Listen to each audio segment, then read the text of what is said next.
Before the darkness takes over, let's make a pact, seal our agreement with a like, and subscribe to summon the next nightmare.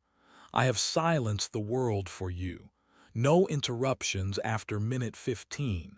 Just you, the rain, and the story. In return, leave a sign of life. Tell me where you are watching from and what time it is in your world. Lock the door, and let's begin.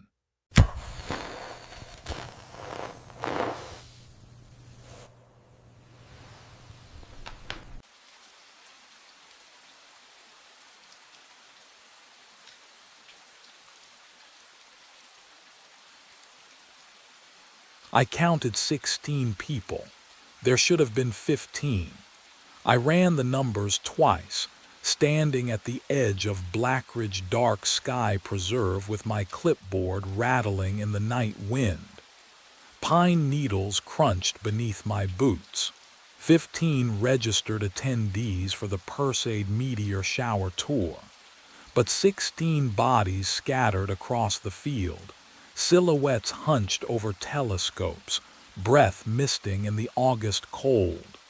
The 16th stood 30 feet away, wearing my jacket, my exact jacket, North Face left pocket torn from last year's barbed wire incident.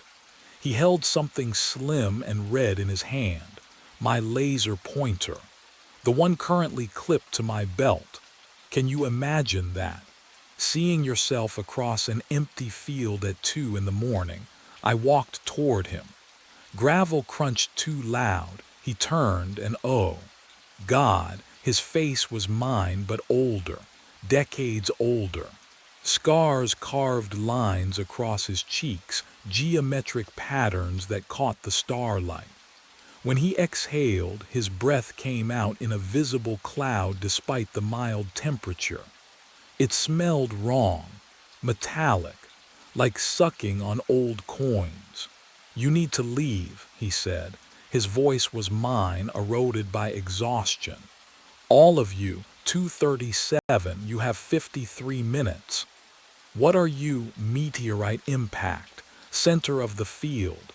He grabbed my arm. His fingers were ice. "I've tried 6 times, they never listen." That's when I heard it, high above, cutting through the cricket's song. A whistling, thin, distant, growing. "Everyone back to the vehicles," I shouted, spinning toward the group. "Now, this isn't. Is this part of the tour?" Rachel called back, laughing. They thought I was joking. I wasn't joking. The whistling grew louder, and I realized something that made my stomach drop. Why his scars looked like coordinates. I gasped awake in the van. The smell hit me first, cold coffee and paper, the familiar mustiness of star charts piled on the passenger seat.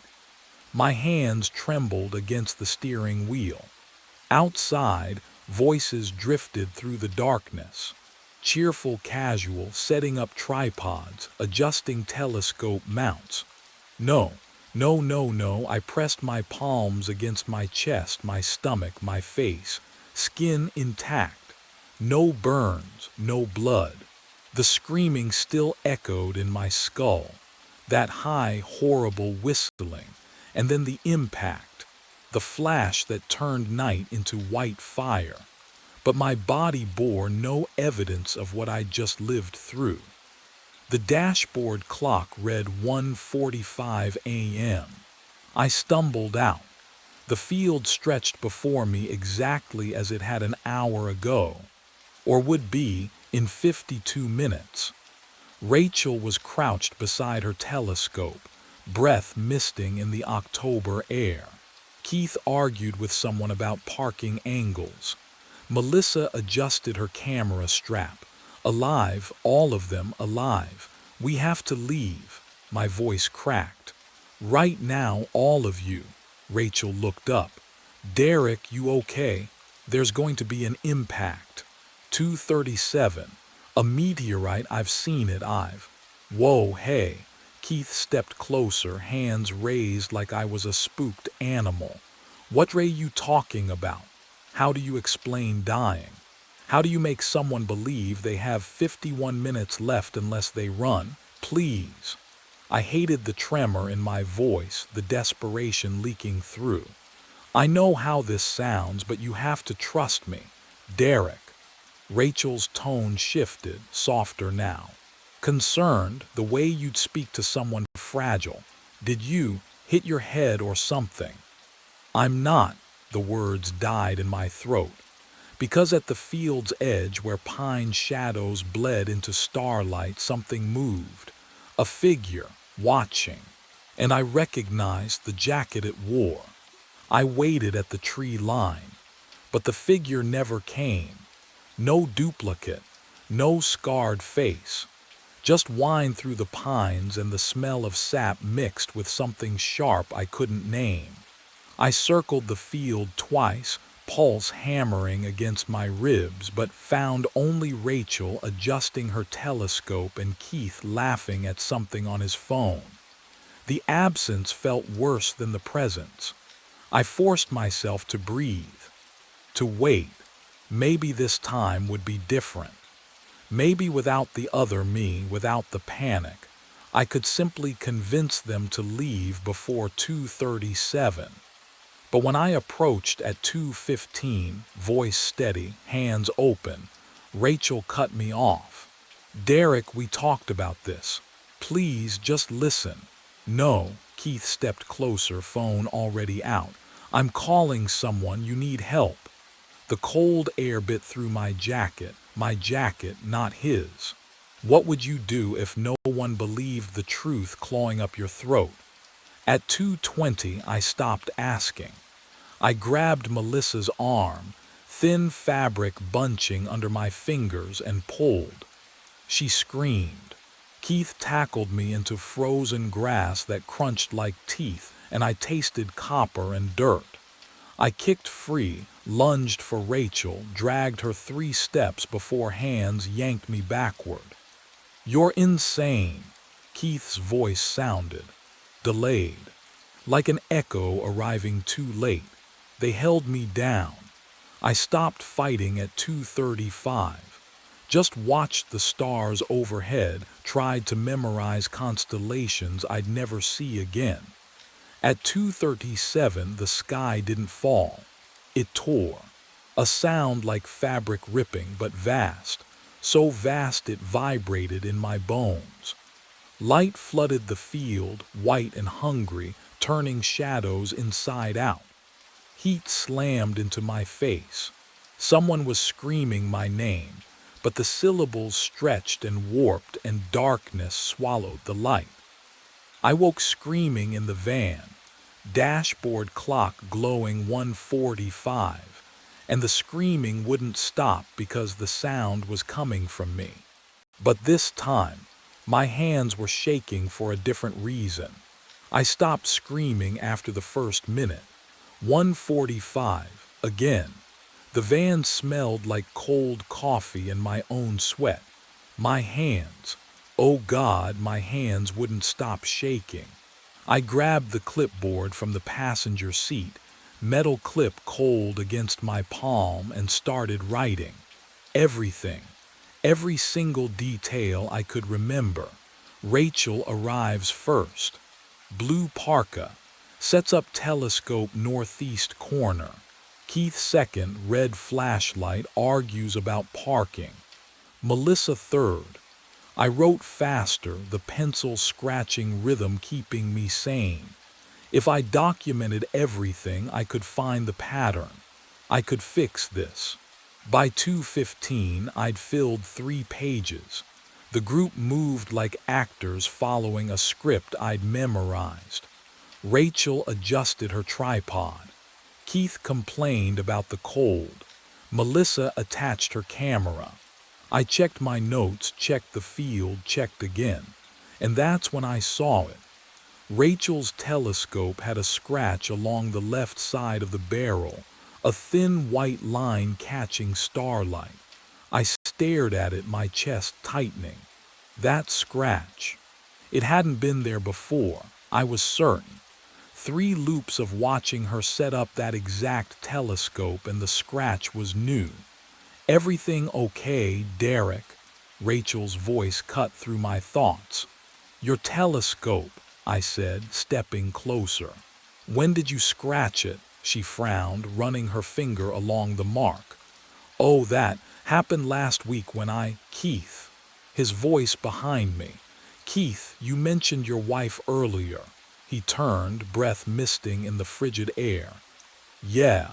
What about her?" My notes trembled in my grip. In the first loop, Keith had been alone, complained about being single. Now he had a wife he'd mentioned casually, like she'd always existed. The field felt colder. Wrong. What would you do if reality started rewriting itself around you? And you were the only one who remembered what it used to be. I worked fast. If reality itself was unraveling, then words wouldn't save them. The spark plugs came out easily, cold metal biting my fingertips. Rachel's sedan, Keith's truck, Melissa's compact. One by one, I disabled every vehicle in the dirt lot, my breath fogging in the November chill. The forest pressed close around me, pine sap thick in the air. 2 minutes past 2. I'd barely straightened when footsteps crunched behind me. "What the hell are you doing?" Keith's voice, sharp, angry. I turned, spark plug still in my palm. "Getting you out of here." But Rachel was already at her hood and Melissa was running toward the others. Therefore my window collapsed. Shouts erupted. Hands grabbed my arms. My clipboard clattered to the dirt. "He sabotaged the cars. Call the police. There's no signal out here, just hold him." They forced me down, knees in the cold earth. Keith's grip on my shoulder felt like iron, and I couldn't break free, couldn't make them understand. "Have you ever tried to save someone who thinks you're the threat?" "Please," I gasped. "Please, at 2:37, shut up." Keith's face was inches from mine. "You're done." The minutes bled away. 20 past 2, 30. I stopped struggling, stopped begging. My knees went numb against the frozen ground. At 2:36, I smelled it. Burnt metal, cold breath against my neck. He stood among them now, my older self, face carved with scars that looked like star charts, weeping. His mouth didn't move, but I heard the words inside my skull. "You can't save them." The sky began to scream. I woke gasping, loop 7, maybe 8. The van's interior looked wrong. I couldn't place it. Same coffee-stained cup holder. Same folded star charts, but the angle of the driver's seat felt off, like someone else had been sitting there. Outside, voices murmured in the darkness. "Setting up telescopes. Again." I stumbled into the field and froze. The tree line. It was different. The tall pine that always leaned slightly left now stood straight.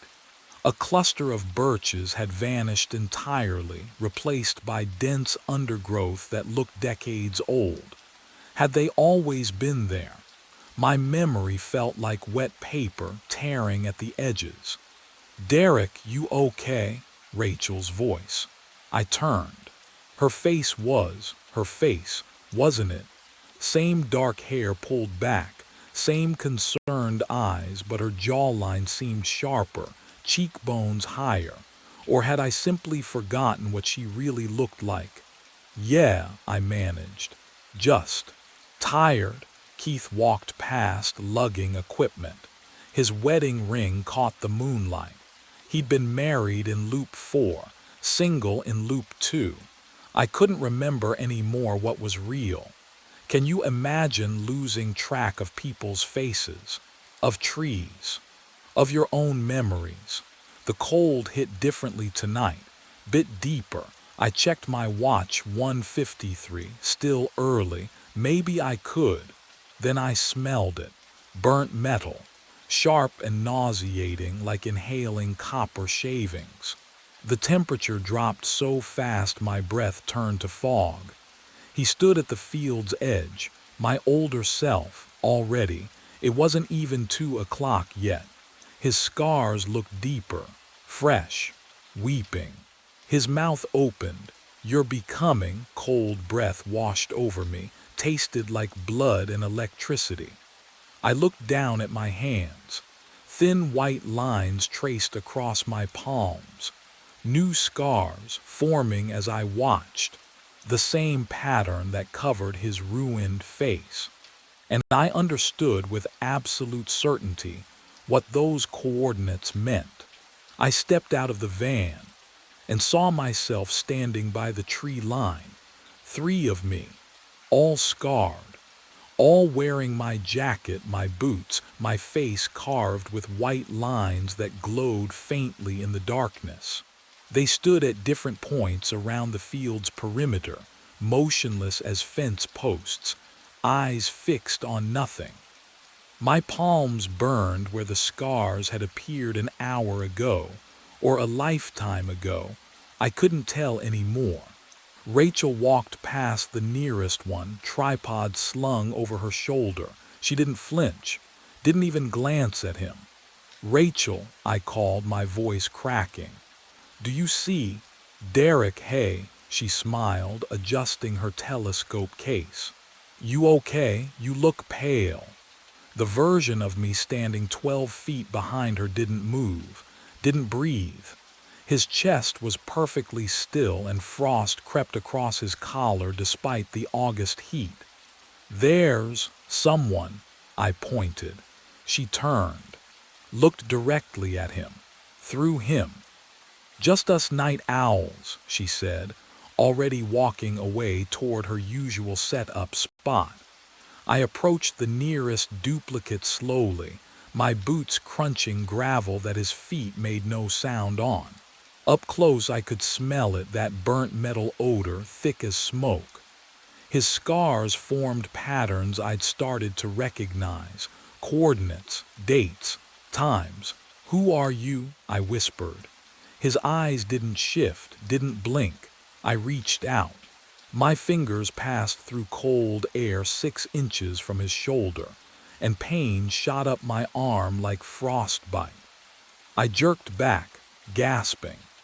What would you do if you saw yourself dying in slow motion, and no one else could see it happening? The hours dragged. I tried to focus on the group, Melissa adjusting her camera, Keith arguing about the best observation angle, but my attention kept snapping back to them. The 3 failures, the 3 endings. At 2:15 they moved, not toward the group, toward me.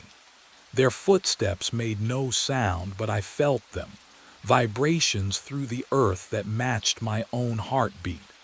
They formed a triangle around me, closing in with mechanical precision. At 2:30 exactly they stopped, inches away. Their mouths opened in perfect synchronization, and cold breath washed over my face as they spoke with one voice, layered and echoing like a canyon. "We are the loop. We are the impact."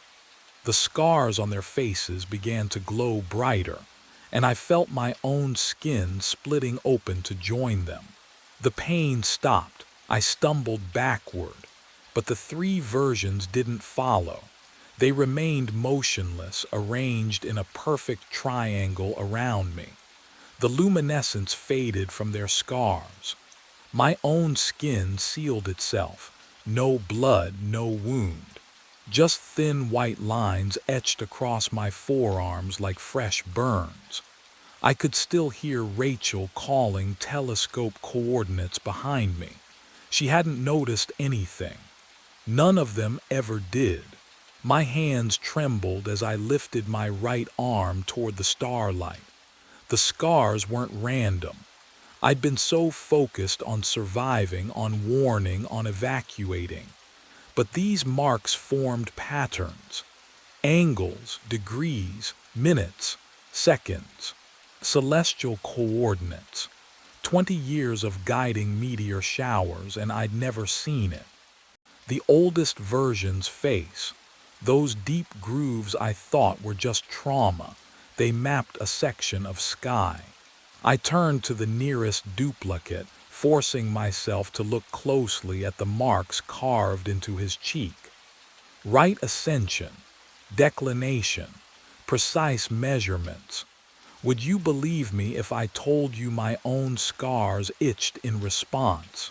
A cold burning sensation, like frostbite spreading beneath the skin. I fumbled for the laser pointer in my jacket pocket. The metal felt too warm against my palm, as if it had been resting near a fire. The others were settling into their observation positions now. Keith adjusting his camera tripod. Melissa spreading her blanket on the damp grass. 2:28 a.m. 9 minutes left. I aimed the laser pointer toward the sky, hands shaking so badly the green beam wavered. I traced the pattern from my forearm first, a simple line, 47 degrees from horizontal. Then the second scar, the third. Each line intersected with the others. The beam converged on a single point, not where I'd been watching all these loops, not the southeastern sky where meteorites usually appeared in October. This was wrong. The coordinates pointed northwest toward a region that should have been below the horizon at this latitude. But there it was, a star I'd never noticed before, faint, pulsing. The color was off too red, almost infrared, like watching something through a heat signature camera. My breath caught. The smell hit me then, metallic and sharp like ozone after lightning, but underneath it's something organic, rotting. I lowered the pointer. All three duplicates had turned to face the same direction, their heads tilted at identical angles, staring at that impossible star. Oh, the loops weren't trying to prevent an impact. They were echoes, ripples moving backward through time from something that hadn't arrived yet, but would. And when it did, there would be no reset at 1:45 a.m. I had to be at the center. The thought arrived with a certainty that tasted like copper. The coordinates mapped onto my arms, the red star pulsing overhead. They all converged on one point, the exact spot where the meteorite would strike. I turned from the three scarred versions of myself and ran, not away, toward. Rachel shouted something behind me, but I was already screaming at the group to get to their cars. Now, this time I didn't explain. I shoved Keith toward the dirt road. Melissa dropped her camera. I didn't care. I grabbed telescopes and hurled them into the pine trees. They scattered. Finally. Their headlights bounced down the access road, red tail lights shrinking to embers. The field emptied. The silence that followed pressed against my eardrums like deep water. 2:36 a.m. I walked to the field's center and stopped. The grass here felt wrong beneath my boots, flattened, scorched though it looked green. I exhaled slowly, watching my breath fog in the August heat. Impossible, but there it was. Then I smelled it. My own breath, metallic, burnt, just like theirs. Can you imagine understanding you've been running from yourself? That every warning, every loop, every scar was just an echo trying to remember how to die properly. The older versions of me emerged from the dark, not three anymore, dozens, circling. Their scars glowed faint red, matching the star overhead. They moved closer, steps synchronized with my racing heartbeat. The sky split open, not with sound, with pressure. The air turned solid, then shattered. I looked up into a wound of light that shouldn't exist, and the older selves stepped into me. Through me, merging, their memories flooded in. I saw the first loop, the first impact, the way my body had vaporized before my brain registered the flash. I'd been dead since the beginning, but if I was dead, what had been resetting the loop? White light burned through my eyelids. I woke to the rhythmic beep of monitors, the chemical sting of disinfectant, the scratch of starched sheets against my skin. My throat felt raw. How long had I been screaming? A nurse appeared, middle-aged, kind eyes. She touched my wrist, checking my pulse the old-fashioned way. "Mr. Ashford, you're in County General. You've been unconscious for 3 weeks. 3 weeks." I tried to speak, my voice cracked. The, the meteorite. 40 miles from town, she said gently. "You're very lucky they found you alone in the field." Alone. The word hit like cold water. I sat up too fast. The room tilted. "The group," I rasped. 15 people. Where her expression changed. Sympathy mixed with something else. Caution. "The detective will want to speak with you." She didn't answer the question. That told me everything. They brought me a mirror when I asked. My hands shook as I held it. My face looked thinner, older, but recognizable. Then I saw it. A thin white scar along my left temple, delicate, precise. It hadn't been there before. Can you imagine tracing a mark on your own skin and knowing you died to earn it? The detective came that afternoon, rumpled suit, tired voice. He placed an evidence bag on the table beside my bed. Inside, a twisted piece of metal, my laser pointer, melted into an impossible shape. 15 people reported at the site that night, he said quietly. "We found their vehicles, their equipment. No bodies, no blood, no tracks leading away." I stared at the melted metal. "You were holding this when the Rangers found you." I looked past him to the wall clock. White face, black hands, 2:37. The second hand didn't move. I checked my watch. It ticked normally. 3:15 in the afternoon. But the wall clock stayed frozen. The detective followed my gaze, frowned. "Maintenance must have forgotten to change the battery," he muttered. He left. The nurse left. I lay alone in the white room, listening to my heartbeat sync with the monitor's rhythm, and watched the clock that would never move past 2:37 again. My breath fogged in the warm air, just once, then stopped. My reflection didn't move when I did. 2 in the morning. The conveyor belt hummed its steady rhythm, carrying mirror 4891 under my inspection lamp. I raised my hand and watched the glass remain empty. Just the factory wall behind me, fluorescent tubes buzzing overhead, the smell of machine oil thick in the cold air. I counted. 1, 2, 3. Nothing. 10 seconds. 15. 20. My hand hung in the air like an idiot's wave.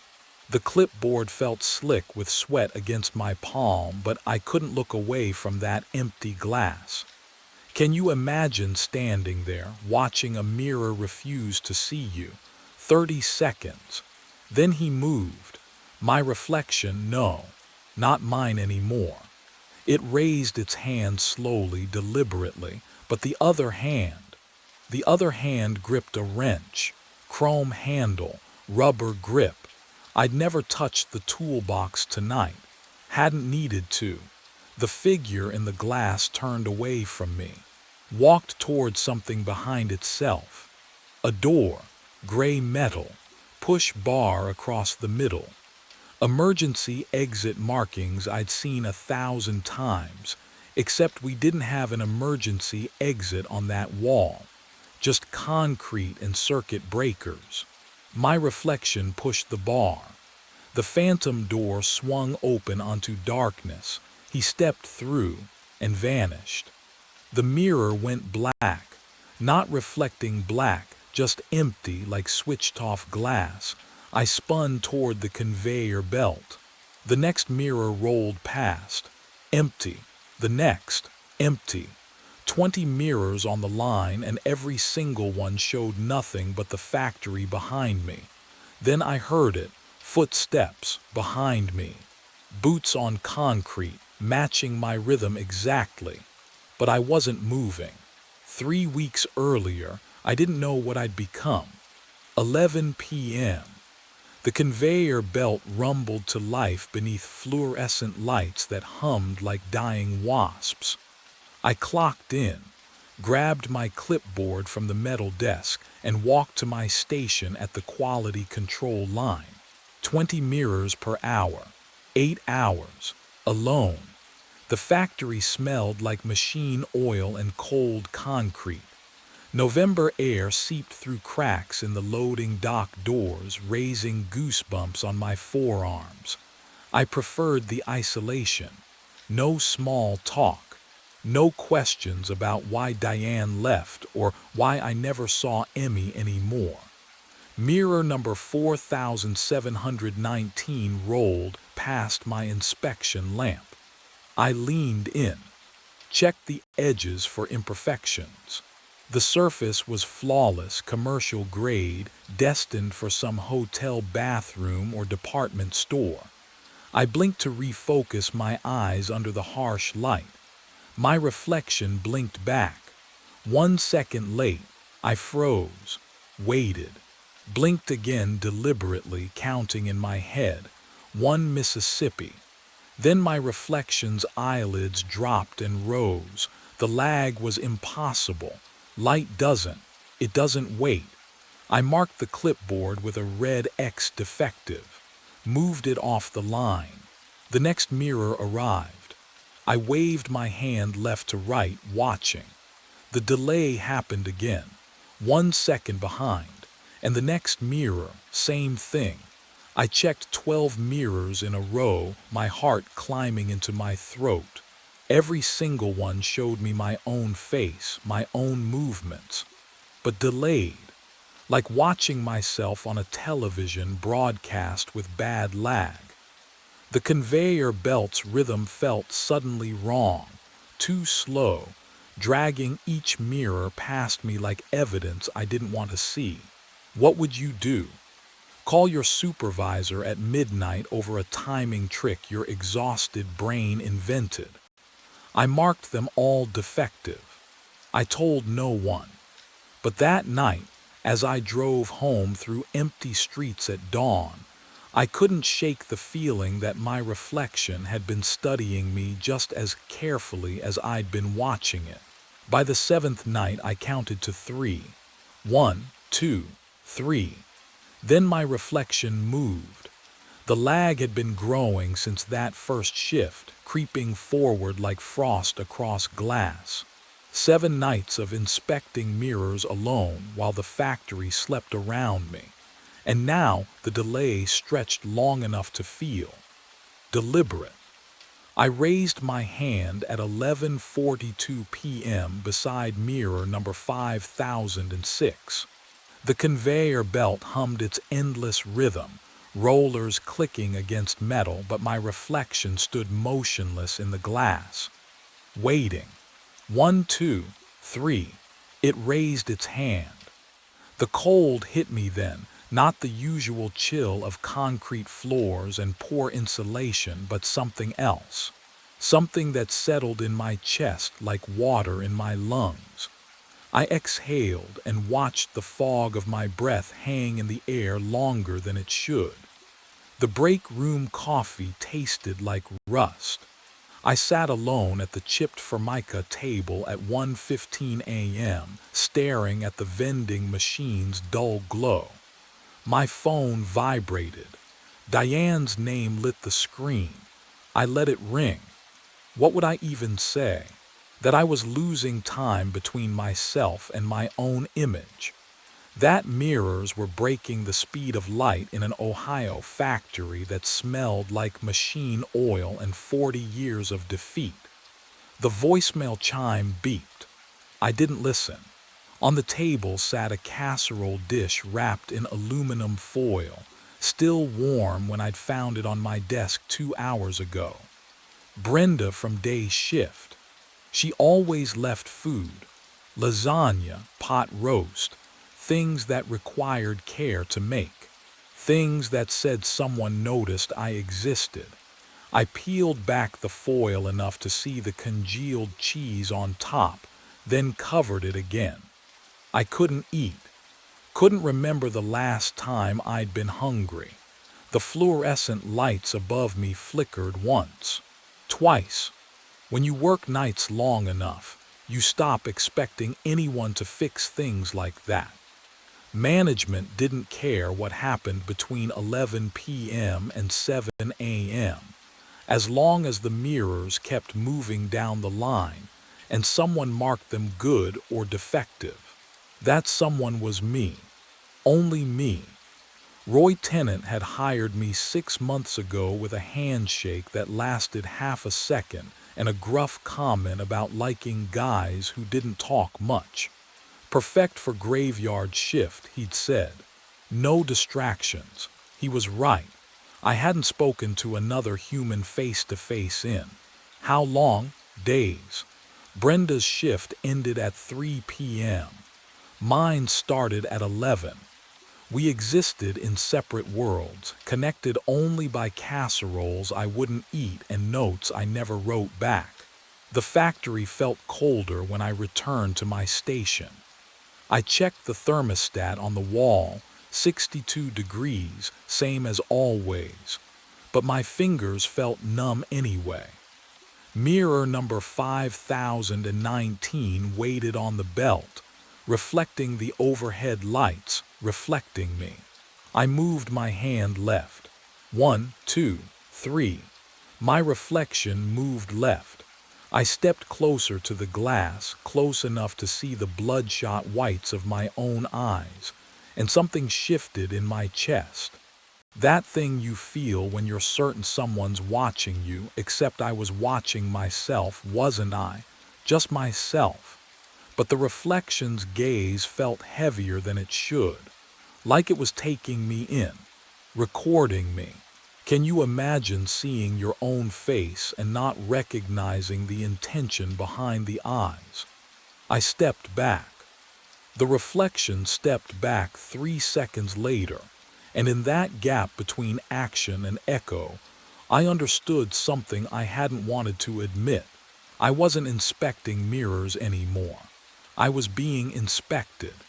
The conveyor belt clicked forward. Another mirror rolled into place. The factory stretched out around me, endless aisles of steel and shadow, all of it empty except for me and the rhythm of machines that never stopped. Somewhere above, a pipe groaned. The sound carried through the building like something breathing. I was alone in 20,000 square feet of rusting infrastructure, completely alone. So why did the cold feel like it was standing right behind me? I ran to the break room. The fluorescent tubes buzzed overhead, too bright after the factory floor's shadows. My hands shook as I pulled out the old desktop computer from beneath safety bulletins. The vending machine hummed its electrical lullaby. Stale coffee smell mixed with dust. I typed mirror reflection delay into the search bar.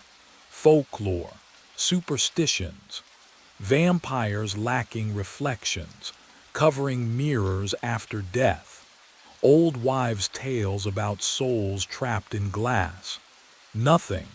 Nothing that explained 8 seconds. 8 seconds, that's how long it took now. I'd raise my hand, count.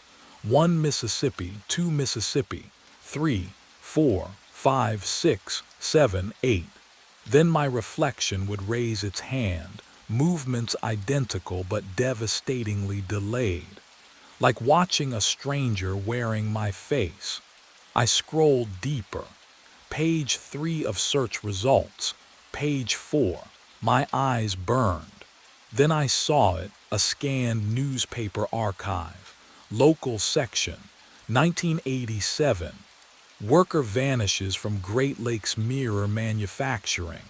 My throat tightened. The article was brief. Raymond Howell, overnight quality control inspector, age 38, clocked in at 11 p.m. on October 5th. Security found his thermos on the inspection desk at 6 a.m., his jacket still hanging on the chair. But Raymond walked into the mirror room and never came out. Police searched for 2 weeks. The factory claimed equipment malfunction. Production halted for 72 hours, then resumed. They just kept making mirrors. I printed the article with numb fingers. The paper felt cold, brittle. The printer's mechanical wheeze sounded too loud in the empty break room.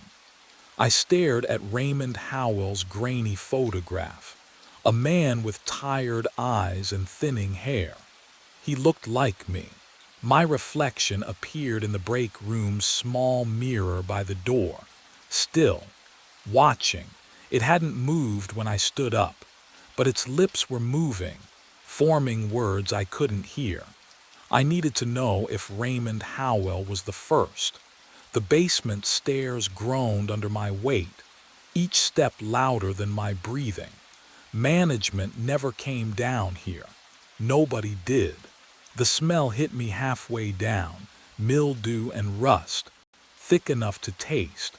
A single bulb swung from a wire, throwing shadows that moved wrong across water-stained concrete. Old equipment crowded the space. Conveyor parts from the 60s, rusted inspection lamps, and there, against the far wall, a dented filing cabinet with a faded label, Personnel, 1973 through 2005. My hands shook as I pulled the top drawer. It stuck. I yanked harder and the metal screamed. Inside, folders slouched against each other, their tabs yellowed and peeling. I flipped through them, searching for anything marked quality control. Overnight shift. Then I found it. The first file felt damp in my fingers. Thomas Lentz. Disappeared April 1979. Last seen inspecting mirror line below body recovered. Investigation closed. My throat tightened. Angela Prout. Vanished October 1983. Overnight QC. Found her clipboard on the factory floor. Coffee still warm. Raymond Howell. November 1987. I already knew his name. 2 more. Kenneth Voss. March 1995. Sarah Chen. January 2003. 5 people. All overnight quality control. All inspecting mirrors. The factory kept running. New workers hired.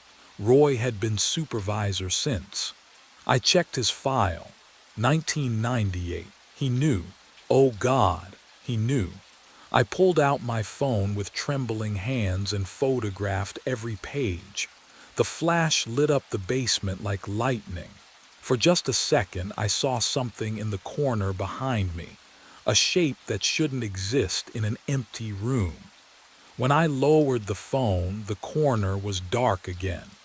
But I could hear breathing now, and it wasn't mine. I fled the basement and returned to my station, photographs burning in my pocket like evidence of my own death sentence. Mirror number 5002 waited on the conveyor belt. I raised my hand, counted 1, 5, 10, 15, 20. My reflection raised its hand. The delay had stretched to 20 seconds now, a chasm of time wide enough to drown in. I lowered my arm. My reflection held its position, suspended in that gesture like it hadn't received the message yet. Then it moved, but not to mirror me. It turned away, walked to a different section of the glass. I watched. I watched it inspect mirrors I wasn't inspecting. Its hand moved across surfaces I couldn't touch from where I stood. The fluorescent lights hummed overhead, that endless factory drone, but underneath I heard something else. The faint scratch of pen on paper. My reflection was writing notes. I wasn't holding a pen. My clipboard sat on the metal desk, untouched. But in the mirror, my double scribbled something on its own clipboard, methodical, thorough. The way I used to work before the delays started, before I realized I was being replaced. Would you keep watching, or would you run? I couldn't move. My reflection turned toward something beyond the frame of the mirror, that door, the one that didn't exist in the real factory. The phantom door from my nightmares. It looked back at me, smiled. Oh God, that smile, too wide, wrong angles, like someone who'd learned to smile from diagrams but never understood why. My reflection reached for the door handle, pulled it open. Cold air rolled off the glass. I felt it from 6 feet away, tasted metal and something rotten. It stepped through. The mirror surface frosted over instantly, white crystals spreading like infection. Within seconds, the glass turned opaque. My reflection was gone. Every mirror on the production line went dark. And behind me, in the empty factory, something whispered my name. I pressed my palm against the frosted glass. The ice melted under my body heat, revealing nothing, just empty space where my face should have been. I moved to the next mirror on the conveyor line, wiped away the frost with my sleeve. Empty. The next one, empty. Mirror after mirror, I scraped away crystalline patterns, smearing condensation across cold surfaces. Nothing stared back. Gone. Every single one. Can you imagine standing in front of 20 mirrors and seeing nothing? Not darkness, not distortion. Just the factory wall behind you, the fluorescent lights overhead, the conveyor belt stretching into shadows. Everything except you. I existed everywhere but in the glass. My hands trembled as I checked the inspection station mirrors. The small ones mounted above my desk. Even the clouded safety mirror bolted near the emergency exit. All empty. I was alone in this factory, working a shift no one else would take, and now I didn't even have myself for company. The photographs from the basement felt heavy in my pocket. 5 workers, all vanished. Then I heard it. Boots on concrete. Deliberate, steady, the same rhythm as my heartbeat. I froze, listened. The sound came from somewhere behind me, past the conveyor line near the loading bay. I wasn't moving, but the footsteps continued. Step, step, step, matching the pace I'd walked moments before, like an echo arriving 30 seconds late. I spun around. Nothing. The factory stretched empty before me, conveyor belts motionless, inspection lamps casting pools of yellow light on oil-stained concrete, shadows where shadows should be, but no one there. The footsteps stopped the instant I turned. Silence pressed against my eardrums. I took 1 step forward, listened. Nothing. Another step, Still nothing. Then boots on concrete again, perfectly synchronized with mine. When I moved, it moved. I stopped breathing. The footsteps stopped. My skin prickled. I turned slowly toward the nearest mirror, dreading what I'd see. And there, deep inside the glass, standing in the impossible space behind my absent reflection, I saw myself. Watching me, my face, my posture, my work uniform, but the eyes were wrong, too focused, too aware. The temperature dropped so fast my breath turned visible. And in every mirror down the line, my reflection stood motionless inside the glass, staring out, waiting for something I couldn't name. I grabbed the wrench from my station. Mirror number 4719 hung on the line where this all started, 3 weeks ago. 1 second delay. Now, this. The wrench felt heavier than it should. Cold metal against my palm. I swung. Glass exploded outward, a sound like ice cracking on a frozen lake, sharp and final. Shards hit concrete, glittered under fluorescent hum. But behind the broken pieces, oh God, my reflection stood there, still intact. Inside the ruined frame, grinning at me through jagged teeth of glass. Not mimicking, not lagging, just watching, pleased. I stumbled backward. The wrench clattered from my hand. Those boots behind me, closer now, dragging slightly on concrete, the rhythm wrong, like something learning to walk. I ran, past the conveyor, past the empty mirrors that should have held me but didn't. The break room door slammed behind me. I fumbled my phone, hands shaking so badly I nearly dropped it. Roy's number, 3 rings, 4. You've reached Roy Tennant, leave a message. Roy, Roy, it's Curtis. Something's wrong at the plant. I need you to call me back. Please, I can't. My voice cracked. Can you imagine trying to explain this?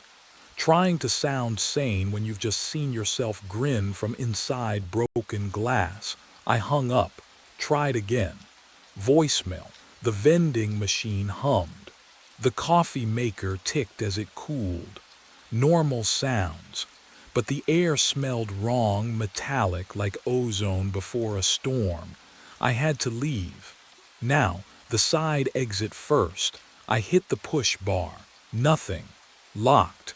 The metal didn't even rattle. I threw my shoulder against it. Solid. Immovable front entrance. Same. Loading dock. Same. Every exit sealed from the outside. The footsteps started again. But louder now, methodical, coming down the hallway toward the break room. Boots on concrete. My boots. My rhythm. I pressed against the door. The temperature dropped so fast I could see my breath. Then I felt it, right against the back of my neck. Cold, deliberate, something breathing where nothing should be. I ran. The cold breath followed. But I slammed through the break room door before anything could solidify behind me. My boots hammered concrete. The quality control office sat 50 yards across the factory floor, 50 yards of open space, exposed under fluorescent lights that hummed like trapped insects. I didn't look at the mirrors. The office door fought me, swollen in its frame, but I threw my shoulder against it and stumbled inside. Metal desk, filing cabinet. I dragged both against the door, muscles screaming. The barricade held, barely. My lungs burned. I leaned against the desk, gasping, and that's when the footsteps on the factory floor stopped. Silence pressed against my eardrums. I forced myself to look through the office window. He stood among the mirrors. My height, my work shirt, my face, but the way he moved, methodical, calm. He inspected mirror 5003, running fingers along its frame, checking the conveyor alignment. Doing my job. The reflection I'd lost 3 hours ago had learned to exist without me. He looked up. Our eyes met through the window. He didn't blink, didn't smile, just pointed. One finger extended toward something behind me. No. What would you do? Would you turn around? I turned. The small inspection mirror mounted beside the office door, I'd forgotten it was there. And in its surface, impossibly, my reflection stood, not mimicking, staring. His hand lifted toward the glass from the inside. The surface rippled, like water disturbed by something rising from below. Oh God! His fingers pushed through. Cold, wet, real. They reached for my throat. And that's when I understood what the other 5 workers had discovered too late. Sunlight woke me. Warm. Real. The kind of 3 p.m. brightness that cuts through cheap blinds and drags you out of sleep whether you want it or not. I blinked against it, disoriented, tangled in sheets that smelled like fabric softener instead of machine oil. My apartment, my bed, I sat up too fast, my head swam. The last thing I remembered was cold fingers wrapping around my throat, but my neck felt fine. No bruises, no wetness. I pressed my palm against the skin, warm, dry, unmarked. My phone buzzed on the nightstand. 3 texts from Roy. Where are you? You okay? Call me. I checked the time stamp. He'd sent them 2 hours ago. My shift had ended at 7 a.m. It was past 3 now. I had no memory of leaving the factory, no memory of driving home, nothing between those fingers and this. I stood, legs shaky but functional. The apartment looked exactly as I'd left it yesterday. Coffee mug in the sink. Emmy's face-down photo on the shelf. Everything normal. I needed to see. The bathroom mirror waited above the sink, reflecting tile and towel rack and the doorway where I stood. I stepped closer, held my breath, raised my hand. My reflection raised its hand. No delay, perfectly synchronized. I exhaled hard, relief flooding through me like warm water. Just a nightmare. Just stress and isolation and too many graveyard shifts playing tricks on my mind. Can you imagine that relief? That desperate, grasping hope that maybe none of it was real. I smiled at myself. My reflection smiled back. Then its eyes shifted. Left, towards something behind me in the glass. I spun around, nothing there. Just the empty hallway, sunlight slanting through the living room window. But when I looked down, oh God, when I looked down at the tile floor where the light fell across my feet, there was no shadow. The lights died at 3:47 a.m. I was halfway down the basement corridor when the fluorescence cut out, plunging County General's guts into darkness. My boots scraped concrete. The emergency generator kicked in, that familiar diesel growl I'd heard 1,000 times, and the lights flickered back. Weak. Stuttering. I didn't need my flashlight yet. The generator room hummed steady behind me, all systems normal. I'd checked it twice already. Nothing wrong. Nothing I could see anyway but the morgue corridor. Oh, the morgue corridor was different. The overhead lights strobed there, rapid-fire pulses that turned the hallway into a flip book. On, off, on. Off, my eyes struggled to adjust. The smell hit me first, ozone, sharp and electric, mixing with something sweeter. Formaldehyde. The morgue's perfume. I squinted down the long hallway.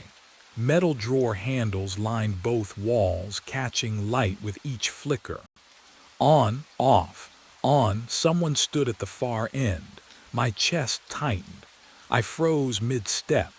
The figure was motionless, silhouetted against the emergency exit sign's red glow. Off. On, off, still there, not moving, just standing. I blinked hard. Hello. My voice echoed off concrete and came back wrong, too flat, too dead. The light stabilized, holding steady now with a faint electrical buzz. I could see clearly down the entire corridor. Nobody there. The hallway was empty, completely empty. Just those drawer handles and that red exit sign bleeding light into the dark. I exhaled slowly, feeling my pulse in my throat. Shift work does this sometimes, makes you see things that aren't there. I pulled out my phone, called it in. Electrical fault, intermittent power loss, basement level. Standard report. I turned to leave. But the question followed me up the stairs, cold and insistent as the formaldehyde smell clinging to my uniform. Why had the figure been wearing the same clothes as me? The call came again the next night. 3:47 a.m. Exact same time. My phone buzzed with the dispatcher's monotone voice. County General, basement electrical fault, morgue corridor. I told myself it was coincidence. Hospitals have electrical problems. Old buildings, bad wiring. Nothing strange about getting called back. But I brought my heavy flashlight this time. The generator room looked identical, humming machinery, that persistent ozone smell hanging in the stale air. I walked toward the morgue corridor and the lights began their rapid strobing pulse. My thumb found the flashlight switch. The figure stood at the hallway's end. This time, oh, this time I saw everything. The strobing lights froze him in snapshots, each flash revealing more detail. He held a red metal toolbox, my model. The exact dents in the corners matched mine, and on his chest, a badge glinted under the emergency exit sign. I squinted. The name was mine, Marcus Levy, maintenance. My breath caught. The cold down here suddenly felt wrong, too deep, like it was seeping through my skin into my bones. The lights stabilized with an electric click. Empty hallway. Just concrete and shadows. But there, dead center in the corridor, perfectly aligned with the floor tiles, sat my toolbox. The red paint gleamed under the fluorescent lights. I looked down at my right hand. Empty. I'd been carrying it when I entered. I know I had. The weight of it, the familiar worn handle. I never set it down. Would you remember putting something down? Could you forget in just seconds? I walked forward, each footstep echoing too loud. The toolbox sat there, impossibly centered, like someone had measured the exact middle of the hallway and placed it with surgical precision. I reached for the handle. The metal was ice cold, and that's when I heard the scraping sound behind me, coming from inside the morgue. My hands shook as I knelt beside the toolbox.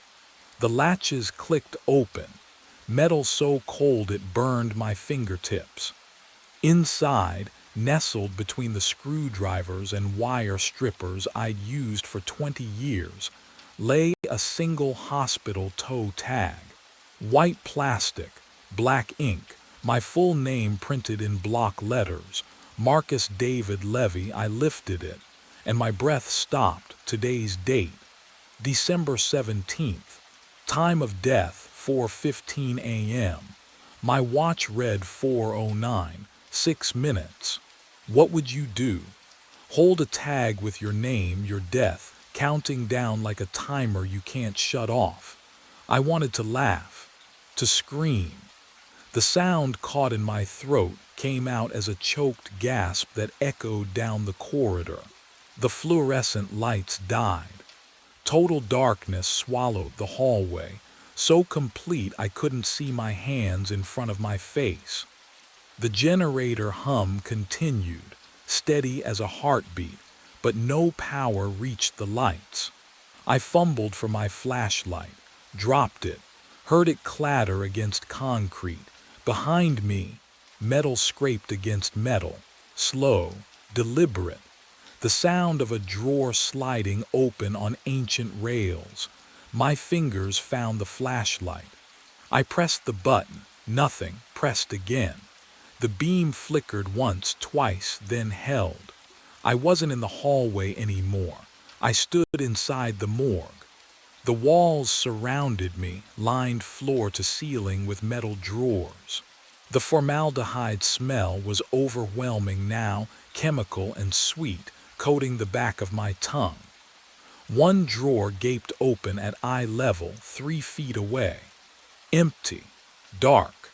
The label beneath it glowed white in my flashlight beam.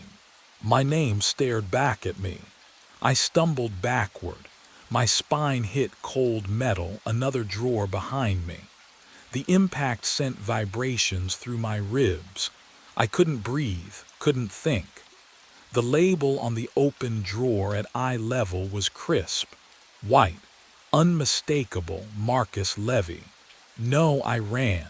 My boots hammered concrete. The formaldehyde stench clung to my throat as I sprinted toward the double doors.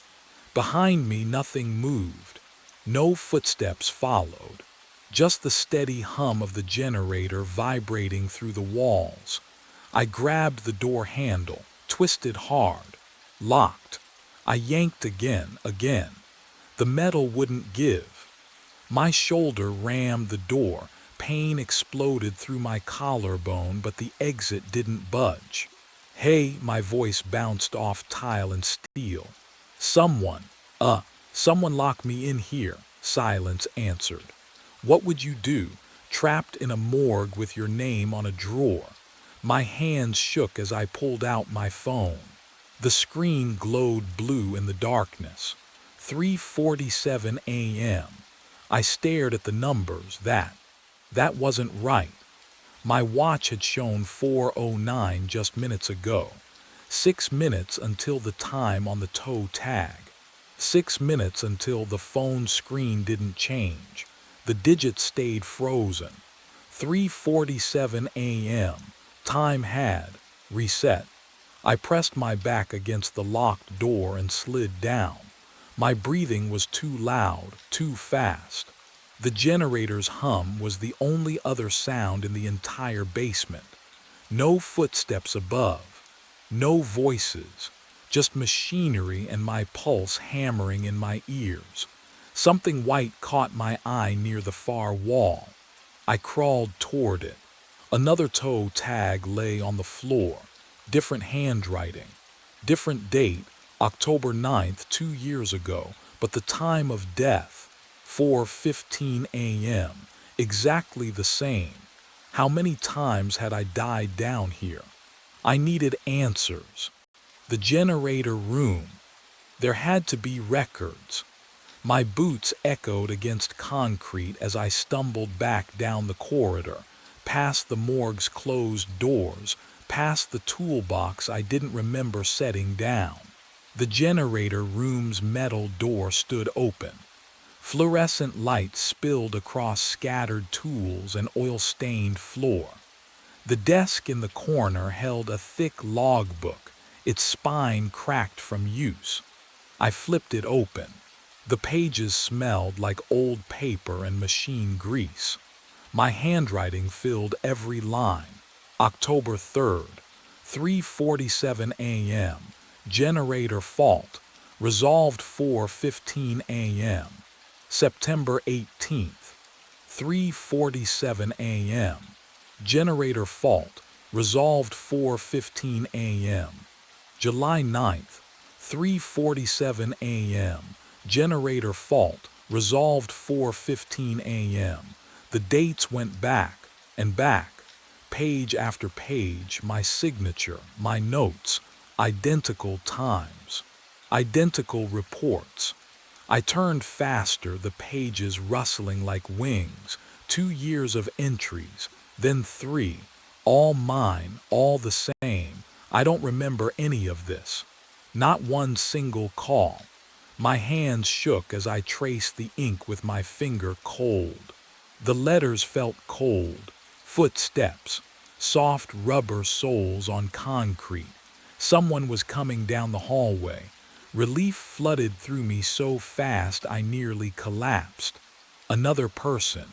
Someone who could explain this nightmare. Tell me I wasn't losing my mind. Help me understand why time kept resetting, and my name kept appearing on toe tags, and a woman in scrubs rounded the corner. Asian features, dark circles under her eyes, a stethoscope draped around her neck. Her ID badge read, "Chen Annie, I see you." "Hey," I said, my voice cracked. "Hey, I need help, something's wrong with." She walked past me, straight past, like I wasn't there. "No, wait, please." I reached for her arm, my hand passed through her shoulder. She stopped at the generator room entrance, pulled a radio from her belt. Static crackled. "Security, this is Chen. I'm in the basement near the generator room. Found." She paused, her breath fogging in air that had suddenly gone arctic. "Found the site, Marcus Levy, deceased, electrical accident, 3 years ago tonight." But then she turned and looked directly at where I stood. I called out to her, my voice cracked on her name. Annie turned toward the stairwell door, radio still crackling against her hip. She walked forward, straight through the space where I stood. No collision, no acknowledgement, nothing. The air where she passed turned cold. Hospital antiseptic mixed with something metallic, like blood left too long under fluorescent lights. I stumbled backward against the concrete wall, my palm flat against the surface, feeling the rough texture to prove I was still. "Something, Annie, please." She disappeared through the stairwell door. It swung shut with a heavy click. I followed. The stairs echoed with my footsteps. At least I still made sound. The fluorescents overhead hummed their constant electrical drone, and somewhere above, a ventilation system wheezed stale air through metal ducts. I climbed 2 flights, 3. My legs didn't tire, they should have. I'd always hated these stairs. 4th floor. ICU wing. The doors opened to absolute stillness. Every clock on the wall read 3:47. The second hands didn't move. A medication cart sat abandoned mid-hallway, one wheel still raised as if someone had been pushing it and simply stopped. At the nurse's station, a coffee cup sat tilted on its edge, liquid frozen mid-spill over the counter's lip. Steam rose from it in a motionless column. What would you do if time itself refused to move forward? I walked past empty patient rooms, beds made with crisp corners, monitors dark. No one here, no Annie, no doctors, no patients coded or dying or breathing, just the suffocating silence of a moment trapped in amber. I returned to the stairwell, descended. The basement generator room door hung open. Fluorescent light spilled into the corridor, painting everything in that sickly yellow-green glow. I stepped inside. He stood beside the generator, the doppelganger, my twin. Same uniform, same boots, same badge clipped to the same pocket. He held a wrench in one hand, staring at the electrical panel as if reading some message written in circuit breakers and copper wire. I moved closer. My breathing echoed in the small space, but his chest didn't rise or fall. Hey, he didn't turn. I reached out, touched the wrench in his hand. Ice shot up my arm, not cold, ice. The kind that burns skin on contact, that fuses metal to flesh. I jerked back, cradling my hand against my chest. Frost clung to my fingertips. The doppelganger's head turned.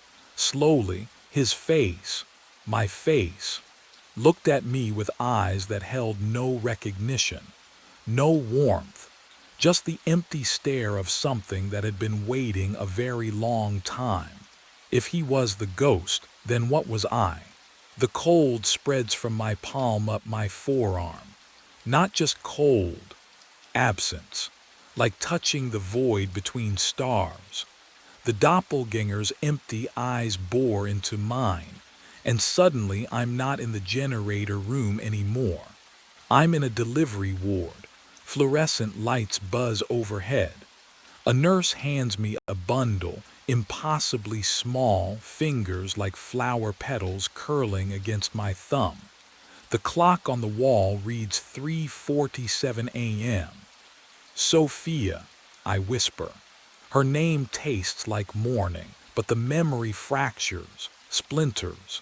She's 7 years old now, hospital bed, monitors beeping steady rhythms around her small frame. Pneumonia, they said. Routine, they said. I kiss her forehead before my shift. I'll be right downstairs, baby, just fixing a few things.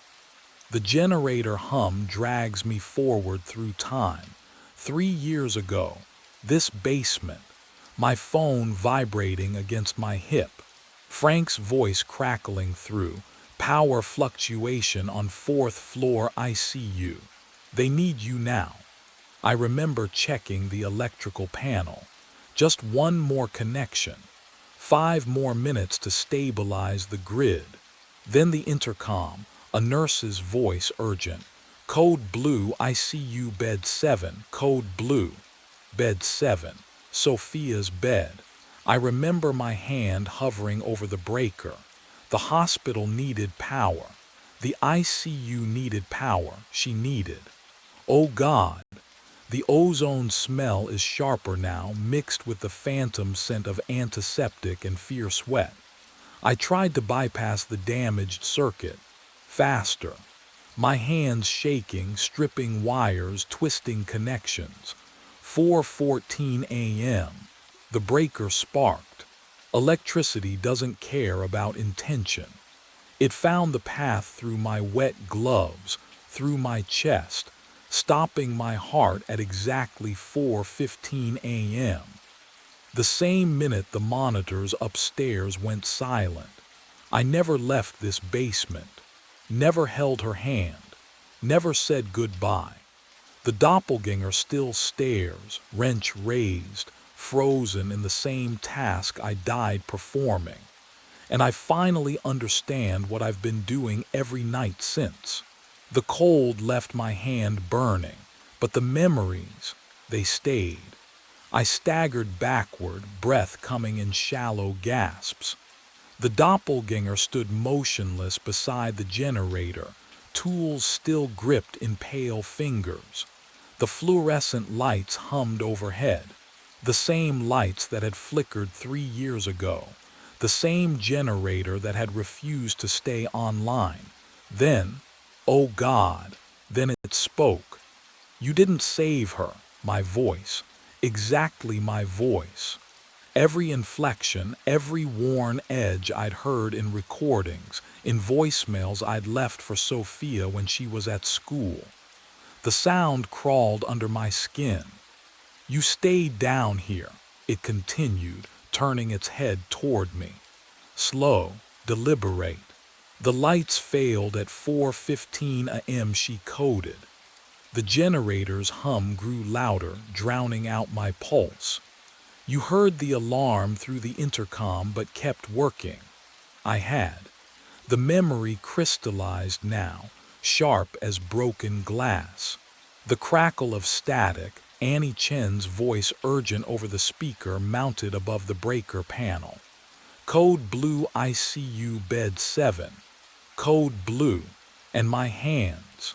My hands had stayed on the circuit breaker, trying to force the connection. Because if I could just restore power, the ventilators would keep running. The monitors would stay online. Everyone would be saved. You were electrocuted at exactly 4:15 a.m. trying to bypass the breaker. The scar on my palm throbbed. The one that wasn't there anymore, because this body, this form I wore, it was memory, not flesh. The doppelganger stepped closer. Its breath smelled like ozone, like burning wire insulation. You chose the machine over her. No, no, I chose. Now you choose every night. The lights flickered once, twice. My watch remained frozen at 3:47 a.m. What would you do if you realized the choice wasn't over? I understand now. The lights aren't broken. They flicker because my brain is dying, over and over in a 28-minute loop. The fluorescent strobe white, then dim, matching the rhythm of neurons misfiring 3 years ago when 440 volts tore through my chest. The generator hum I've heard every night isn't machinery at all. It's the electrical buzz of my last moment, replaying endlessly in whatever passes for my consciousness now. Every night I return to this basement. Every night I try to fix the breaker, restore the power, undo what cannot be undone. I thought I was being called to repair the hospital, but there's nothing wrong with the hospital. The thing that needs fixing is me, and I've been broken for 3 years. The doppelganger stands motionless beside the generator, tools in hand. I finally see the truth. He isn't haunting me, he is me. The ghost technician, forever on call, forever trying to solve a problem that has no solution. My hands look solid, but when I press them against the concrete wall, I feel nothing. No temperature, no texture, just the memory of touch. I walk toward the morgue corridor. My boots make no sound. The overhead lights flicker again, and in the strobing darkness I see it clearly. One drawer, halfway down the hall, slightly ajar. My name printed on the label in block letters. The smell hits me, formaldehyde mixing with something else, something sweet and rotten. Would you open a drawer with your name on it? I reach for the cold metal handle, pull it toward me. The rollers glide smooth, silent, and there I am. The corpse wore my wedding ring. The metal drawer felt ice cold beneath my hand. Formaldehyde stung my nostrils, thick and medicinal. My body, the real one, lay perfectly preserved in County General's basement darkness. The uniform I'd worn that night still carrying traces of electrical burn marks across the chest. The watch on my wrist, on its wrist, frozen at 4:15. I reached toward my own face. Gray skin, lips pulled back slightly. The expression wasn't peaceful. It was the look of someone who realized too late what they'd chosen. Behind me, the generator hummed its eternal song. But something had changed. The doppelganger stood in the doorway now, tools hanging loose in translucent hands. It didn't speak. It didn't need to. We both knew what came next. I could walk back to the generator room, reset the loop, spend another 3 years, another 30, trying to fix machinery that never truly broke. Or I could do what I should have done that night when the alarms started screaming through the intercom. I should have gone to her, Sophia died at 4:15 a.m. while I stayed in the basement, convinced the hospital needed me more than she did. That machines mattered more than holding my daughter's hand while her heart forgot how to beat. What would you do if you could rewind one choice? If you could loop forever, would you? Or would you finally let go? The lights flickered. Once. Twice. I lowered myself onto the metal slab beside my own corpse. The cold bit through me, or maybe I'd always been this cold. The doppelganger watched as I lay back, finally still, finally done with fixing things. The generator's hum faded. Then silence. The drawer slid shut, and the hospital released its breath. The smell hit me before I opened the door. Copper. Old pennies left in the rain. That's what death smells like when it's been sitting for 6 hours, waiting for someone like me to scrub it away. Apartment 11C, Riverside Towers, Detroit. 9 p.m. on a Tuesday, and I'm alone with what's left of Frank Delaney. Except Frank's body was already gone. I knelt on the bathroom floor, bristle brush in hand, working ammonia into the grout between tiles. The cold ceramic bit through my jeans. Every death leaves a stain. Some you can see, some you just feel in the air, thick and wrong. This one had both. The apartment was colder than it should have been. November cold, sure, but this was different. This crept under your skin and stayed there. I scrubbed harder, focused on the rhythm. Bristles against tile, tile against my knees. The work kept me numb, and numb was good. Numb meant I didn't think about. The shower turned on behind me. I froze, brush mid-stroke. Water drummed against the tub, steady, deliberate, not the sputter of old pipes or a slow leak. Full pressure, like someone had just twisted the handle. But what I heard next would make me question everything I thought I knew about being alone. I stood slowly, ammonia bottle slipping from my grip.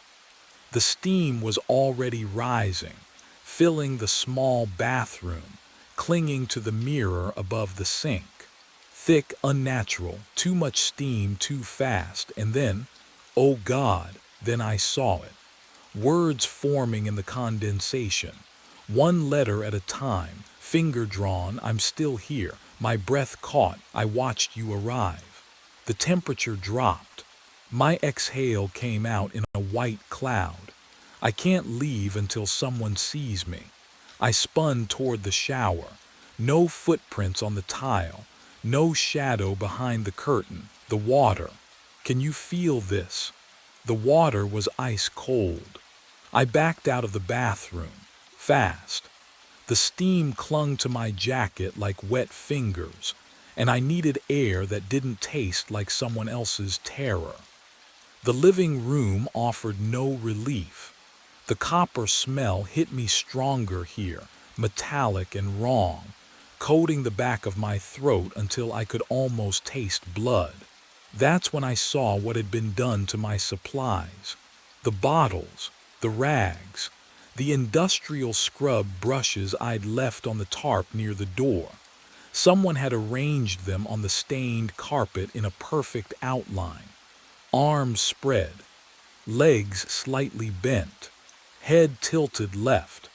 The exact position Frank Delaney's body had been in when they found him on the couch 6 hours ago. I hadn't done that. My hands went cold.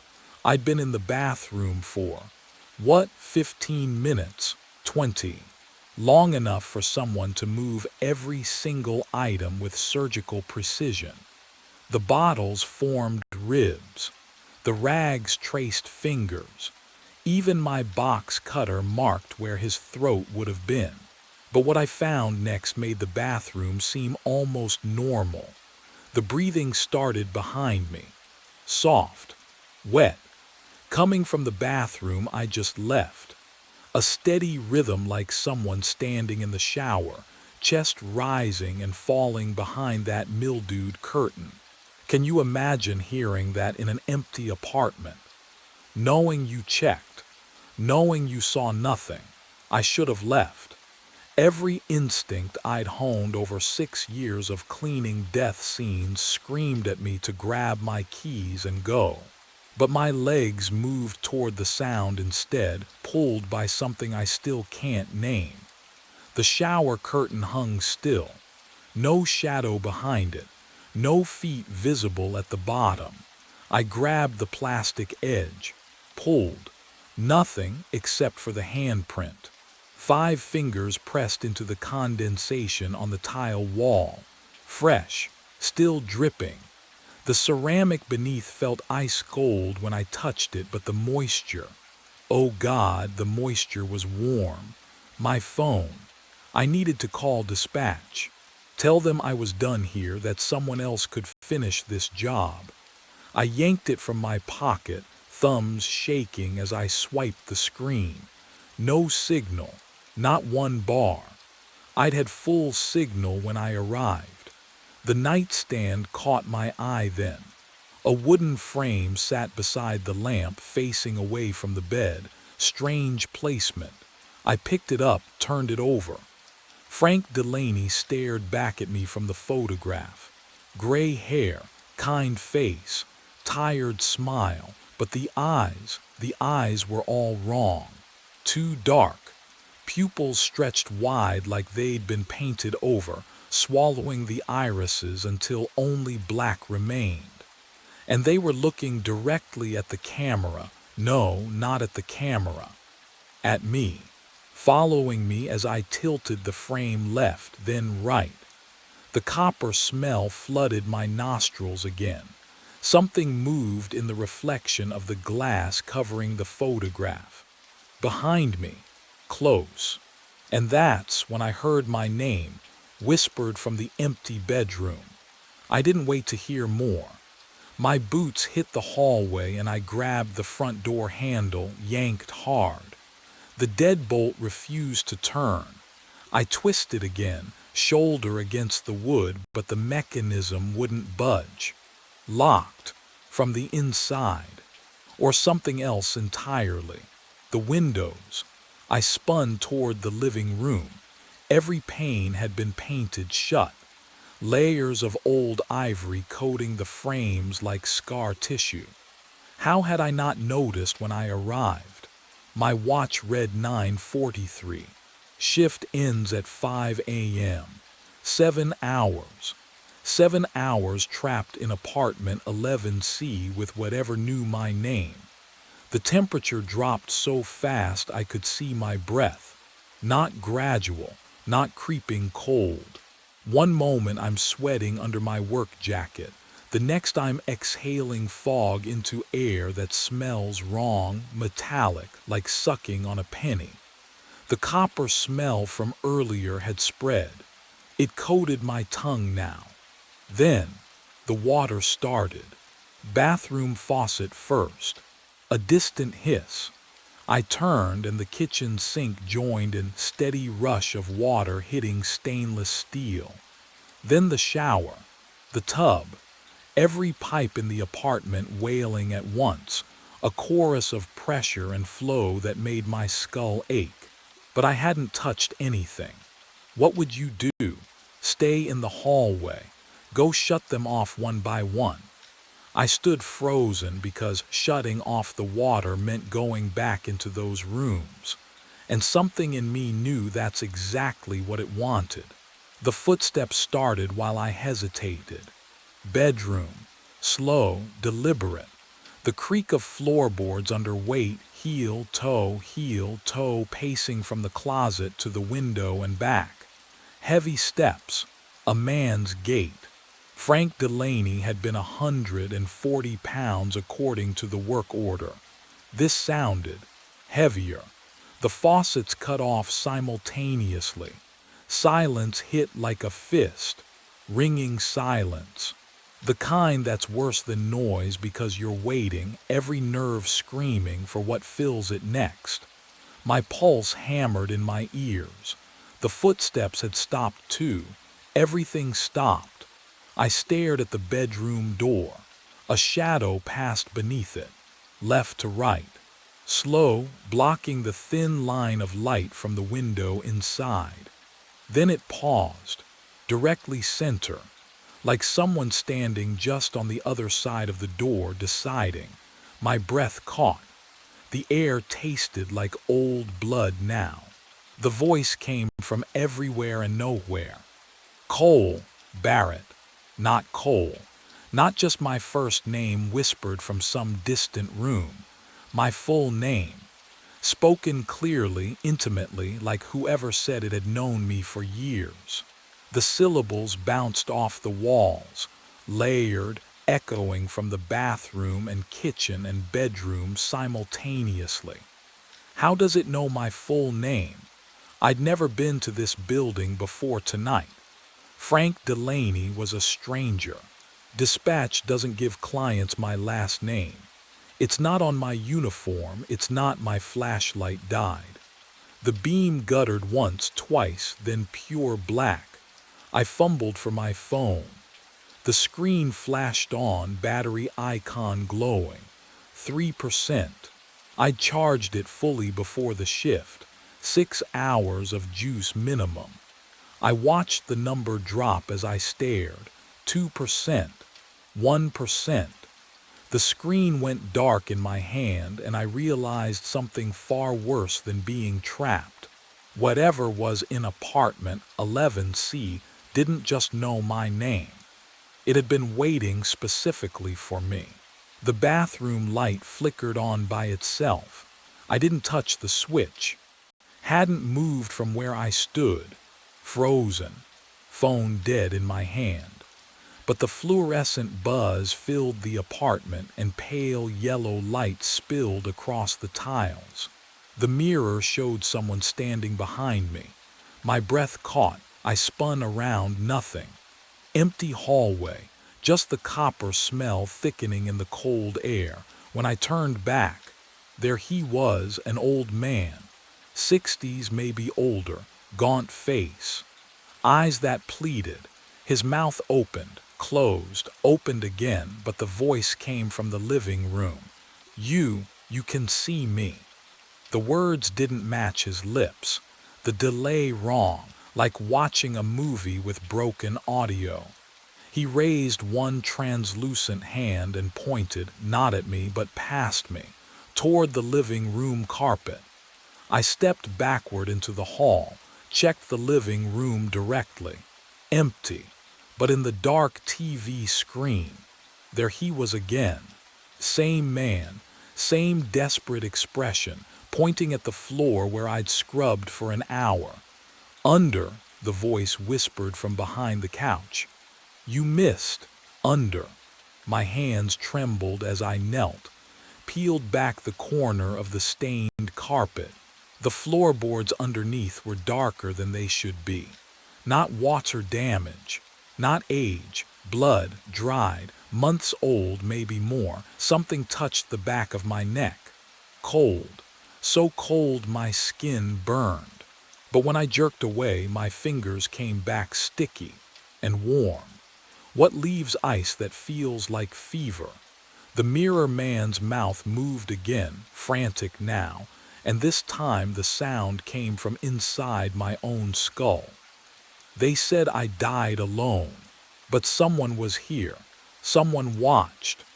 The bloodstain spread wider than Frank Delaney's body outline, and that's when I understood what he needed me to see. I backed away from the mirror, from him. My neck still burned where he'd touched me, that sticky warmth spreading down my collar. The nightstand sat beside the sagging couch. A leather journal rested there, spine cracked, pages swollen from humidity. I picked it up. The leather was cold, unnaturally cold, like it had been stored in a freezer. When I opened it, the smell hit me. Old paper and dust, but underneath, copper. Same smell that saturated this whole apartment. The handwriting trembled across the first page. January entries about groceries and television shows. February complaints about building maintenance. March, nothing. Then April resumed. Gaps everywhere. Like he'd forgotten weeks at a time, I flipped to the end. November 3rd, the day before they found him. Daughter called, asked for money again, didn't ask how I was. Next line, if I die alone, will I know it? My chest tightened. Can you imagine writing that? Knowing in your bones that nobody would check on you. That days might pass before anyone noticed. The apartment felt warmer. I looked up. Frank's reflection in the dark television screen had softened. His mouth wasn't moving anymore, just watching, waiting. But what I read next made everything else fade away. November 4th, the day he died. She didn't call back. Nobody ever does. My sister's face surfaced in my mind. Uninvited, unwanted. Her last voicemail I'd never returned because I was working a double shift, cleaning up someone else's tragedy. 3 days later, they found her in the bathtub, wrists open, alone. I'd spent 6 years scrubbing away other people's deaths, thinking it would erase hers. The journal pages stuck together. I peeled them apart. The ink on the final entry was still wet, glossy, dark. Impossible. He'd been dead 7 days. And that's when I realized Frank hadn't stopped writing after he died.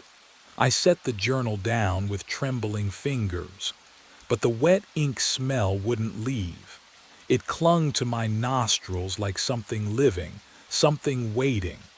The bathroom faucet turned on, not the violent rush from before. A trickle, gentle, almost hesitant. I stood. The floorboards creaked under my boots, but underneath that sound came another. Breathing, multiple sources. Layered like recordings played simultaneously, each one slightly out of sync. The air grew dense, heavy with moisture that shouldn't exist in November. Through the bathroom doorway I saw her, a woman, translucent, standing in the tub with water pooling around her ankles, though the drain was open.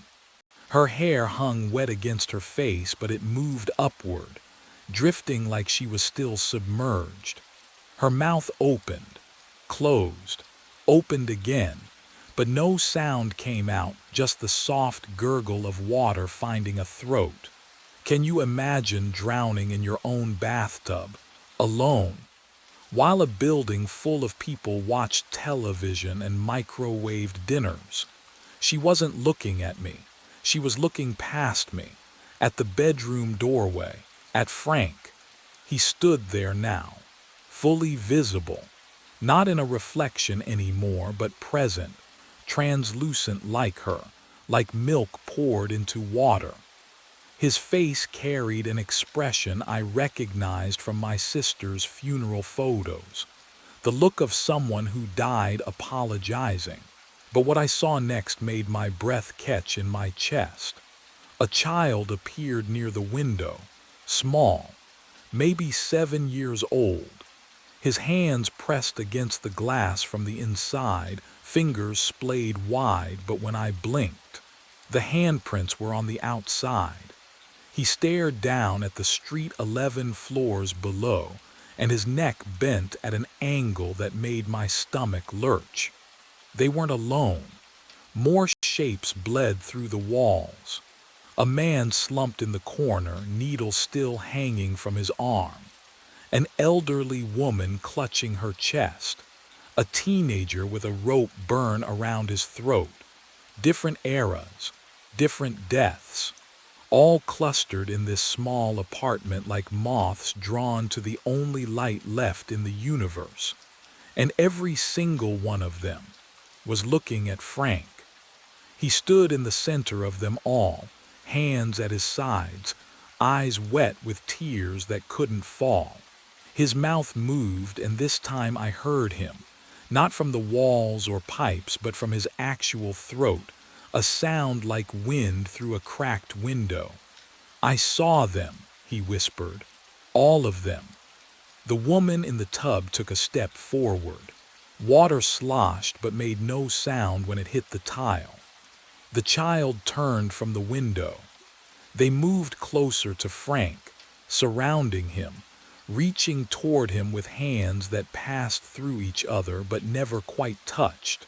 "I was here," Frank continued, and his voice cracked. "Every time. Apartment 11C, I heard her fall in the tub through my ceiling in 87. I saw him lean too far out that window in 93.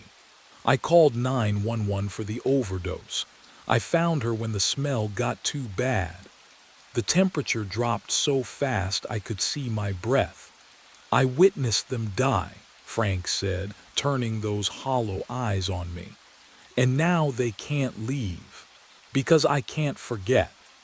The child reached for Frank's hand, held it, and for just a moment both of them looked more solid, more real.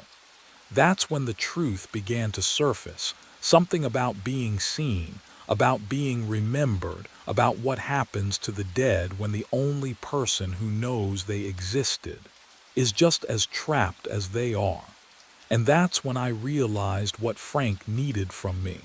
The spirits faded, and Frank remained. 3 a.m. The temperature plummeted so fast my breath clouded. He stood by the couch, not reflected, not glimpsed fully there, translucent like lake ice. I could see the stained wallpaper through his chest, but his eyes, solid, fixed on mine. "You understand now," he said. His voice came from behind me. I spun. Nothing. But his lips had moved in front of me. "Wrong, all wrong." Death froze me as an observer.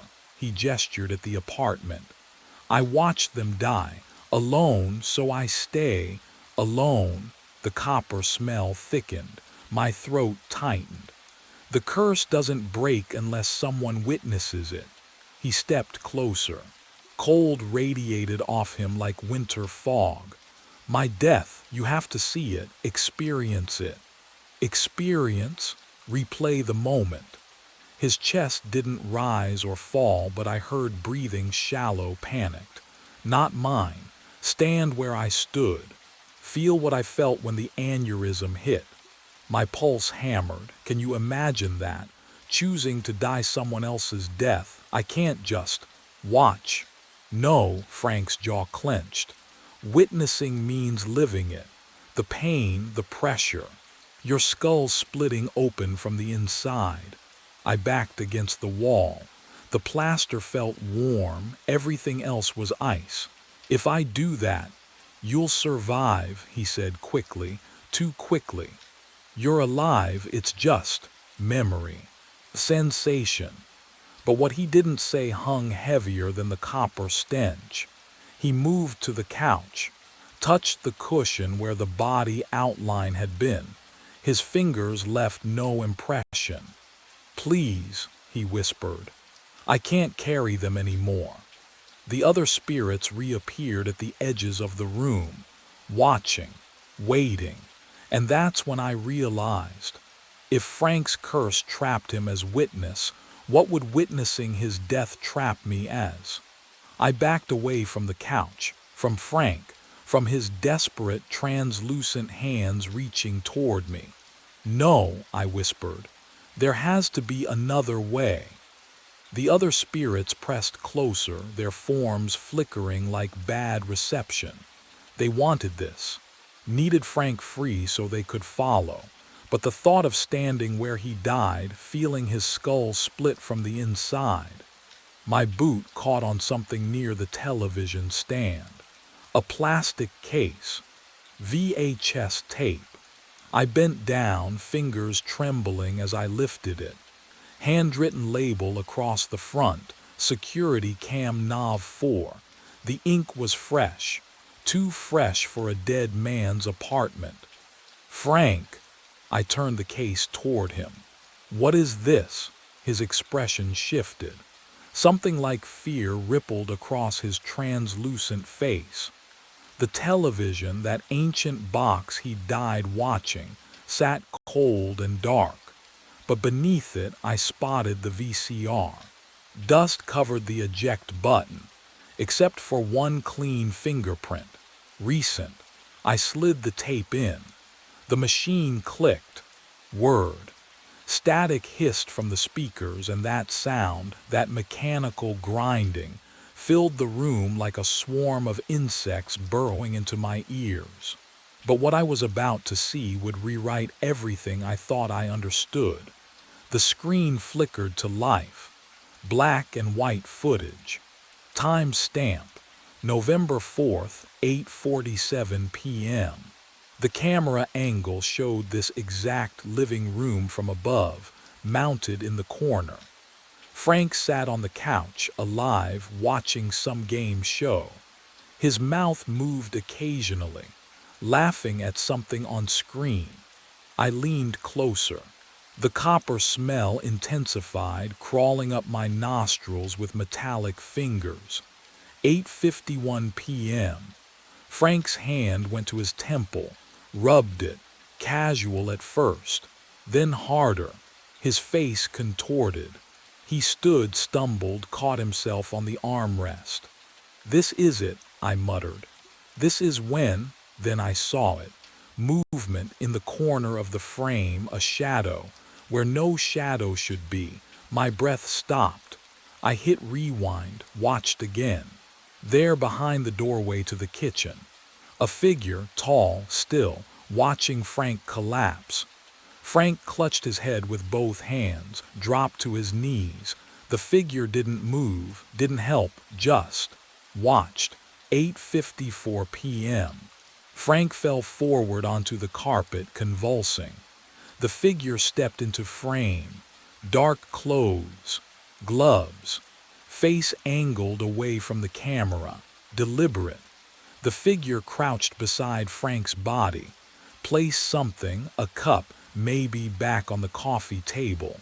Then stood, adjusted the photograph on the nightstand, the one with the wrong eyes. "Oh God," I breathed. Frank wasn't alone when he died. He was murdered. I spun toward his ghost.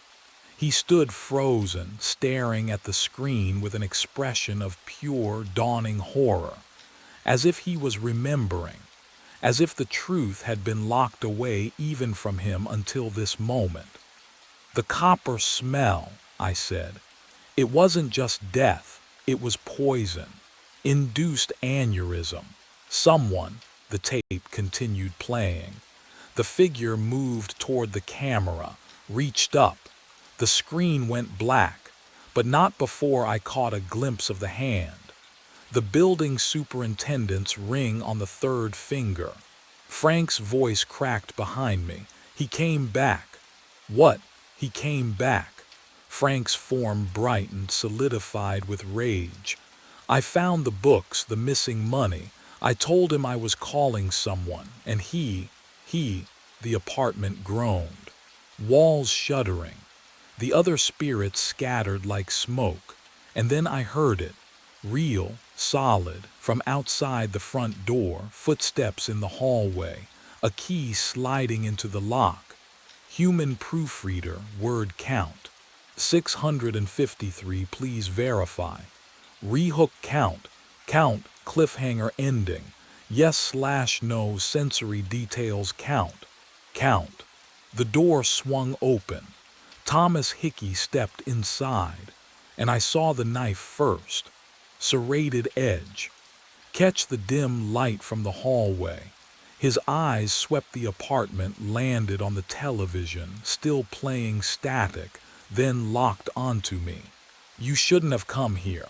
His voice was flat, practiced. I couldn't move, couldn't breathe. Can you imagine standing face to face with a killer, nowhere to run? "Frank." I whispered it without thinking. The temperature plummeted. My breath fogged between us. Hickey frowned, took another step forward, but Frank's reflection bloomed in the darkened television screen behind him, mouth moving, fury radiating off him in waves. The copper smell surged. No, not copper. Bitter almonds, poison. He knew what you did, I said, my voice shook. The embezzling. Frank found your records. Hickey's jaw tightened. Smart man, too smart. He raised the knife. And now you've seen the tape. The VHS cartridge flew off the shelf, slammed into the wall beside Hickey's head. He spun, blades slashing at nothing. Frank was everywhere now, cabinet doors banging open, pictures rattling, the journal pages flipping wildly. The air itself pushed against Hickey, forcing him backward. What the television remote lifted, hovered, then launched straight at his temple. He tried to dodge, but what happened next sealed everything. His foot caught the edge of the carpet, right where Frank's body had lain. He stumbled. Skull met the corner of the coffee table with a wet crack that echoed through my teeth. The knife clattered from his grip. His eyes went wide, confused, terrified, then empty. The body slumped. Blood pooled, exactly where Frank's outline had been. The apartment went silent, but only for a heartbeat, because Hickey's reflection appeared in the television screen, translucent, mouth opening in a scream no sound could carry. And Frank stepped beside him, placed one cold hand on his shoulder, and smiled. I understood then what forever meant in this place. The apartment settled into silence. 5 a.m. arrived with a soft click.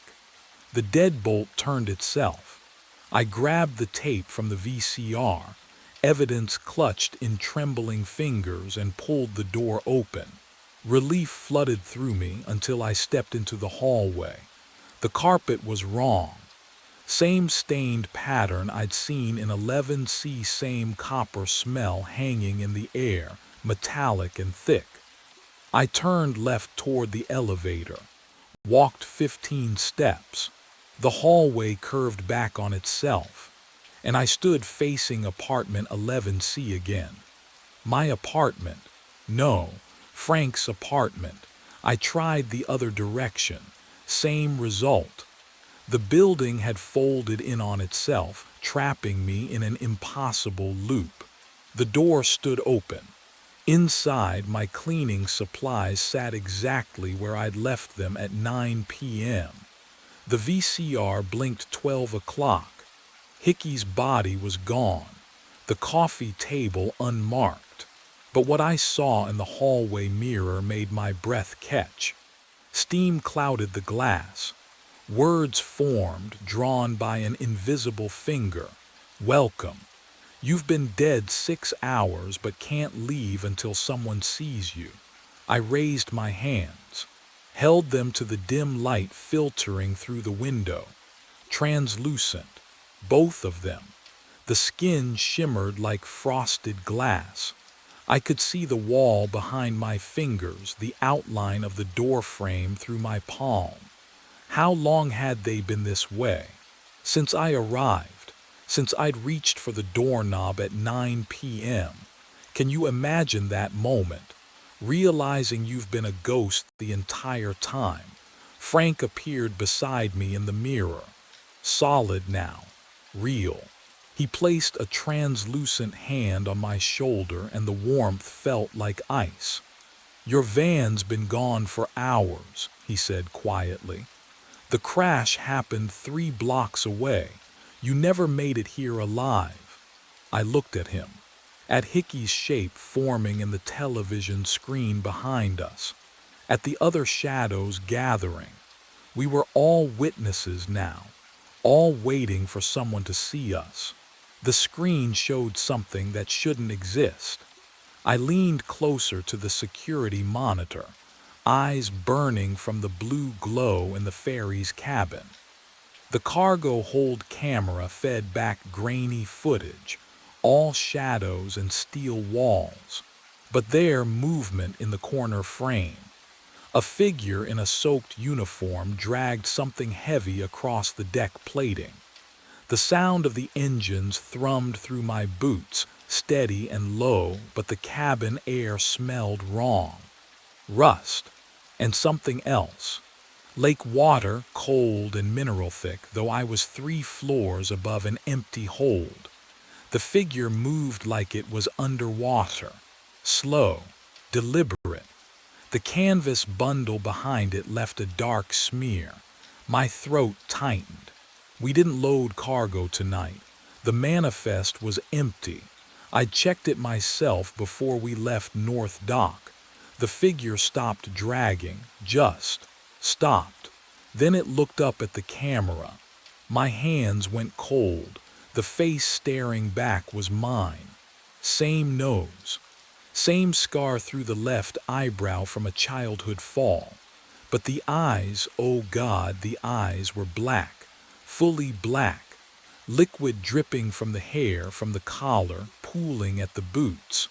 Water running upward along the jaw, defying gravity. Can you imagine seeing yourself like that, drowning, but still moving? The mouth opened. No sound came through the monitor's static, but I felt the words in my chest. What was in that canvas bundle? My hand found the throttle. Fingers trembling. The metal was ice cold under my palm, colder than it should have been in September. The duplicate on the screen blinked, 3 seconds after it should have. Then the engine died. The hum beneath my feet gone. The lights flickered once, twice. The cabin plunged into silence so complete I heard my own heartbeat hammering against my ribs. And that's when the footsteps started below deck. My mind dragged me back. 4 weeks earlier, before I understood what was waiting in that cargo hold. The return crossing from South Dock started normal enough. Engine humming steady. Lake calm as black glass. But the ferry rode low in the water, stern dipping with each swell like we were hauling freight. The cargo manifest showed empty. I felt it through the deck plating. That wrong vibration, the groan of a hull under stress. The smell hit me next. Not diesel, not rust, something colder. Like lake water in January, even though it was still September, still warm. Can you imagine that? A smell that feels like temperature. I descended to check the ballast tanks, flashlight beam cutting through the dark. Numbers on the gauge made no sense. Distribution balanced. Fuel levels normal. But the boat knew something I didn't. It settled deeper with every crossing, swallowing itself inch by inch into the lake. At North Dock, I found Perry smoking by the maintenance shed. "We're riding 4 inches low," I said. He exhaled through his nose. "Logs say you're empty." "I know what the logs say, I'm telling you, Graham." He dropped the cigarette, crushed it. "You filed 3 reports last month. Faulty depth finder, temperature anomalies. Christ, you measured the engine vibration with a ruler." He walked past me toward his truck. "Get some sleep." But I didn't sleep. I started logging everything. Water displacement, hull angle, weight distribution calculations scribbled in margins of my shift reports. Every night the numbers climbed. 200 pounds, 500, a ton. Something was accumulating in the hold, and whatever it was getting heavier. My phone buzzed against the metal console halfway through the crossing, the vibration lost beneath the engine's steady drone. I glanced down. Jillian's name glowed on the screen. "I'm going to my sister's in Spokane. Need space. Don't call tonight." The words sat there flat and final. No question mark. No opening for negotiation. I read them twice, my thumb hovering over the keyboard, but what could I say? That the boat was riding too low.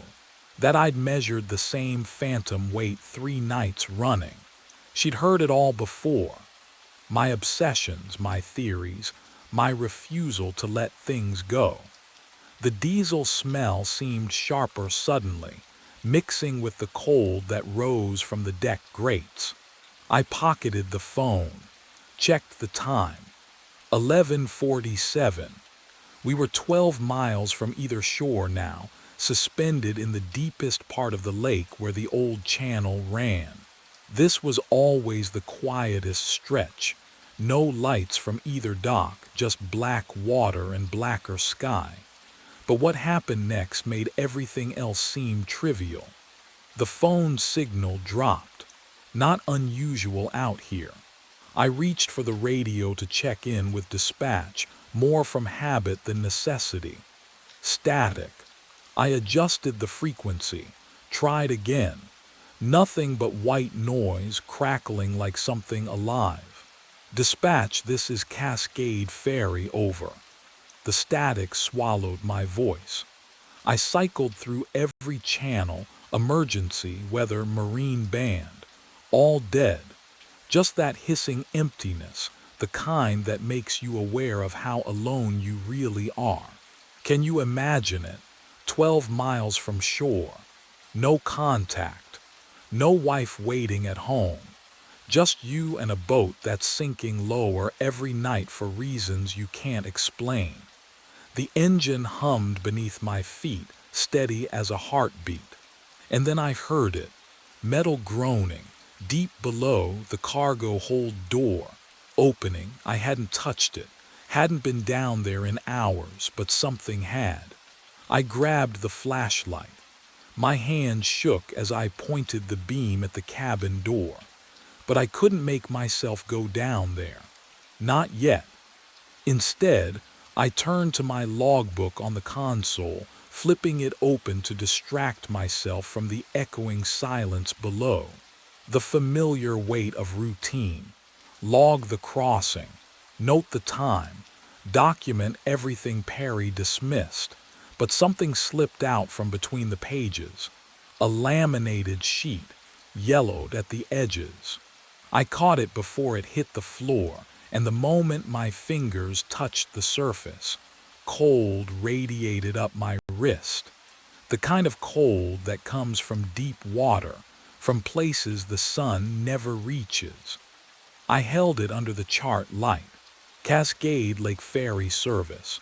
Passenger and crew manifest. September 1996. My throat tightened. The list of names blurred, then sharpened. I scanned down the crew roster, not sure what I was looking for, but something inside me already knew. There. Lockwood Graham, deckhand, status, lost at sea September 14th. I read it again. Then again, my name, my full name. Today was September 12th. The paper smelled like rust and deep water, so strong I could taste iron on my tongue. How was that possible? It was laminated, sealed. Nothing should get through. But the scent clung to my hands, thick and ancient. I didn't put this here. I'd used this logbook yesterday. This morning. The pages had been empty except for my own notes, my own handwriting tracking the weight that kept increasing, the ballast readings that made no sense. So who had? And why did the manifest list a date? That hadn't happened yet. The county library archives smelled like rot and old newsprint. I showed up when they opened, hands still shaking from the manifest. The clerk barely looked at me before pointing to the microfiche machines in the back corner. I found it in 20 minutes. September 14th, 1996. Ferry disaster on Cascade Lake. 7 crew members lost. No bodies recovered despite 3 weeks of searching. The vessel had been decommissioned, records sealed. Can you imagine reading about your own death?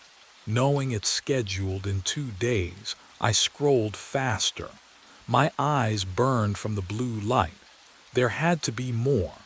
Some explanation that didn't involve a witness statement stopped me cold. The sole survivor, a maintenance worker named Chen, described the hours before the sinking. He mentioned a deckhand who'd appeared on shift that final night. No one recognized him. Chen said the man looked like he'd been underwater for days before he ever stepped aboard. Skin gray, uniform dripping even in dry air, eyes that didn't quite focus. My throat closed. The article included a police sketch based on Chen's description.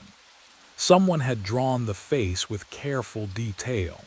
Hollow cheeks, dark matted hair, the unmistakable set of the jaw. I knew that face. I'd seen it in a photo on my mother's nightstand for 20 years before she died.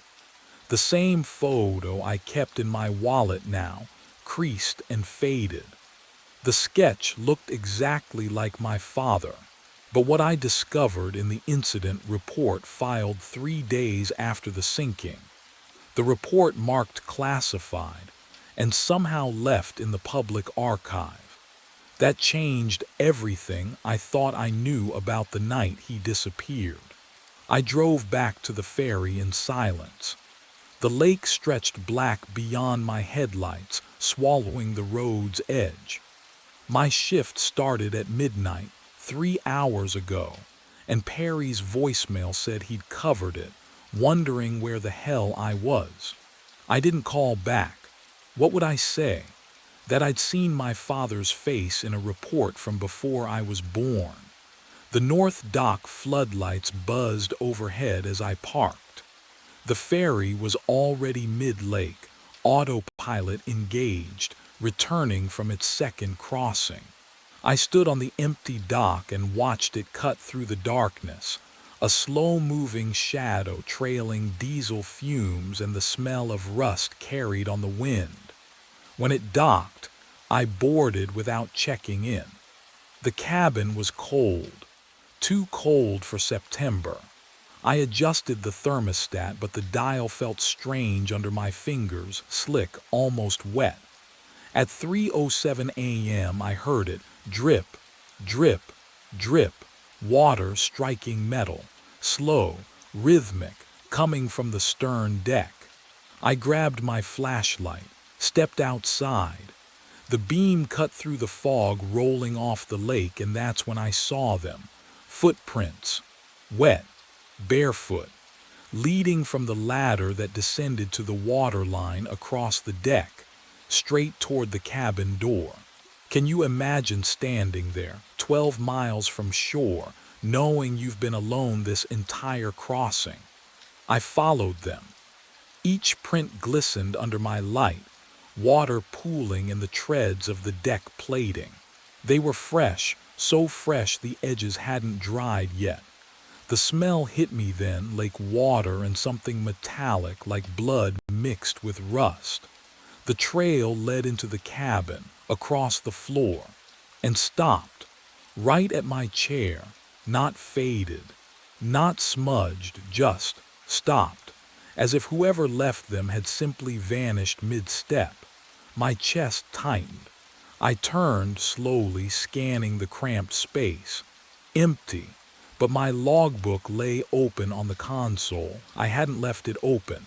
I stepped closer, the flashlight trembling in my grip.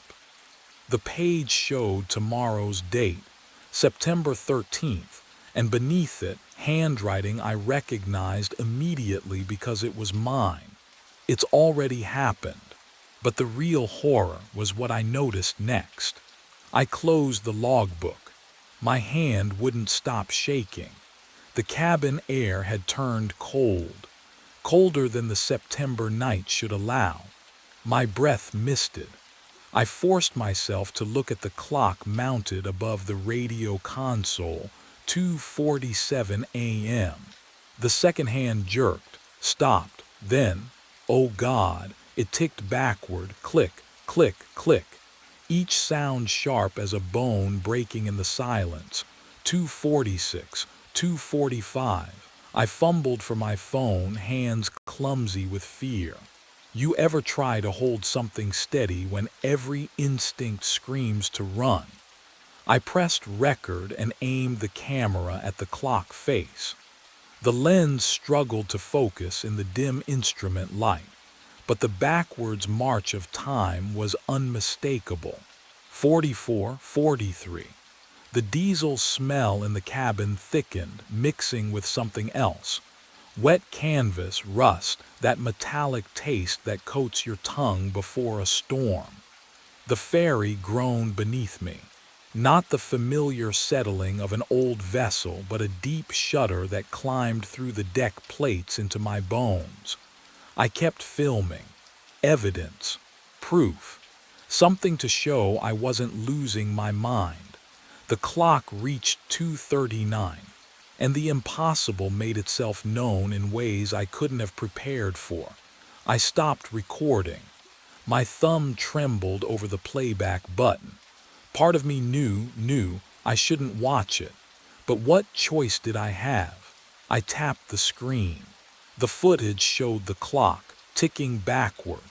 And there in the cabin window behind where I'd been standing, a figure, dark fairy uniform, dripping me. But I'd been alone. The reflection's mouth moved in the grainy phone footage. No sound, but I could read the lips forming words in perfect sync. You have to finish the route. The phone slipped from my grip, clattered to the floor. Below, in the cargo hold, metal shrieked against metal. A sound like the entire hull was bending under impossible weight. The ferry listed 3 degrees to port, then 5. Something down there had just gotten heavier, and whatever it was, it wanted me to keep sailing. I grabbed the flashlight. My hand shook so badly the beam danced across the cabin walls, but I couldn't wait any longer. The ferry groaned beneath me, listing harder to port with every minute. Whatever was down there, it wanted me to see. The stairs to the cargo hold felt narrower than usual, the metal handrail slick under my palm. Each step rang out, a hollow clang that echoed back wrong, like someone was climbing behind me in reverse. The air grew colder as I descended, thick with the smell of rust and something else. Deep water, like water that hadn't seen sunlight in decades. At the bottom I stopped, listened. Drip, drip, drip.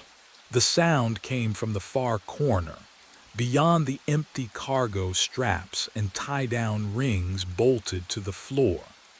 I swept the flashlight across the hold, and the beam caught on standing water pooling near the starboard bulkhead.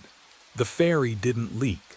I'd inspected every seal myself, but what I saw next made my breath catch. A figure stood in the shadows beside something large wrapped in canvas. The bundle sagged against the wall, dark water streaming from its folds, spreading across the floor in slow rivulets. And the figure, oh God, the figure wore a fairy uniform, soaked through, dripping. It turned to face me, my exact face. But the skin was too pale, almost gray, and water ran from its hair in steady streams that should have stopped by now. Its eyes, black, not just the pupils, everything, like staring into the lake itself at midnight. Can you imagine seeing yourself like that, standing there, impossible, real? Its lips moved, my lips. The voice came a half-second later, like an echo trying to catch up. You're the one who's late. I couldn't move, couldn't breathe. The flashlight beam trembled in my grip. It tilted its head, the movement too slow, too smooth. Water dripped from its chin, hitting the floor with that same rhythmic sound. Drip, drip, drip. I've been waiting since 1996. The canvas bundle shifted behind it. Something inside moved. And that's when I smelled it. The metallic tang of old blood mixed with deep water. The thing wrapped in canvas. It wasn't cargo. What was in there would change everything I thought I knew about my father's death.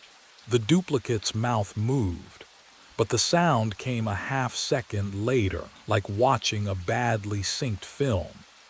September 14th, 1996, it said. 2:47 a.m. The ferry went down in 12 seconds. I pressed my back against the steel wall. Cold seeped through my uniform. The cargo hold stank of rust and deep water. Time doesn't break clean, the thing wearing my face continued. It folds, creases. You're standing in the crease, Graham. My name in my own voice made my stomach turn. The manifest, I whispered. My name was your father's root, his son. You, the duplicate, stepped closer. Water dripped from its sleeve, pooling at my feet.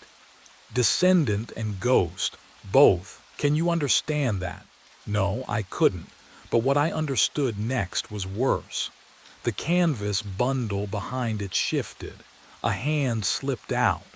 Gray, bloated wedding ring catching the beam of my dropped flashlight. I knew that ring. Gold band, single scratch across the top. Dad, I breathed. He never left the hold, the duplicate said. Neither did I, neither will you. Unless you finish what he couldn't. The boat listed further. Somewhere above, metal groaned. I thought of Jillian's last text, her sister's place in Spokane, the life I'd been too obsessed to hold on to. Complete the route, my double whispered. Dock at South Terminal or sink here now and let it all fold again. My hand found the railing. The steel was ice against my palm. If I dock, the loop closes, your father rests. You live. And if I sink, its black eyes reflected nothing. Then September 14th happens forever. The engine shuddered below us. I had maybe 2 minutes before the list became irreversible. Dock or sink, save myself. Or join the crease. What would you do when the choice isn't between right and wrong, but between ending and repeating? I ran for the stairs. I burst into the wheelhouse, grabbed the throttle, spun the wheel hard starboard. The engine screamed, protested. I didn't care. Through the window, dawn light bled across the horizon, pale and cold. The shoreline rushed closer. Rocks, trees. Not the dock, never the dock again. The hull shrieked as it struck bottom, metal tearing through sand and stone. I braced against the console as the ferry lurched, groaned, died. Silence. The diesel stink hung thick in the air. My hands wouldn't stop shaking. I turned. The duplicate stood in the doorway, dripping, watching. Then it wasn't, gone like it had never been there at all. I stumbled down to the deck. Morning air bit at my face, sharp and real. The ferry sat crooked on the beach, listing to port. Waves lapped at the stern. My radio crackled to life. Dispatch, Coast Guard. Perry's panicked voice demanding to know what happened. I told them about the canvas bundle. They came with lights and cameras and questions I couldn't answer. The bundle lay in the cargo hold, still leaking dark water. When they unzipped it, I looked away. But I heard them say the name. Thomas Lockwood, my father. Missing since 1996. I'd found him. What I didn't understand yet was how many times I'd found him before. My phone buzzed in my pocket, Jillian's name on the screen. "Graham, where are you? You didn't come home last night." Her voice, warm, concerned, not distant, not leaving. "I thought you said you were going to Spokane."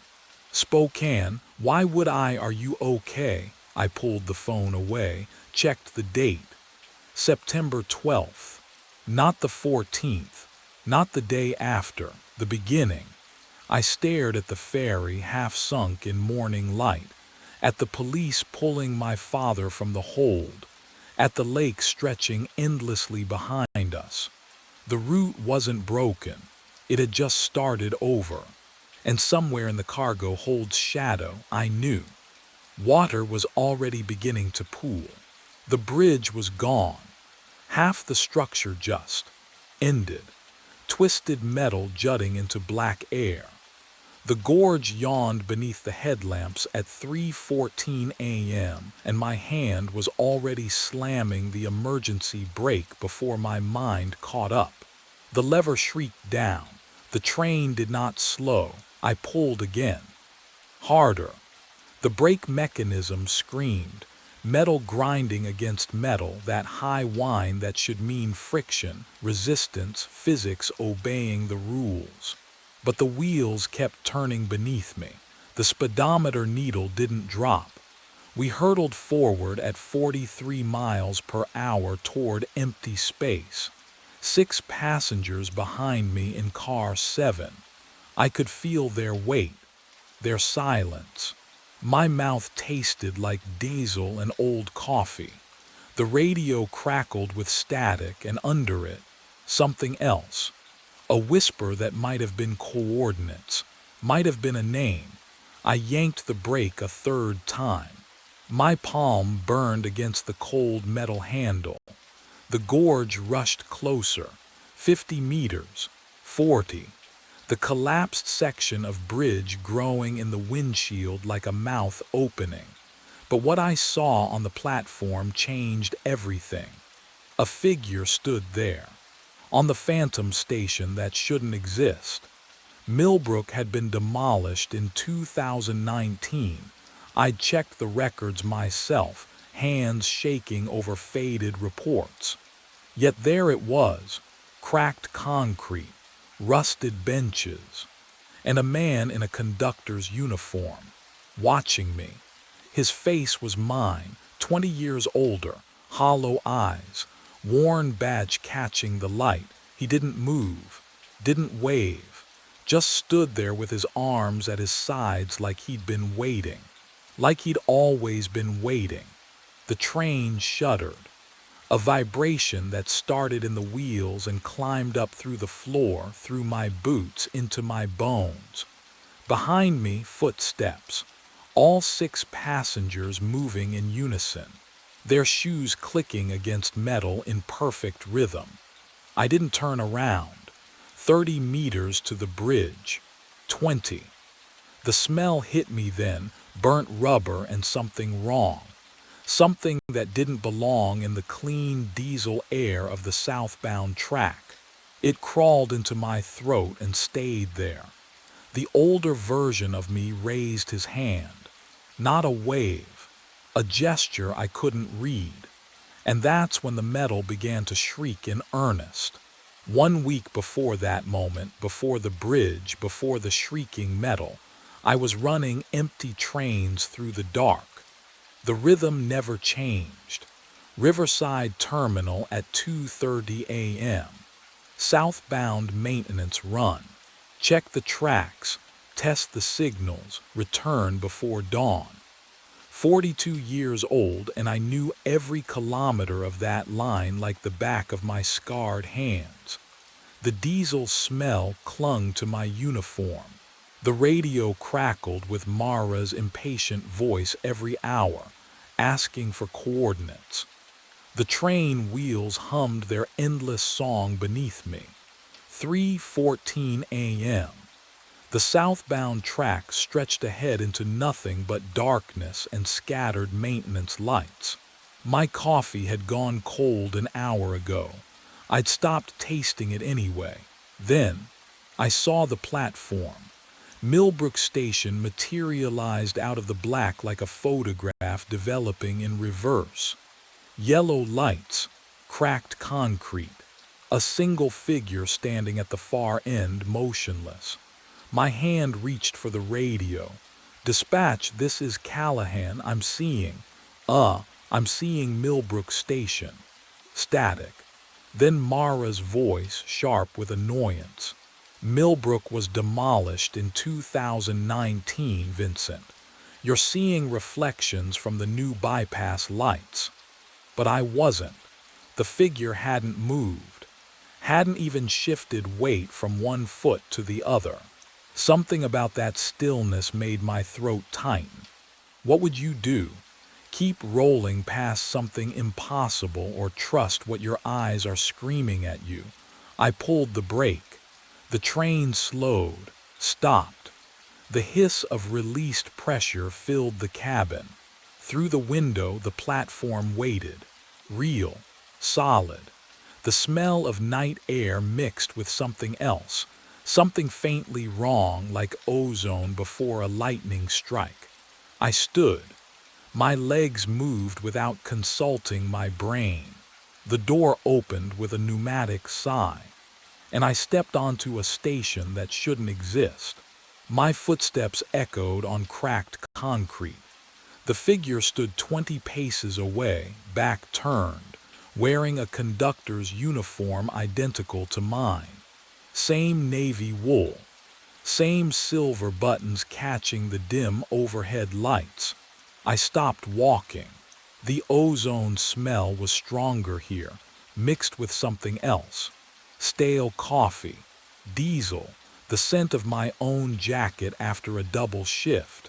The figure turned around. Have you ever seen your own face grown old?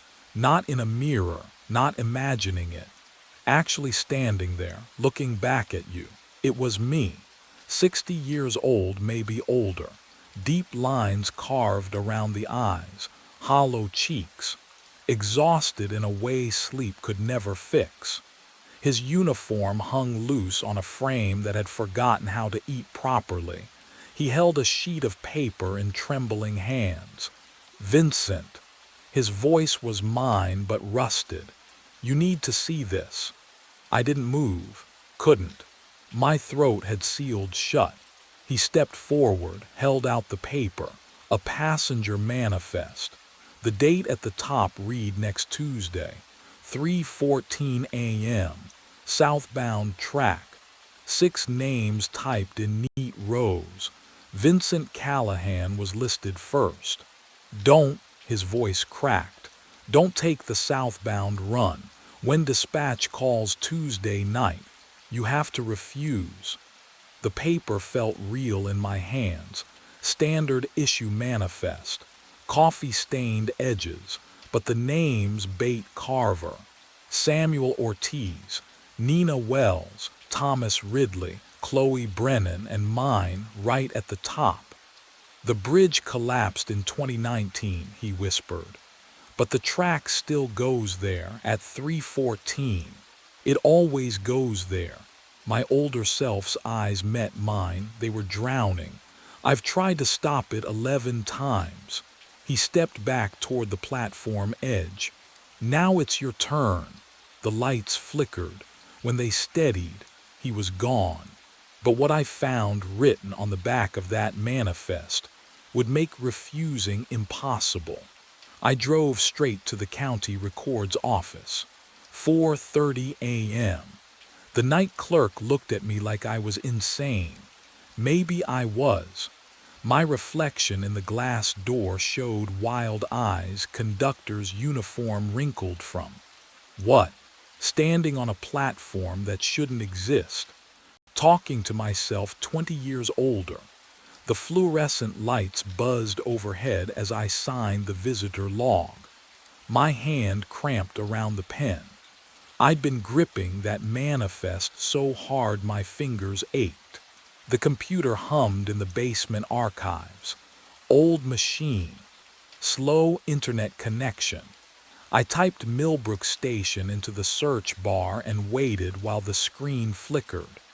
Rain drummed against the high windows. Each drop felt like a second ticking away toward next Tuesday. The first result loaded. Millbrook Station. Demolished June 7, 2019. Reason: structural instability following track realignment. I clicked deeper. Found the incident report buried 3 pages down. The PDF took forever to open. My heartbeat filled my ears while I waited. Can you imagine that feeling? Knowing what you're about to read will either prove you insane or confirm something worse. The file opened. Derailment.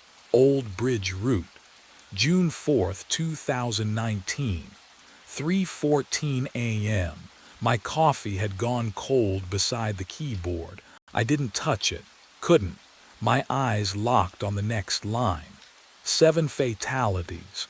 6 passengers. 1 conductor. The words blurred. I blinked hard. Read it again. No names released pending family notification. Of course not. Why would there be names? Why would anything be easy? But what I found next made my stomach drop.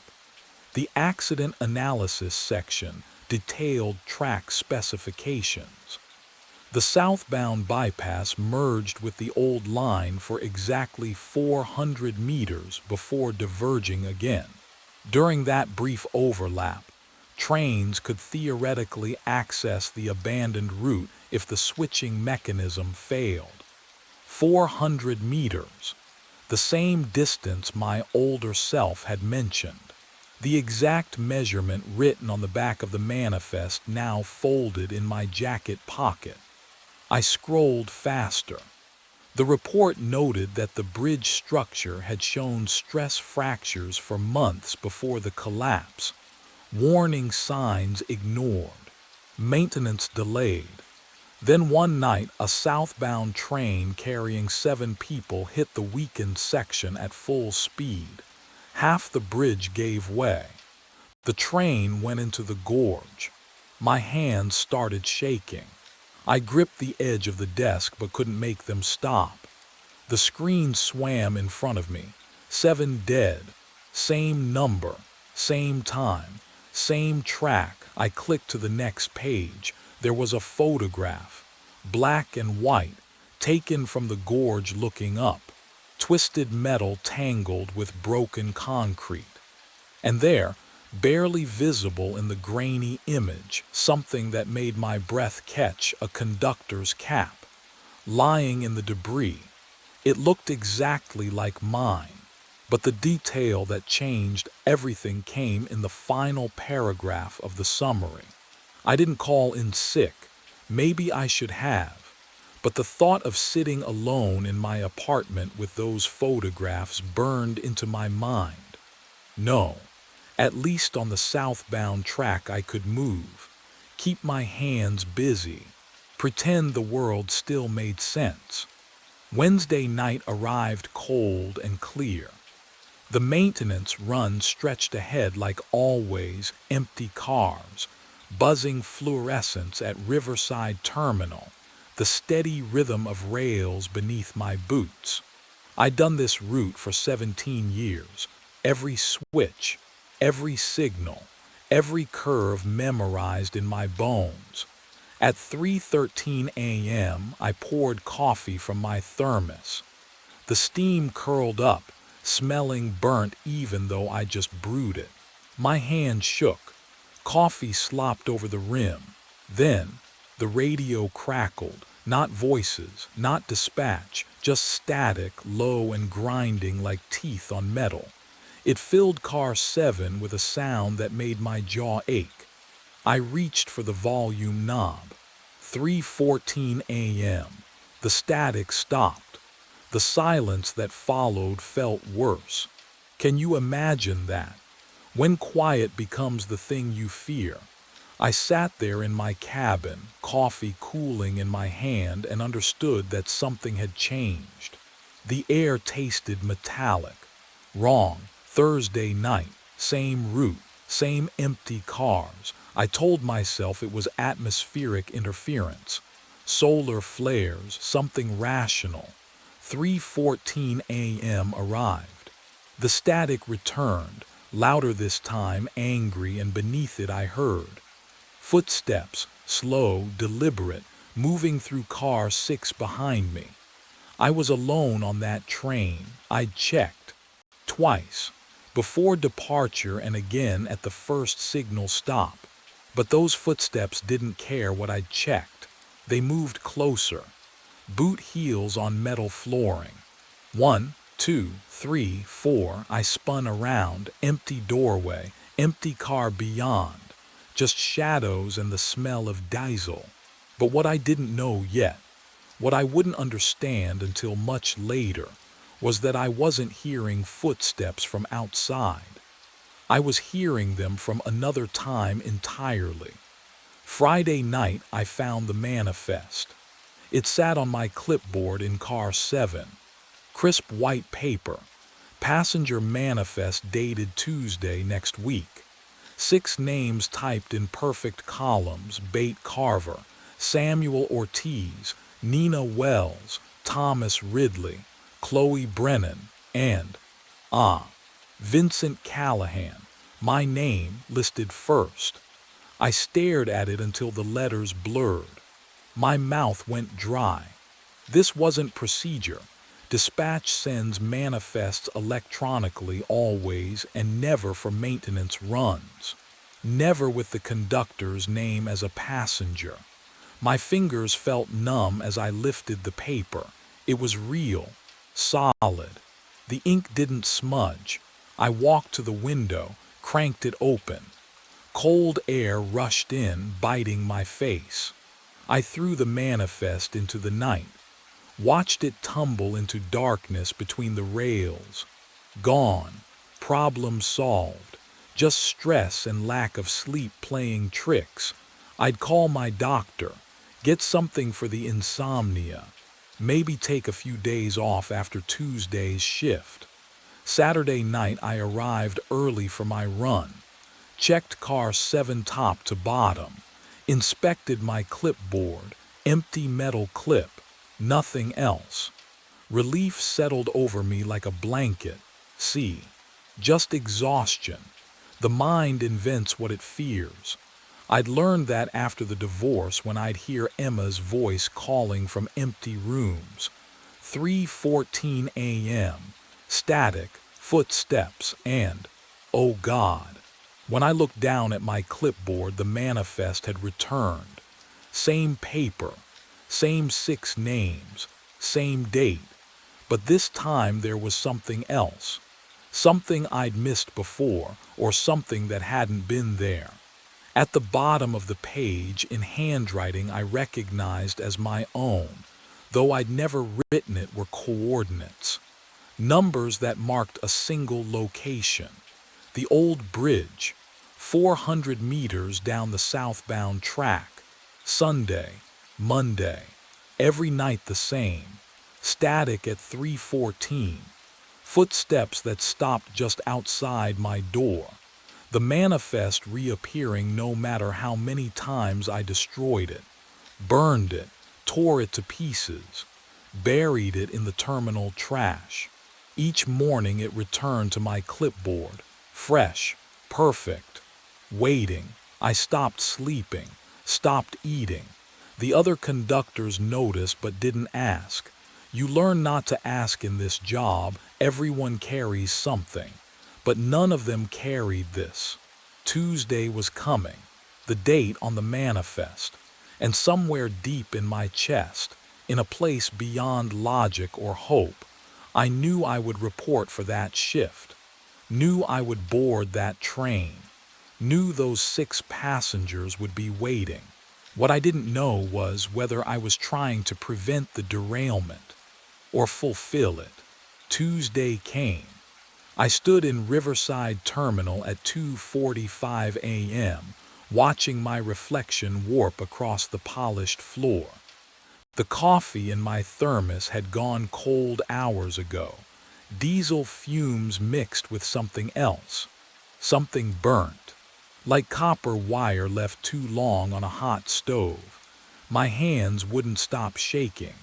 The platform stretched empty in both directions.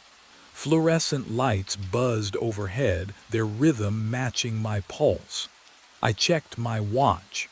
2:46. 47. The radio crackled to life. Callahan.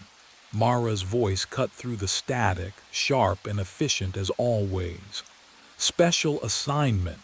6 passengers inbound from delayed airport shuttle. Need southbound transport. Immediate departure. My throat tightened. Southbound. The word hung in the air like smoke.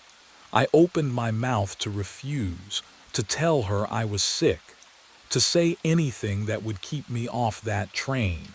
But what came out was different. Copy that. The words weren't mine. They moved through my vocal cords without permission.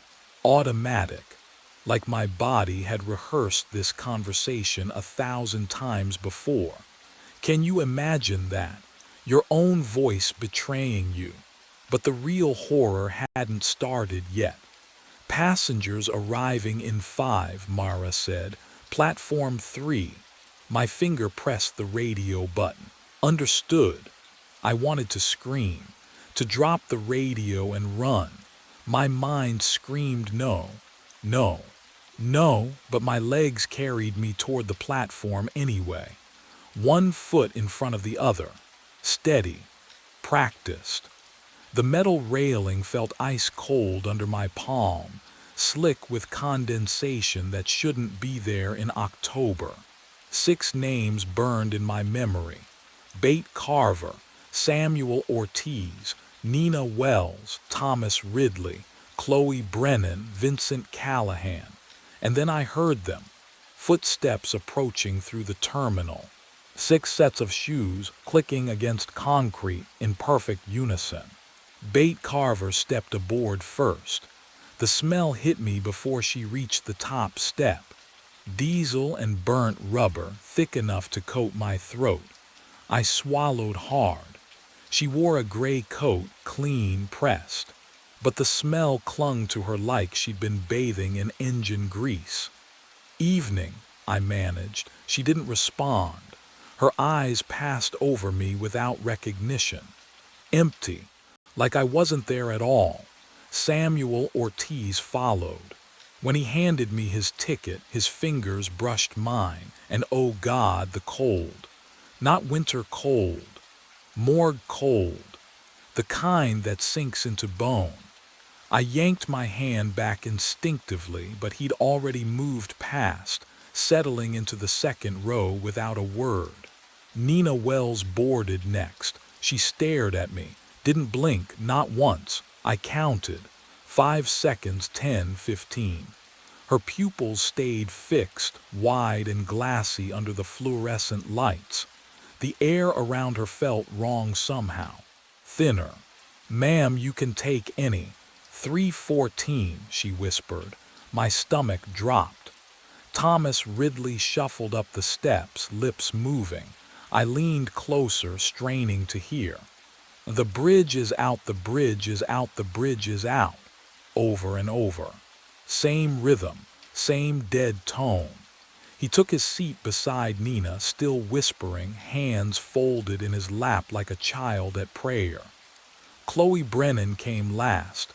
No luggage, not even a purse. Just her in a blue dress that looked decades out of style. She paused at the top step, tilted her head, and smiled at me. It wasn't a human smile. The 6th passenger, where was the 6th? I counted again. Bate, Samuel, Nina, Thomas. Chloe, 5. The manifest said 6, but what I didn't know yet was that the 6th passenger had been standing there all along. The 6th name on the manifest was mine. The realization hit like ice water.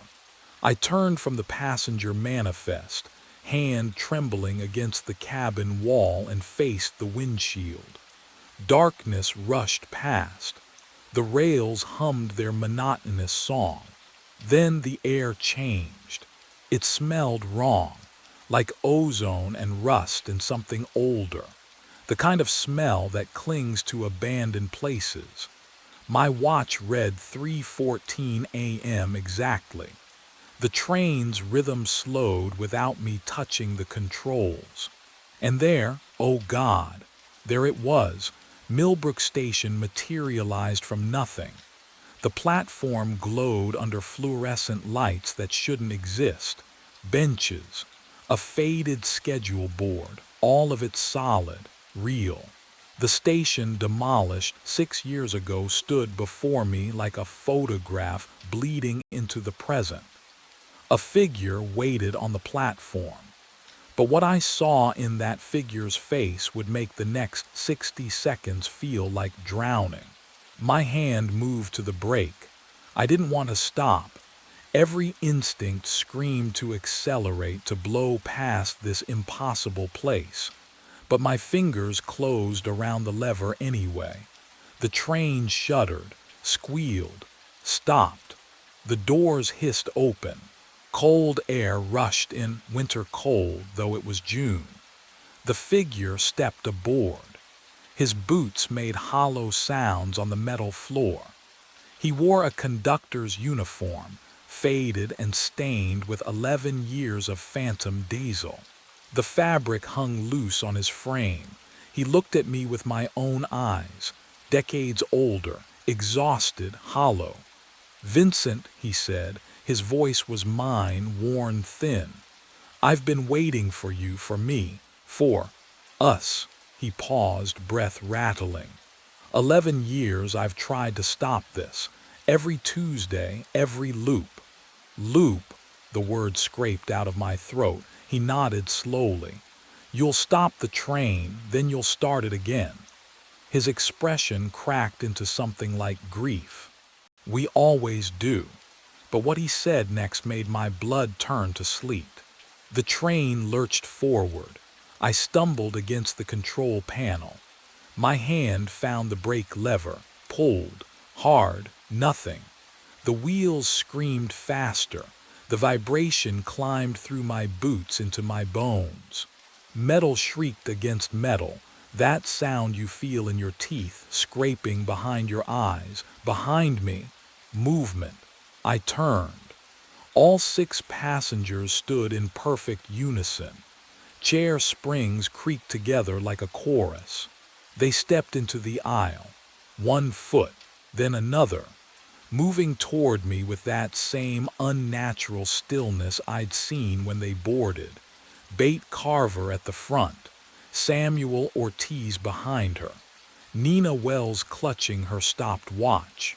Their faces, oh God, their faces were mine, not copies, not masks. My face at 20, my face at 35, my face gaunt and hollow at 50. Different ages worn on different bodies, but the same eyes staring back. My eyes, all of them watching me from 6 separate timelines. And no, the word barely escaped. They said nothing, just kept walking. The smell of burnt rubber thickened in the narrow cabin, diesel and something worse beneath it, something rotting. The train accelerated harder. Through the windshield, the darkness peeled away. The old bridge materialized. Half its iron skeleton jutted over the gorge, the other half, gone. Just empty air and a 400-meter drop into black water. My hands flew to the controls. Emergency brake, manual override, the throttle lever. Nothing responded. The passengers were 3 meters away. 2. Their mouths moved in sync, whispering coordinates I couldn't quite hear. Metal groaned. The rails beneath us twisted. The world tilted left, then right, then up became down, and down became everything inverted. And in that final moment before the bridge, I understood what waited at the bottom of the loop. Cold concrete pressed against my cheek. I opened my eyes. Platform lights flickered overhead. The same yellow sodium glow. My mouth tasted like copper and diesel. I pushed myself up. My hands. When did they get so weathered? Deep lines carved across the knuckles, liver spots. I looked down at my uniform, worn, frayed at the cuffs. The fabric had that permanent crease of years, not days. My watch. I twisted my wrist. The date glowed back at me. 11 years. 11 years. Forward, the memory of the crash flooded back. The inverted world, the bridge, the passengers with my face. I touched my jaw, older, skin sagging. I ran my tongue over my teeth. One missing in the back. Oh God. The platform stretched in both directions. Empty. Silent. No exit signs, no stairs, just the tracks and the phantom station that should not exist. But I knew what came next. I had always known. A low rumble vibrated through the concrete. I turned. Headlights pierced the darkness. 3:14 a.m. The southbound maintenance train rounded the curve. Same route, same speed. My chest tightened, not from fear anymore, from recognition. The train slowed. I stepped to the edge of the platform. The headlights washed over me and I saw him through the cabin window. Younger, 42. Eyes not yet hollowed by this place. Me. He looked confused, frightened. His hand hovered over the brake. I raised my hand, slowly. The gesture I remembered seeing 11 years ago, or was it 1 week ago? Time had no meaning here. The train stopped. He would step out. I would give him the warning. The manifest. He would try to change things, and next Tuesday, he would crash anyway. The loop begins. The phone buzzed at 4:04 in the morning. I answered on the second ring. Force of habit. 7 years running roadside assistance solo, you learn to pick up fast. Webs towing, breathing. Shallow and wet like someone trying to speak through frost.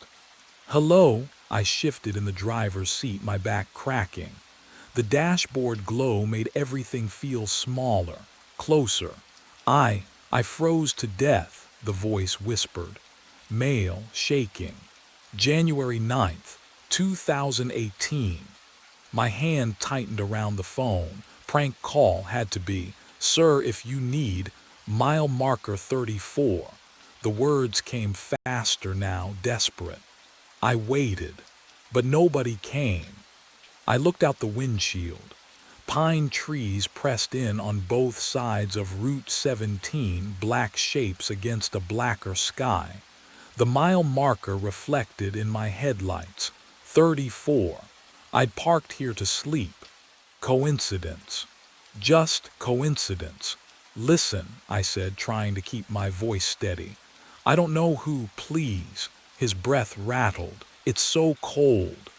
The line went dead. My rearview mirror caught my eye. 2 headlights glowed behind me, maybe 50 yards back. High beams, unmoving.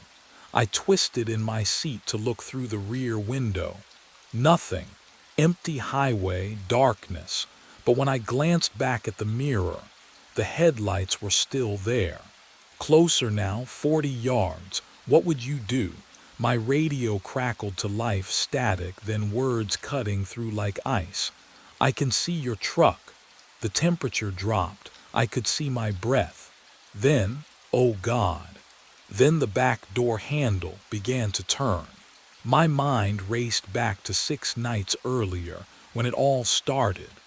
The phone rang at 4:04 in the morning. I remember because the clock on my dash had just clicked over. That specific minute when the world feels most abandoned. I'd been parked behind a shuttered gas station off Route 17. sleeping bag bunched against the passenger door, coffee gone cold in the cup holder, oil slick rainbows floating on the surface. Have you ever been so alone that even your own breathing sounds too loud? I answered on the third ring. Roadside assistance. Static crackled. Then a voice, thin and desperate. I need help. My car broke down.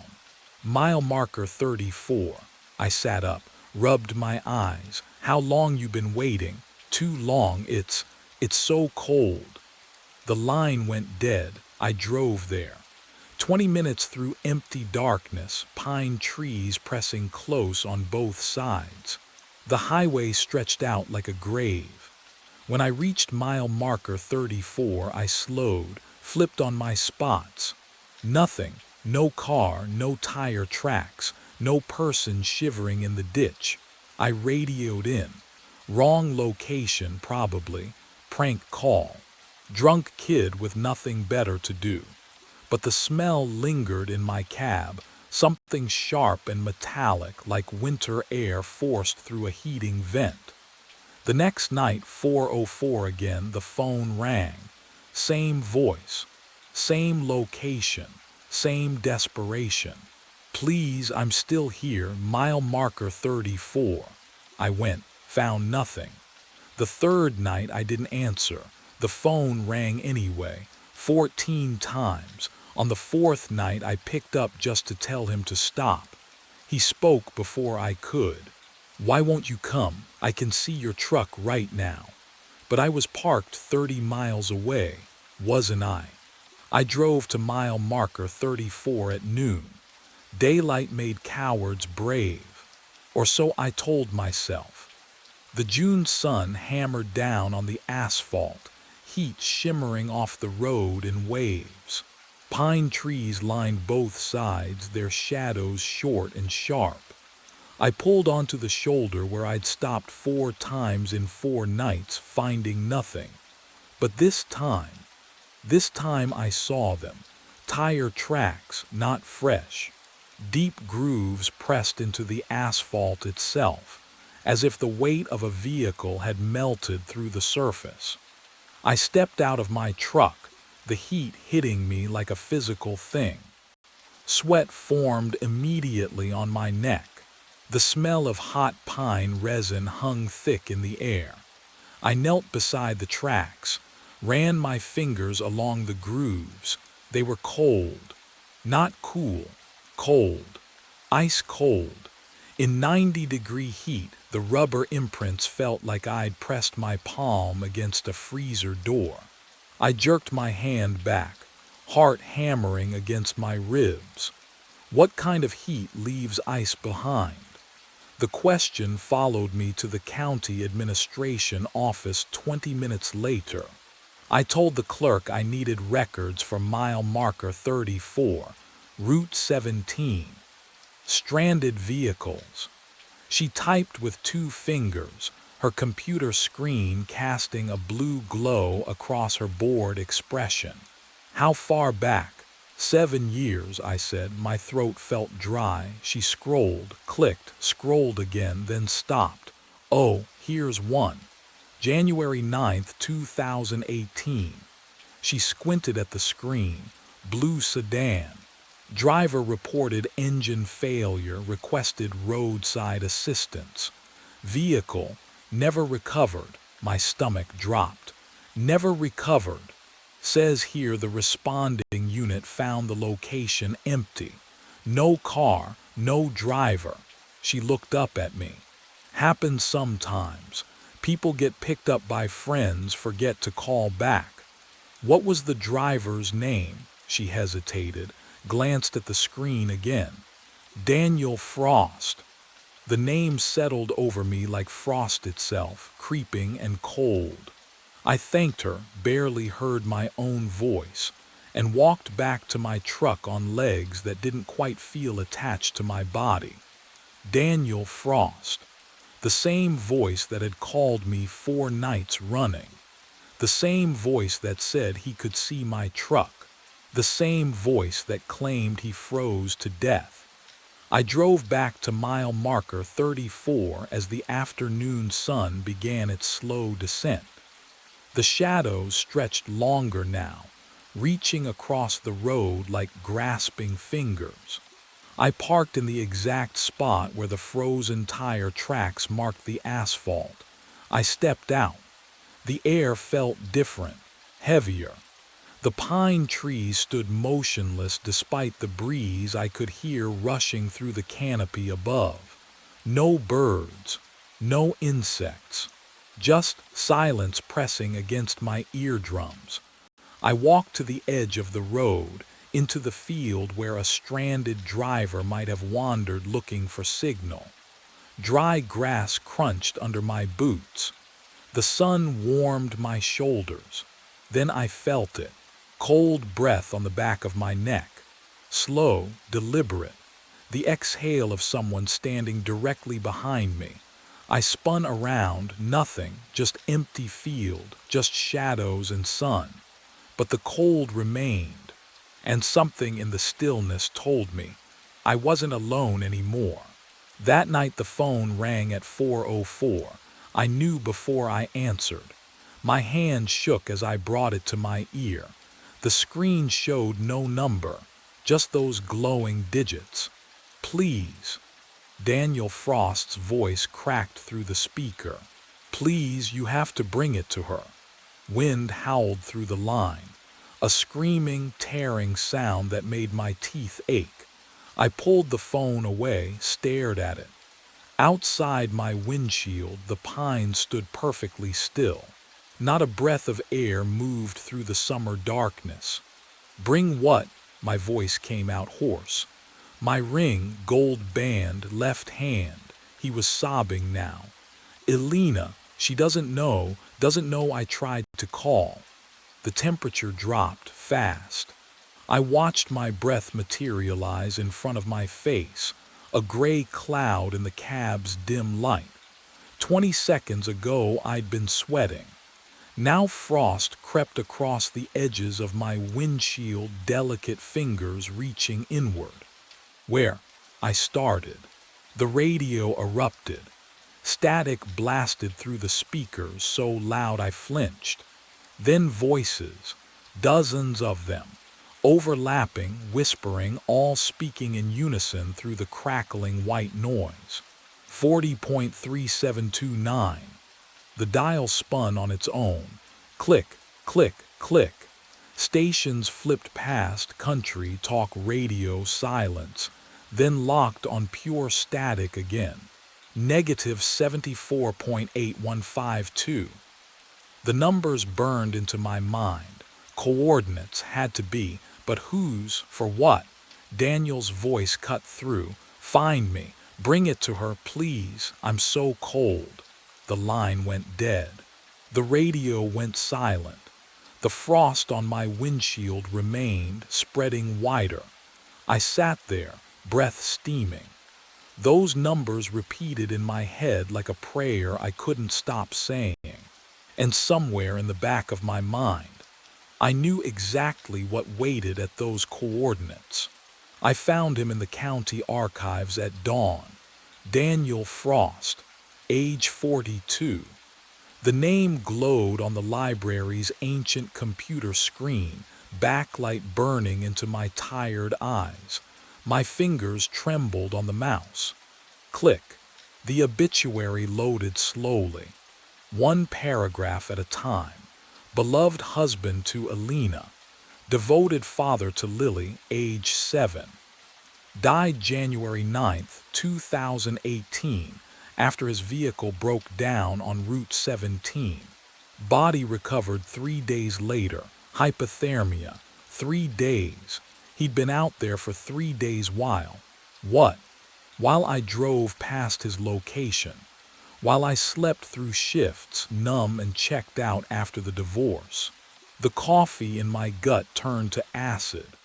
I could smell the library's musty carpet, decades of dust and forgotten stories pressing against my lungs. Survived by his loving family. Services held at Pinewood Cemetery. I memorized the address. closed the browser. The screen went dark, reflecting my face back at me. Hollow eyes, unshaven jaw, a man I barely recognized. Can you live with knowing someone died waiting for you to care? By noon, I stood at his grave. The cemetery stretched empty under brutal July heat.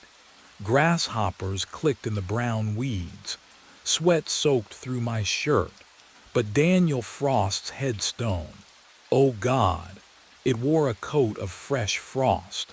Thick white crystals that shouldn't exist, not in this weather, not in this world. I crouched beside it, touched the stone. My fingertips went numb instantly, the cold bit down to bone. I'm sorry, I whispered. I'm so sorry. The air went still. No grasshoppers, no breeze then. Tap, tap, tap from inside my truck. Behind me, against the windshield from the inside. I turned slowly, heart hammering against my ribs. Through the glass I saw nothing, just the steering wheel. The empty cab, but the tapping continued, deliberate, patient, impossibly wrong. And the frost on the headstone began spreading toward my feet. I fled the cemetery with frost still clinging to my boots. That night they appeared, headlights in my rearview mirror, two pale orbs floating a quarter-mile back, steady as a heartbeat. I was on Route 17 heading north, no other traffic for miles. I pressed the accelerator. The engine roared, 60, 70, 80. The headlights kept pace. I slammed the brakes. Rubber screamed against asphalt. My truck shuddered to a stop, hazards blinking orange into the darkness. The headlights stopped too. Same distance, same position, not gaining, not fading, just there. I threw the truck into reverse, tires smoking as I hurtled backward down the empty highway. The headlights reversed with me, maintaining that impossible fixed distance like we were tethered by invisible wire. My hands shook on the wheel. What would you do? Keep driving or pull over and face whatever was back there? I didn't have the courage to find out. The second night they came earlier, 9 p.m., same stretch of road, same twin lights materializing from nowhere. The third night my mirrors began to fog, not from outside, from within the glass itself, as though something cold pressed against the other side. I wiped at the rear view with my sleeve, but the condensation bloomed from beneath the surface, spreading like frozen breath across the reflection. Through the fog, those headlights gleamed. By the fifth night, I stopped trying to outrun them. They were always there, patient, waiting. The temperature inside my cab dropped until I could see my breath curling white in the dashboard glow. Then came 4:04 in the morning. My phone vibrated before the ringtone sounded. Impossible. The screen lit up, and then the call connected. Daniel's voice cracked through the speaker, small and exhausted and utterly human. I just want to go home. The line went dead. Behind me, the headlights flared bright enough to burn. I stopped running on the sixth night. At 4:03 in the morning, I pulled off Route 17 and let the truck idle at mile marker 34. Engine ticking, headlights off. The temperature gauge read 78 degrees outside, but my breath clouded the air inside the cab. I kept my hands on the wheel and waited. 1 minute. That's all it took. At 4:04 exactly, the back door handle moved. Not a rattle, not wind. A deliberate twist. Metal grinding against metal, the sound sharp enough to make my molars ache. I watched it in the rear-view mirror, chrome lever jerking left, then right, then left again. Something was trying the lock. My throat closed. The pounding started 3 seconds later. Boom, boom, boom, heavy, methodical, fists, or something like fists, hammering the truck bed directly behind my head. The whole cab shook with each impact. I gripped the steering wheel hard enough that my knuckles went white, but I didn't move.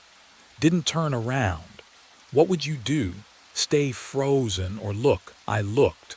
Frost was spreading across the rear window, not condensation. Ice. Crystalline patterns blooming outward from the center, fast and geometric, like time-lapse footage of a frozen lake. The temperature inside plummeted. My skin prickled. That metal-cold smell filled my nose, the scent of winter locked in a freezer too long. And then, oh God, then I saw it. A handprint, blue-tinged. Fingers splayed wide against the glass from the outside. The whorls of a palm pressed flat, surrounded by a halo of frost. It was ice cold to look at. My spine locked up. The radio exploded to life. No static this time, no crackling. Just a voice, Daniel's voice, screaming through every speaker. Let me in. Let me in. Let me in. Let me in.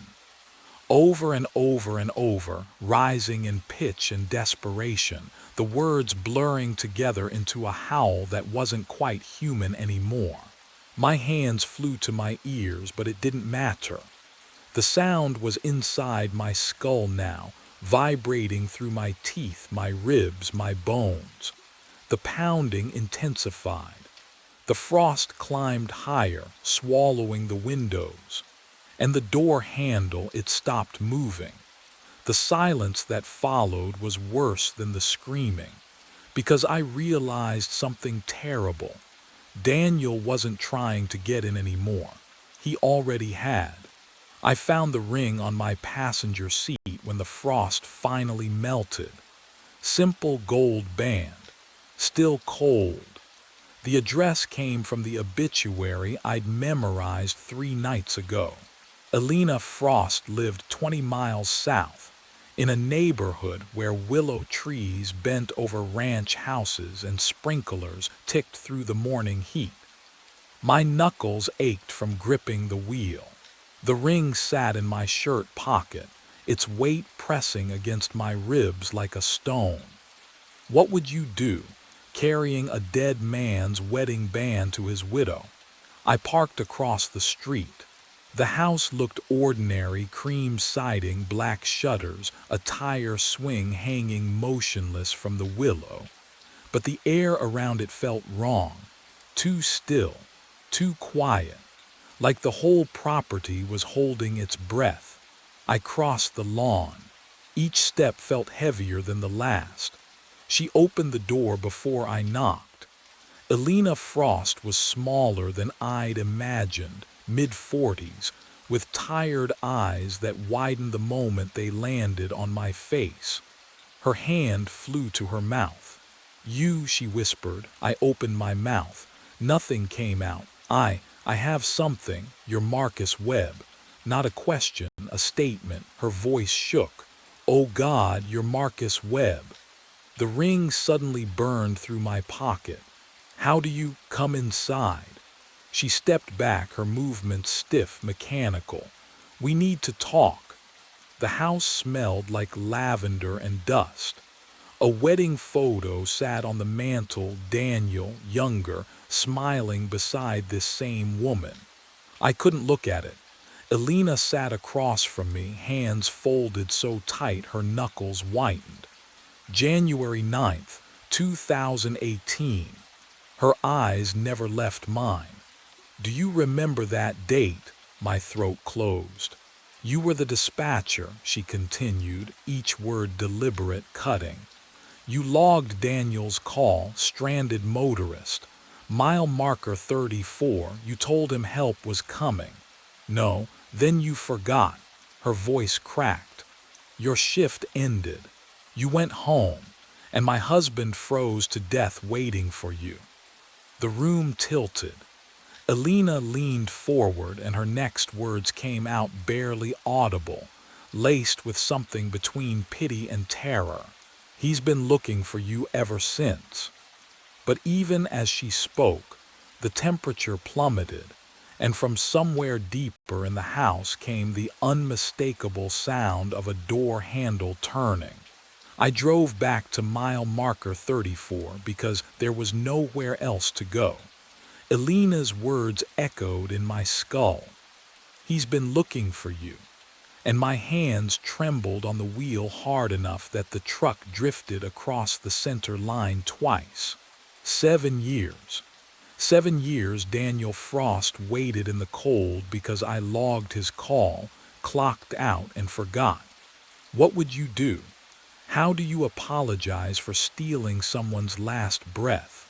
The marker appeared in my headlights at 3:58 a.m. I pulled onto the shoulder where his blue sedan must have sat, engine dead, hope dying slower.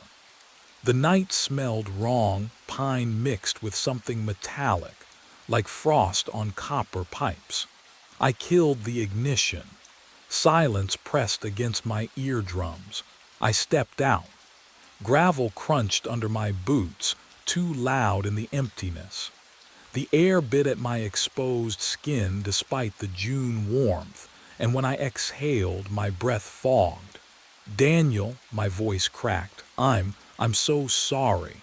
The words felt pathetic, insufficient. "I forgot you. I went home and you," my throat closed. "You died alone because of me." The temperature dropped fast.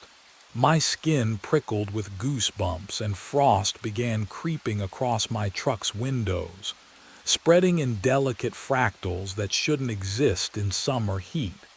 I glanced at my rearview mirror. Headlights. Faint, flickering.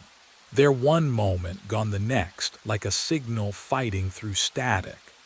But with each flicker they grew more solid, more real, until I could see the blue sedan behind them. Old model, snow crusted on the hood. My heart hammered against my ribs. He stood beside the driver's door. Daniel Frost. Frost coating his face in white webs, eyes dark and hollow, lips blue-tinged. He didn't blink, didn't breathe. Just stared at me through the mirror's reflection with an expression I couldn't read, grief, rage, or something worse. He raised one arm and pointed at me, then at the sedan's passenger door. The handle turned with a soft click, and the door swung open on hinges that made no sound. Invitation or trap. The beeping woke me first. Then the smell, antiseptic and bleach, sharp enough to sting my sinuses. I tried to move. My limbs felt distant, heavy. The sheets beneath me crinkled with that unmistakable hospital texture. Fluorescent lights hummed overhead, too bright even through my closed eyelids. I forced my eyes open.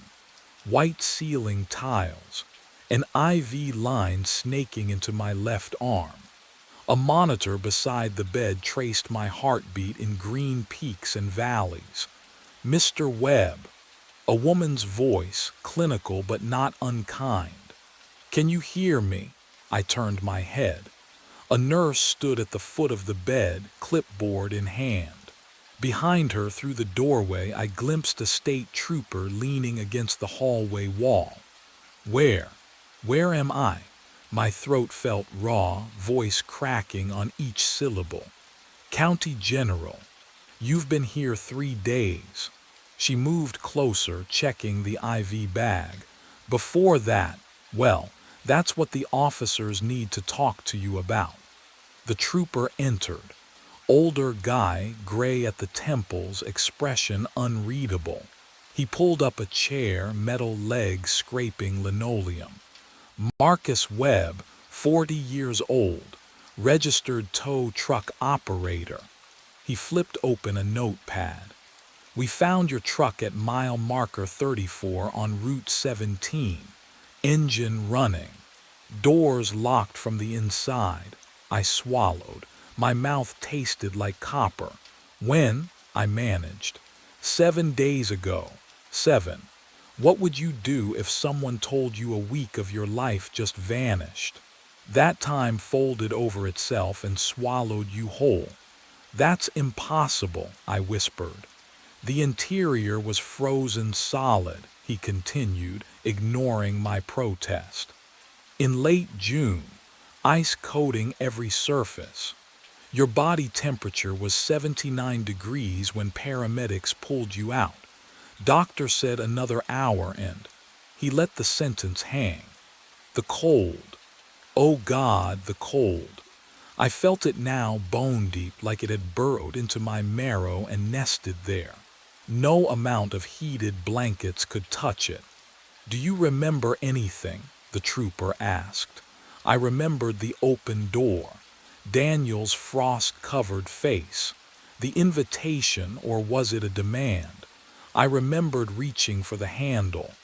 I went to apologize. My voice sounded hollow even to me. At mile marker 34, there was someone I needed to tell I was sorry. The trooper exchanged a glance with the nurse.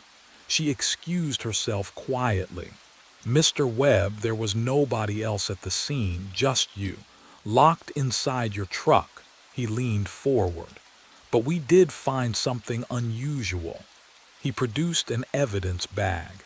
Inside it, my phone. 47 outgoing calls logged in your phone history, all to roadside assistance dispatch, all placed at 4:04 in the morning. He paused, watching my face. All timestamped January 9th, 2018. The room tilted. I gripped the bed rail. That's not possible. Phone company confirmed it. They can't explain it either. He stood, tucking the notepad into his belt. You're not under arrest, Mr. Webb, but you need to stay in town. We'll have more questions. He left. The door clicked shut. I was alone with the beeping monitor and the smell of antiseptic and the cold that wouldn't leave. Across from the bed hung a small mirror, the kind hospitals use so patients can check their appearance. I didn't want to look. Every instinct screamed not to look, but I did. My reflection stared back, pale and hollow-eyed, and behind me in the darkened glass, 2 headlights, steady, unblinking, keeping their distance but never fading. I closed my eyes, opened them. The lights remained. They followed me out of the hospital the next day, in the chrome of the elevator doors, in the window of the taxi, in every reflective surface I passed. I never made it home. How could I? I don't think I have one anymore, because now I understand. Daniel spent 7 years trapped at mile marker 34, calling for help that never came, waiting, freezing, alone. Now it's my turn to wait. The clock reads 4:03. My phone will ring in 60 seconds. It always does. And when it does, I'll answer. I'll hear my own voice on the other end, desperate and cold, begging someone to send help. But nobody's coming. Nobody ever does. The mountain holds its breath at midnight. No wind. None. I stand at the base station, watching the chairs glide up through darkness, and the air is so still I can hear frost cracking on the cables. 42 chairs ascending, 42 descending. The lift hums its eternal rotation, a low frequency I feel in my teeth. I've run this shift alone for 6 months. I know every sound, the whir of the bull wheel, the metallic tick of chairs passing the sheave assemblies, the way empty seats sway when gusts come screaming down from 11,000 feet. But tonight, there's no wind. I count chairs as they round the base station. Routine, methodical. Safety checks keep you alive on mountains like this. 28, 29, 30. Then chair 34 passes, it swings. Hard. Side to side, violent arcs that make the cable groan. I step back. The chair rocks like someone just leaped out of it, but the safety bar is down, locked in position, and the seat is empty. My radio crackles. Static washes through the frequency, then cuts dead. I watch chair 34 rise into the black throat of the mountain, still swinging. The chairs ahead and behind hang perfectly still. What would you do? Call it in. Jake won't answer. He never does on night shifts. The lift hums. The frost breathes. The air smells wrong, not pine and ice, but something metallic. Copper. I lift my radio, press the button. Base to top station, do you copy? The static returns. But underneath it something else. A rhythm like breathing. Chair 34 reaches the darkness where my sight ends, and I realize the safety bar is moving. Lifting. On its own. I pulled up the security feed from the top station. The monitor's glow turned my hands corpse blue as I rewound the footage. 12:15, 12:16. The lift hummed through the speakers, a low mechanical drone that made my teeth ache. Empty chairs cycled past the camera in rhythmic silence. 28, 29, 30, 12:17. Chair 34 entered the frame, empty, safety bar down, and then nothing. The screen flickered. Static rolled across the timestamp. When the image stabilized, the numbers read 12:19. I stopped breathing. 2 minutes, just gone. I rewound again. Watched chair 34 arrive at 12:17. Watched the timestamp stutter and jump. No glitch lines. No visual corruption. The footage simply ceased to exist for 120 seconds. What would you do if time itself refused to record something? My breath fogged the monitor as I leaned closer. The chair sat motionless in frame during that frozen instant at 12:17. But when the feed resumed at 12:19, the camera angle had shifted. Not much. Maybe half an inch to the left. Like someone had bumped the mounting bracket, or leaned against it. The base lodge felt smaller suddenly. The walls pressed in. The space heater rattled behind me, struggling against the cold seeping through the window seals. I was the only living thing on this mountain until 4 in the morning. The only one who could have touched that camera, except I'd been down here the entire shift. I scrolled forward through the feed. Chair 34 descended the mountain at 12:23. Still empty, still wrong. The safety bar remained locked in position, but something about the seat looked compressed, as if weight had settled there moments before. Therefore, I did what any rational person would do. I watched those missing 2 minutes 17 more times. The answer never changed, but with each replay, the camera angle seemed to shift just a little bit more. My hands shook as I reached for the phone. Jake would know what to do. He'd been running this resort for 15 years. He'd seen equipment glitches, power surges, camera failures. This was explainable. It had to be. The dial tone droned in my ear. 3 rings, 4. Come on, Jake. 5 rings, 6. Then his voice pre-recorded flat. You've reached Jake Torrance. Leave a message. The beep never came. Instead, a robotic monotone. Mailbox full. I pulled the phone from my ear and stared at it. Jake's voicemail was never full. He barely got calls.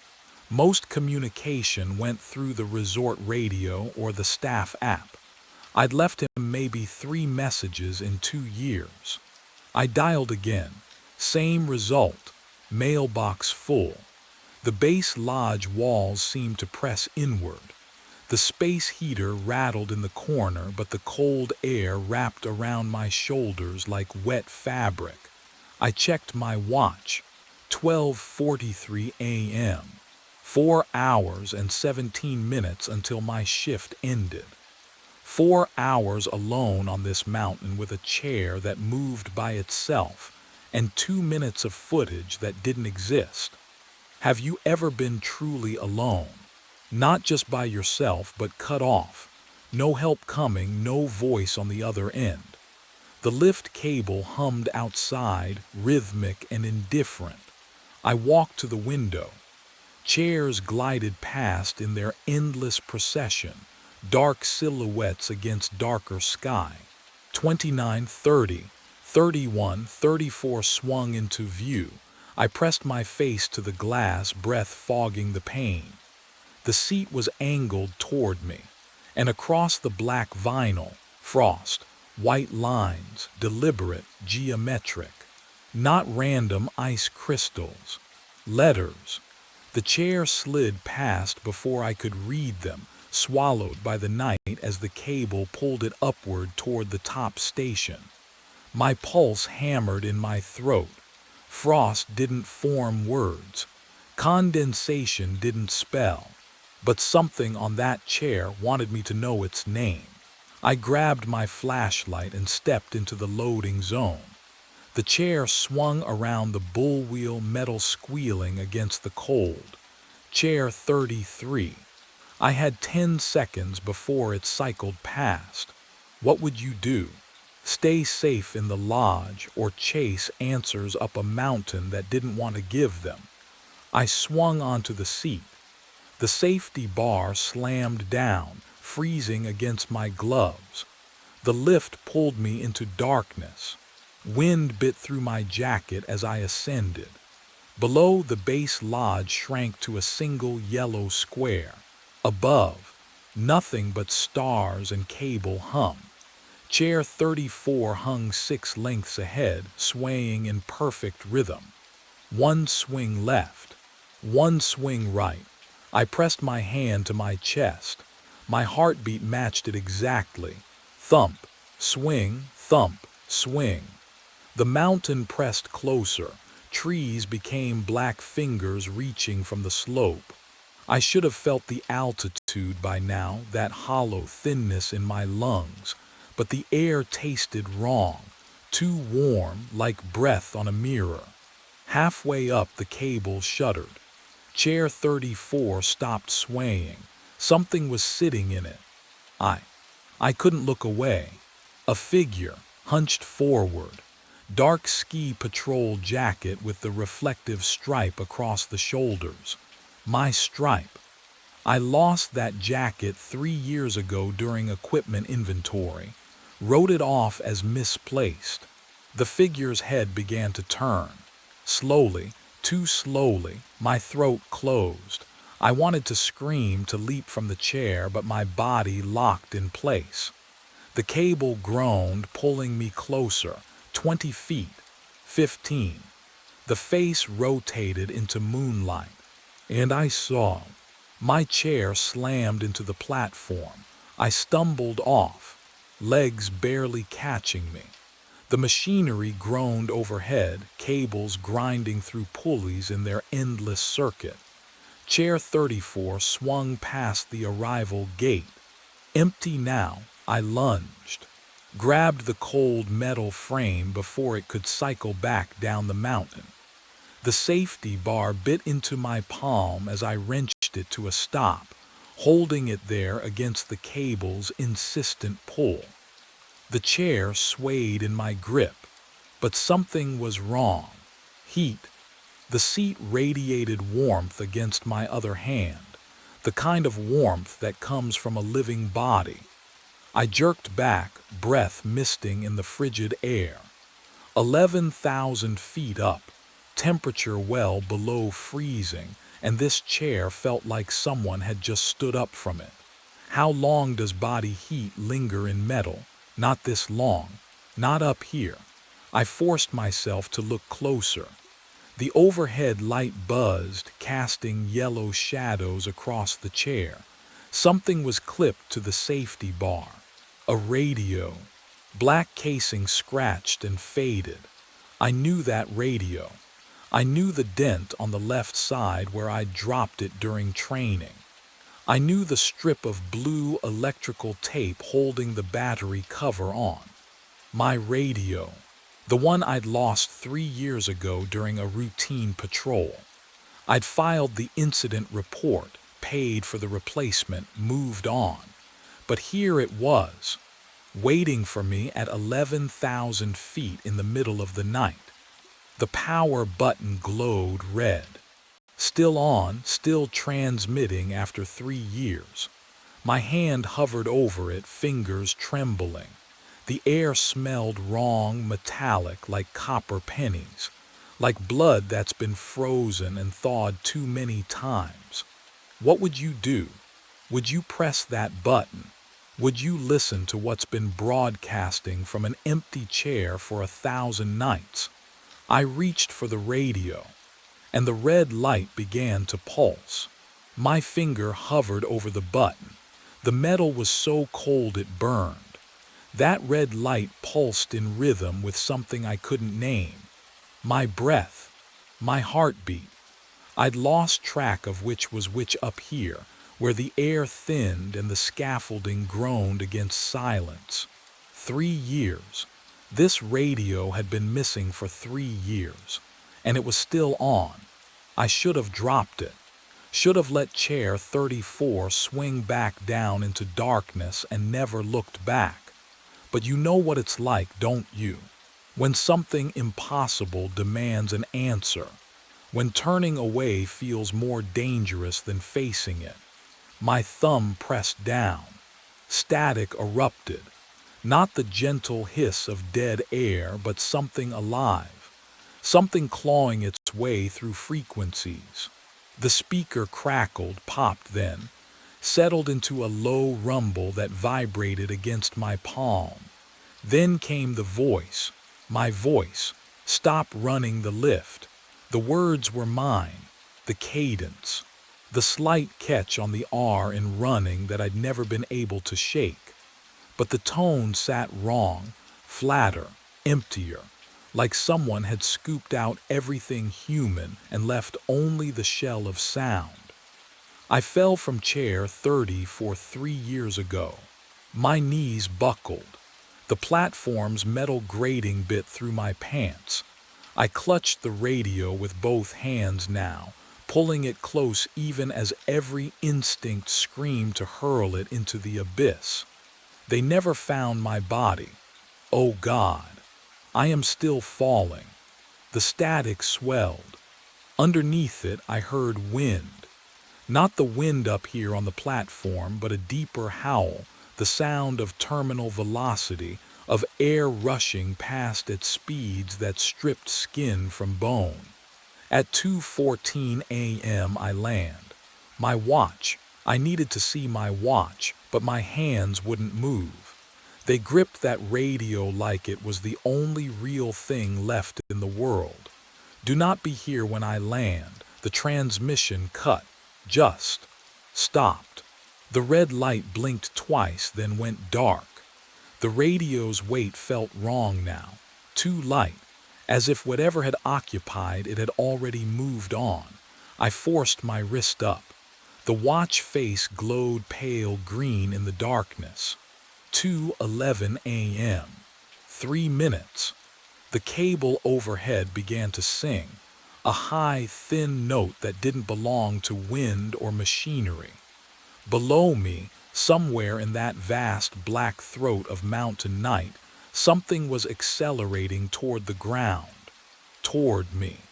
And I finally understood why the figure in chair 34 had looked so familiar, why the handwriting in the security logs matched mine, Why Jake never answered anymore?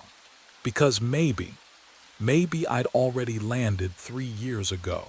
The singing grew louder, closer. The platform trembled beneath me, and I realized with sudden, crystalline horror that I was standing exactly where a body falling from chair 34 would. I ran. The platform trembled beneath my boots. That singing cable, metal screaming under impossible weight, chased me down the mountain. I didn't look back. Couldn't. The snow crunched too loud, my breath tore at my throat, and somewhere above me, something was falling. 2 minutes left. The maintenance shed appeared through the darkness, a gray smudge against white. I slammed through the door. Fluorescent lights buzzed awake, flickering twice before catching. The smell hit me, grease and rust and old paper. Rows of logbooks lined the metal shelving, spines labeled by year. 3 years ago. I tore volumes off the shelf. My hands shook. Pages flew open, dates blurring together. January. March, no. There, February 14th. My handwriting, oh God. The letters slanted exactly like mine. That same loop on the capital R, the way I crossed my sevens. Incident report, chair 34, safety bar malfunction. I traced the words with my finger. The ink was real. The paper was real. Near miss. No injuries, but I don't remember this. Any of this. What would you do if you found proof you'd lived through something you couldn't recall? If your own hand testified against your memory? The lights flickered, once, twice. I flipped the page. There, clipped to the back of the report, a Polaroid photograph. Faded. Timestamp in the corner, 2:14 a.m. It showed chair 34 at the base of the slope, safety bar twisted at an unnatural angle. And in the snow beneath it, a dark stain that shouldn't be shadow. The lights went out completely. In the darkness, I heard breathing that wasn't mine. The breathing wasn't mine. I stood frozen in the blackness, lungs locked, but the exhale, oh God, the exhale came from somewhere behind the filing cabinets. Wet, ragged. The shed door hung open, moonlight spilling across rusted metal shelves. And there, in the window glass, my reflection stared back. I blinked. It didn't. My hand lifted. My reflection's hand stayed at its side. Then its eyes closed and opened. 3 full seconds after mine. The air turned to ice in my throat. I stumbled backward, knocking against the doorframe, unable to look away from that hollow-eyed thing wearing my face. The mountain held its breath. No wind scraped the shed walls. No cables groaned under tension. The endless mechanical hum of the lift, the sound that had filled every shift for years, was gone. I stepped outside into snow that made no crunch beneath my boots. The silence pressed against my eardrums like deep water. Wrong. Everything was wrong. I turned toward the base lodge. The lights still burned, but they didn't flicker. The safety notices on the wall hung perfectly straight. My coffee mug sat on the desk, steam rising in a single unmoving column. The same mug, the same steam, every night. My knees buckled, the logbook, the incident report in my handwriting. Chair 34, February 14th, 3 years ago. The timestamp gaps, Jake's unreachable voicemail. The jacket I'd lost but still wore. I never left this mountain. I died here. And I've been running this shift ever since. The body is still falling. My watch face glowed in the darkness. 2:12 a.m. The radio on my belt crackled to life and my own voice whispered through the static. 2 minutes left. I run 2:13 a.m. My boots tear through snow toward the base lodge. The radio still crackles in my hand. My voice leaking from its speaker. I fell. I'm still falling. The lodge sits 50 yards downslope, so close. But the snow pulls against each step like wet cement. My legs pump harder. The distance doesn't shrink. Above me, the cable shrieks.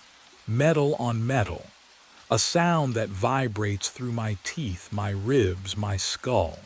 I've heard machinery groan before, bearings wearing thin, bolts shearing loose. This is different. This is the mountain tearing itself apart. I stop running.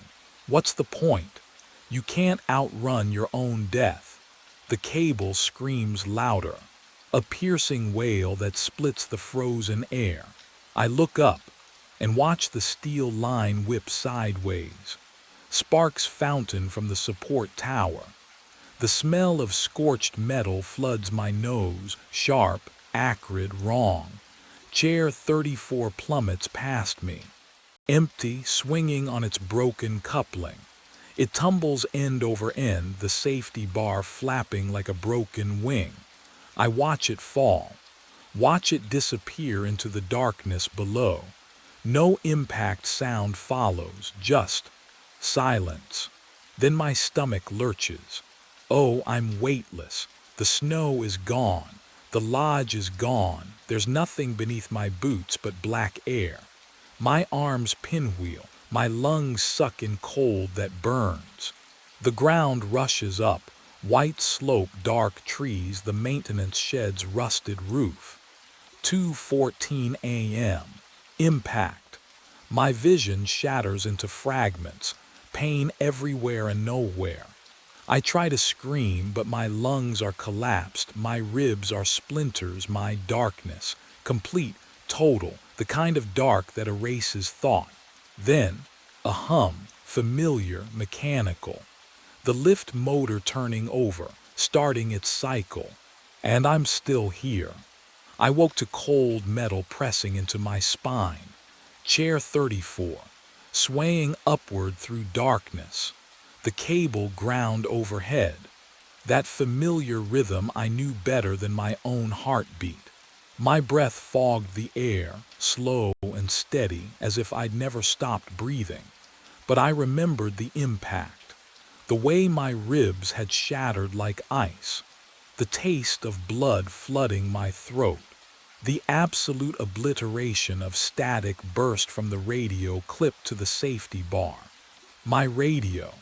The one I'd found at the top station hours ago, or years ago. My hands trembled as I lifted my wrist. The watch glowed. 10:03 p.m. 10 p.m. The beginning. I leaned over the bar and stared down at the slope below. Pine trees cast skeletal shadows across white snow. No body lay crumpled near the maintenance shed. No blood spray. No torn fabric caught on branches. Just pristine powder glittering under starlight like nothing had ever touched it, like I'd never fallen. The radio crackled again. Stop running the lift. My own voice, distant and hollow. I fell from chair 34 3 years ago. At 2:14 a.m. I land. I pressed my palm against the seat. Cold vinyl. No warmth. No ghost riding beside me this time. Only me. I am still falling. The chair crested the first rise. Summit Ridge stretched ahead. 11,000 feet of frozen silence. The motor hummed its endless cycle.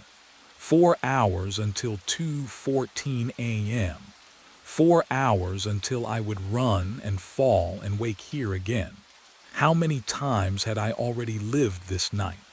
The radio hung from the bar, red power light glowing. I reached for it, hesitated. Could I stop the lift? Derail the cycle somehow. Or was I the machine now, trapped in gears I'd been grinding for years, a ghost operating my own haunted mountain?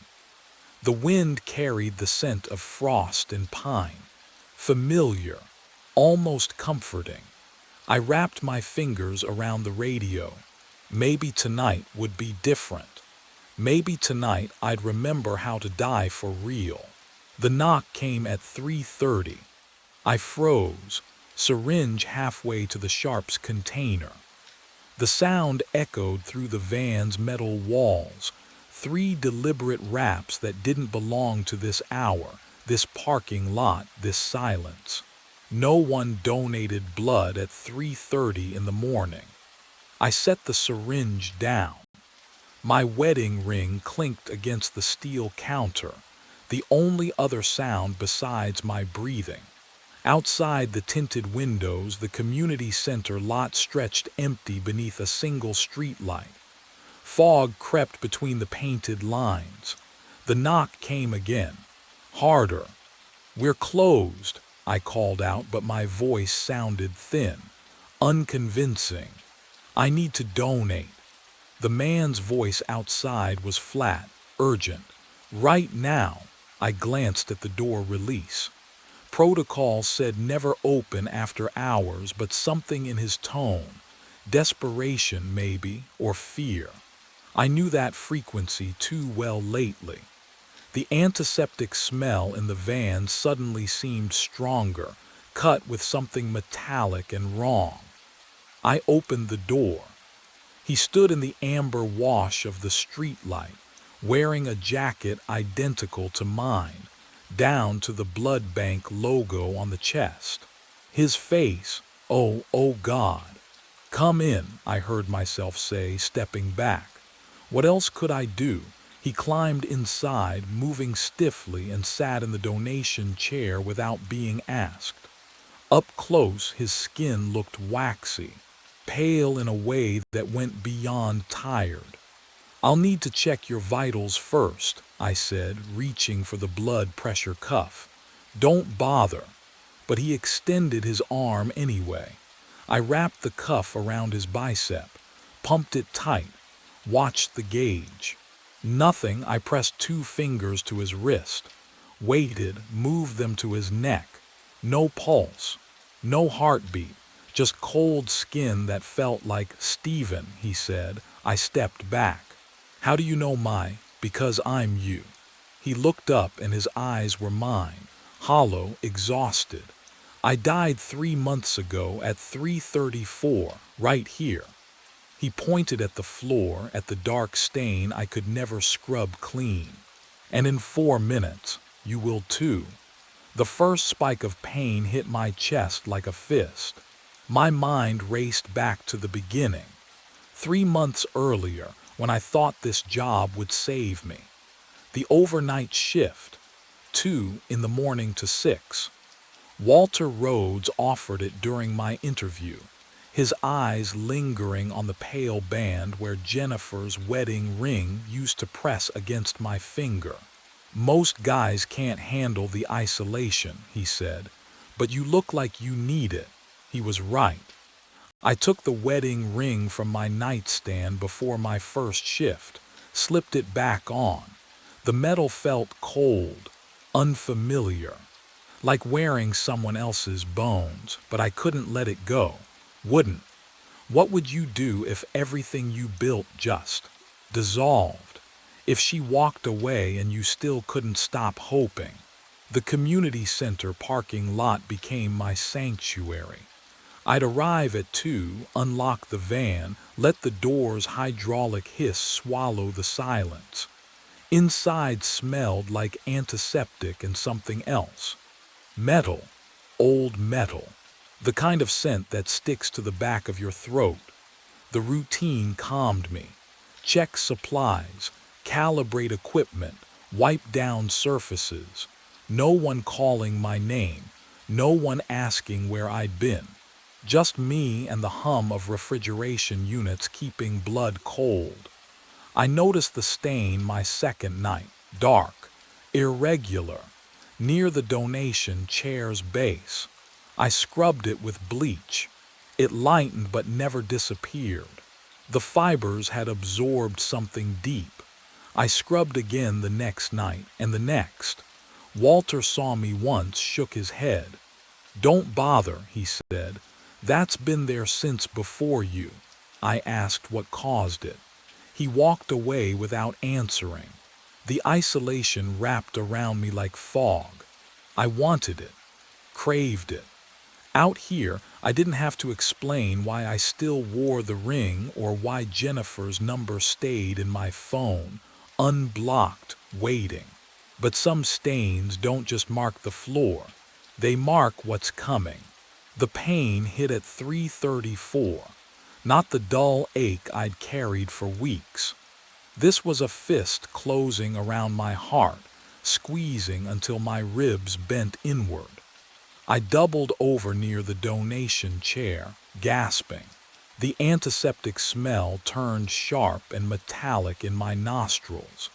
My wedding ring felt suddenly tight, cutting circulation. Have you ever felt your body betray you? That instant when you realize something fundamental has broken. I tried to reach for my phone. My arm wouldn't obey. The fluorescent lights above started flickering. No, that was my vision pulsing with each failed heartbeat. I stumbled backward and my knees buckled. The floor came up fast, cold linoleum against my cheek. My mouth filled with the taste of copper, thick and wet. I couldn't swallow, couldn't breathe. My eyes fixed on that dark stain I'd scrubbed for hours, the one Walter wouldn't explain. I was lying in it now, exactly in it, my vision tunneled. The edges went gray, then black, closing in like a camera iris. My heartbeat slowed, each pulse further apart than the last. I heard myself make a sound, half gasp, half whimper, and felt ashamed even as I died. Then nothing. Silence. Cold. The absence of everything. But death wasn't supposed to have sound, my alarm shrieked. That familiar, hateful beep from my truck dashboard. I jerked upright, breath tearing into my lungs. My hands gripped the steering wheel. The community center parking lot stretched ahead, empty under the single street light. The dashboard clock glowed, 2:03 a.m. I looked down at my chest. No pain, no blood. My wedding ring sat loose on my finger again. Through the windshield, the blood donation van waited in its usual spot. The door hung slightly ajar, exactly as I'd left it, or would leave it, or had just died inside it. My hands were shaking, but something else was wrong. When I exhaled, my breath didn't fog the cold air, and I could already feel the weight of routine pulling me toward the van door, like I'd done this 1,000 times before. I didn't go back the next night. Called Walter at 1:58 in the morning, voice steady, told him I had food poisoning. He grunted, hung up. Simple. I stayed in my apartment, lights on, coffee brewing, waiting for 3:30 to pass without incident. The knock came anyway. 3 metallic raps on my apartment door. Not the van's sliding panel, but my own front door, 6 miles away from the community center parking lot. My coffee mug slipped. Hot liquid splashed across my wrist, but I felt nothing. No heat, no pain. I opened the door. He stood in the hallway under flickering fluorescent lights, wearing my face like a poorly fitted mask. The technician uniform hung differently on him, looser, as though his body had deflated slightly. When he breathed, frost plumed from his nostrils despite the building's stale warmth. "You can't run from yourself," he said. His skin gleamed pale, waxy. I reached out, God help me, I don't know why, and touched his forearm. Cold. The kind of cold that comes from refrigeration units, from blood bags stored at 38 degrees, from flesh that hasn't circulated warmth in months. The smell hit me then. Metallic, sterile, that specific tang of preserved hemoglobin mixed with anticoagulant solution. He smelled exactly like the inside of the van's storage compartments. "You died 3 months ago," he whispered. "This is just the acknowledgement." 3:34 arrived on schedule. The chest pain erupted, a fist crushing my sternum from the inside. I collapsed against the doorframe, tasting copper flooding my throat, watching my doppelganger's expression shift into something almost pitying. My vision tunneled. Darkness crept in from the edges. The alarm woke me at 2:03 in my truck, parked outside the community center, the van waiting ahead in its usual spot. What would you do if death remembered your address? The truck's steering wheel dug into my ribs. I jerked upright, tasting exhaust and night air. 2:03 a.m. on the dash. My apartment was 6 miles away. But here I sat, parked beside the community center. The van hulked under the single streetlight, waiting like it always did. I pressed my palm against my chest, heartbeat steady, real, for now. The routine felt like drowning in slow motion. I unlocked the van doors, flipped the interior lights, checked the refrigeration units, all humming their metallic song. The dark stain on the floor had spread slightly, I was certain of it, wider at the edges. I avoided stepping on it while organizing donation kits, my wedding ring catching the fluorescent glow as I worked. 3 a.m. arrived with fog rolling through the parking lot. It pooled against the van's tires, thick and cold. I sat in the donation chair, watching condensation bead on the windows. My breath came shallow, controlled. At 3:15, I wondered if anyone would miss me if I simply ceased. Jennifer had already left. Walter barely knew me beyond paperwork and shift rotations. Would you keep showing up, knowing what waited at 3:34? 3:30 arrived without the knock. I almost laughed, a bitter, choking sound. Maybe tonight would be different. Maybe the loop had released me. I checked vitals on the monitor, my own pulse climbing. 100, 110. The copper taste crept onto my tongue unbidden. 3:34. The pressure struck my sternum like a hammer. I collapsed against the cabinet, supplies scattering. My vision tunneled. Blackness swarmed. The smell of refrigerated blood filled my lungs as I gasped. Alive. 3:35 a.m. I shouldn't be conscious. I crawled to the van door, shoved it open. The fog had thickened, but two figures stood at the parking lot's edge, perfectly still. Both wore my face, my clothes. One's head tilted at an angle just slightly wrong, mechanical and delayed. The original me watched from the shadows between them, observing my slow understanding. Each death hadn't erased me. It had doubled me, and I just died twice. I broke in at 2:15. The alarm rang at 2. I drove to headquarters instead.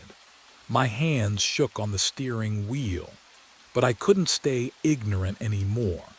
Not after seeing myself multiplied in the fog, not after dying twice. If this curse had rules, someone knew them.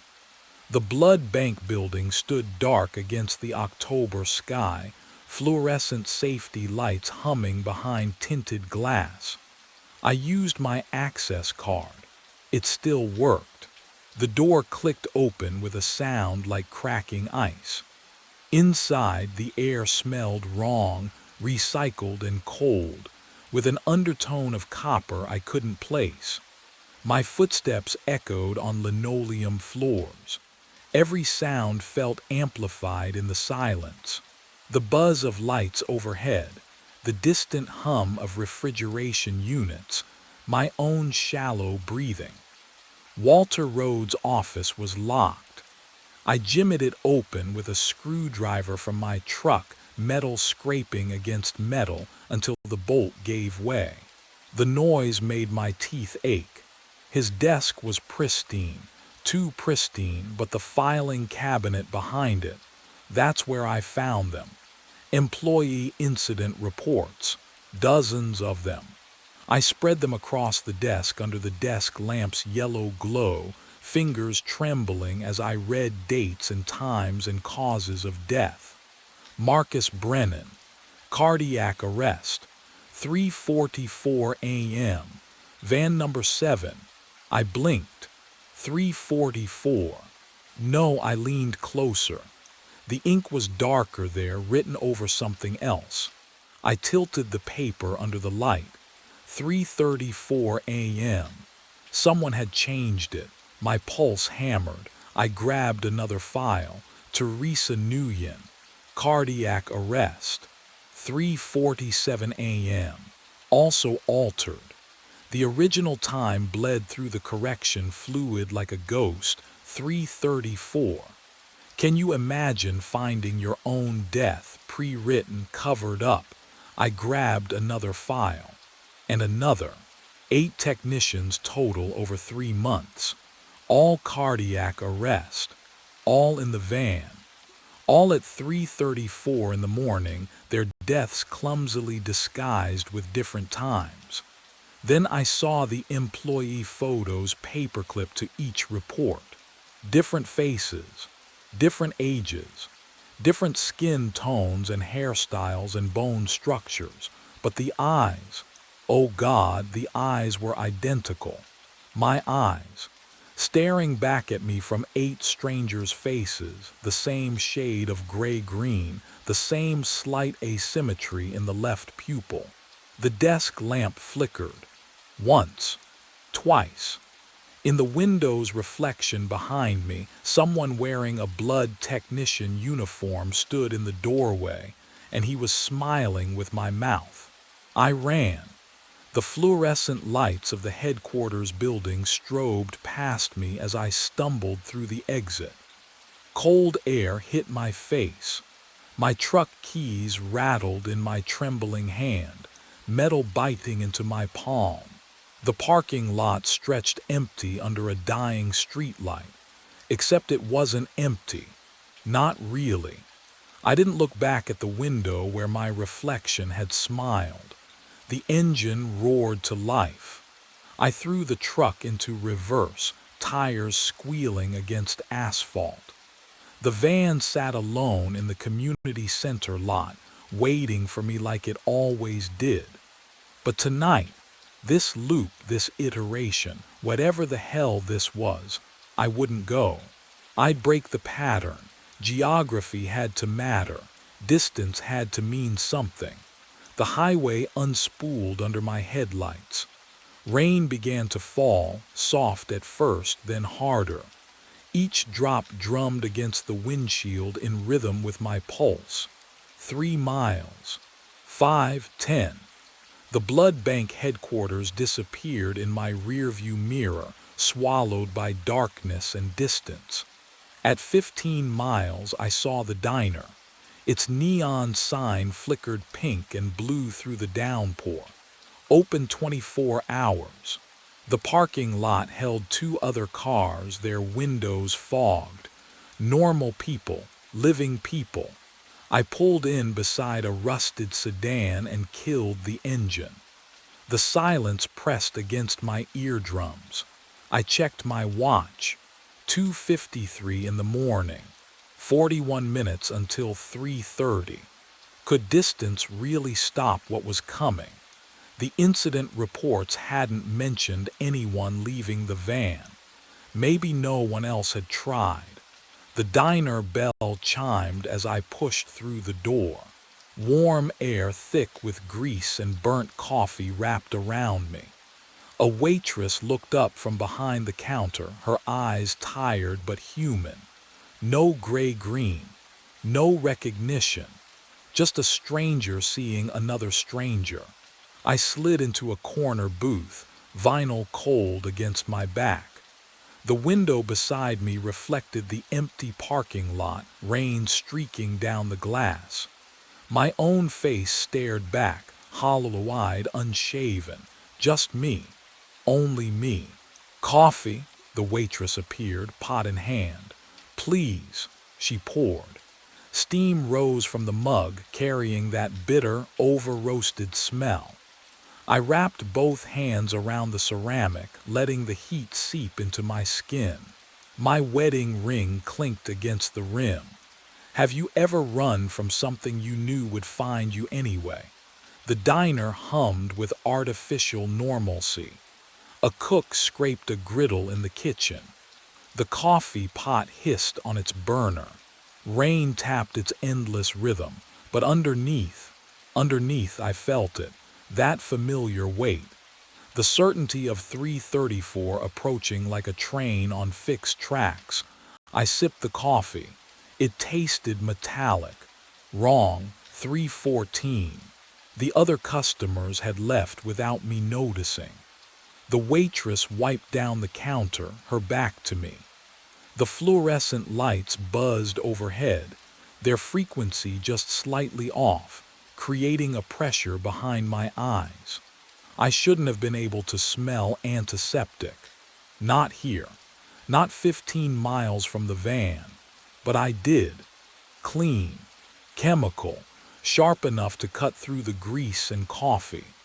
The scent of refrigerated blood, of sterile medical equipment, of that cramped van interior I'd tried to escape.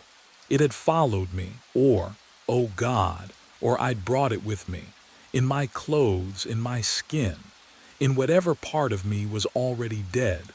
3:26. My hands started to shake.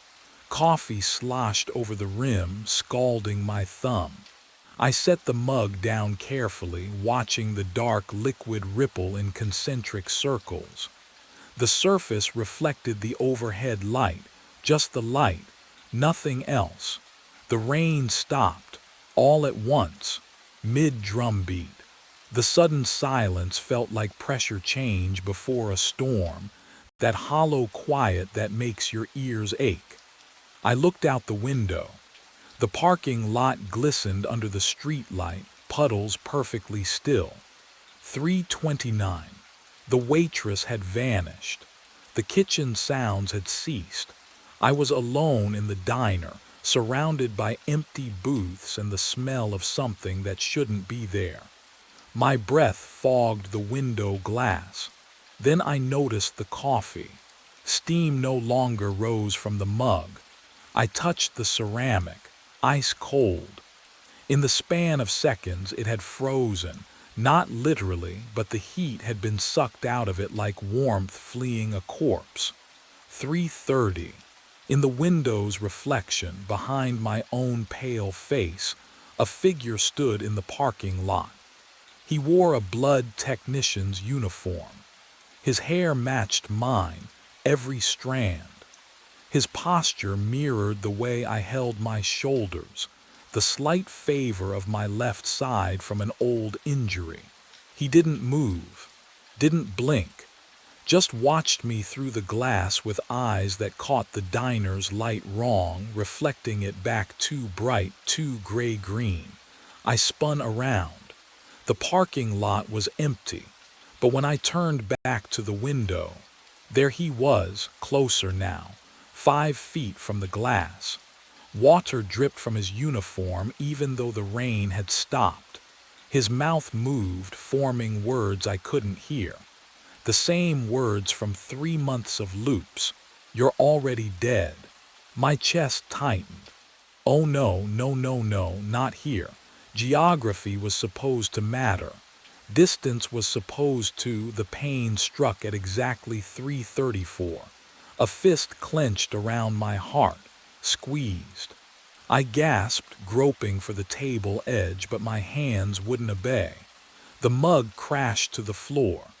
Brown liquid spread across white tiles, reaching toward my knees as I collapsed. The vinyl booth seat scraped against my cheek. Cold. Everything so cold. Copper flooded my mouth. My vision tunneled, the diner lights dimming to pinpoints. Through the window, the figure smiled. Then 7 more stepped into view behind him, all wearing the same uniform, all with my face. They formed a semicircle around the diner, watching, waiting, bearing witness to the same death they'd each experienced in sequence. My lungs seized. My heart stuttered. The tiles pressed against my spine, and somewhere in my fading consciousness, I noticed the floor beneath me wasn't quite clean. There was a stain, faint, barely visible, shaped exactly like a body. My body. The waitress would find me at dawn. But what she'd discover scattered across the diner booths would make her question everything she thought she knew about working the graveyard shift. The alarm rang at 2 a.m. I was in my truck again. Key in the ignition. Community center parking lot ahead, single streetlight casting its pale circle on asphalt. The metallic taste of death still coated my tongue. But my heart beat steady, normal, alive. I gripped the steering wheel until my knuckles went white.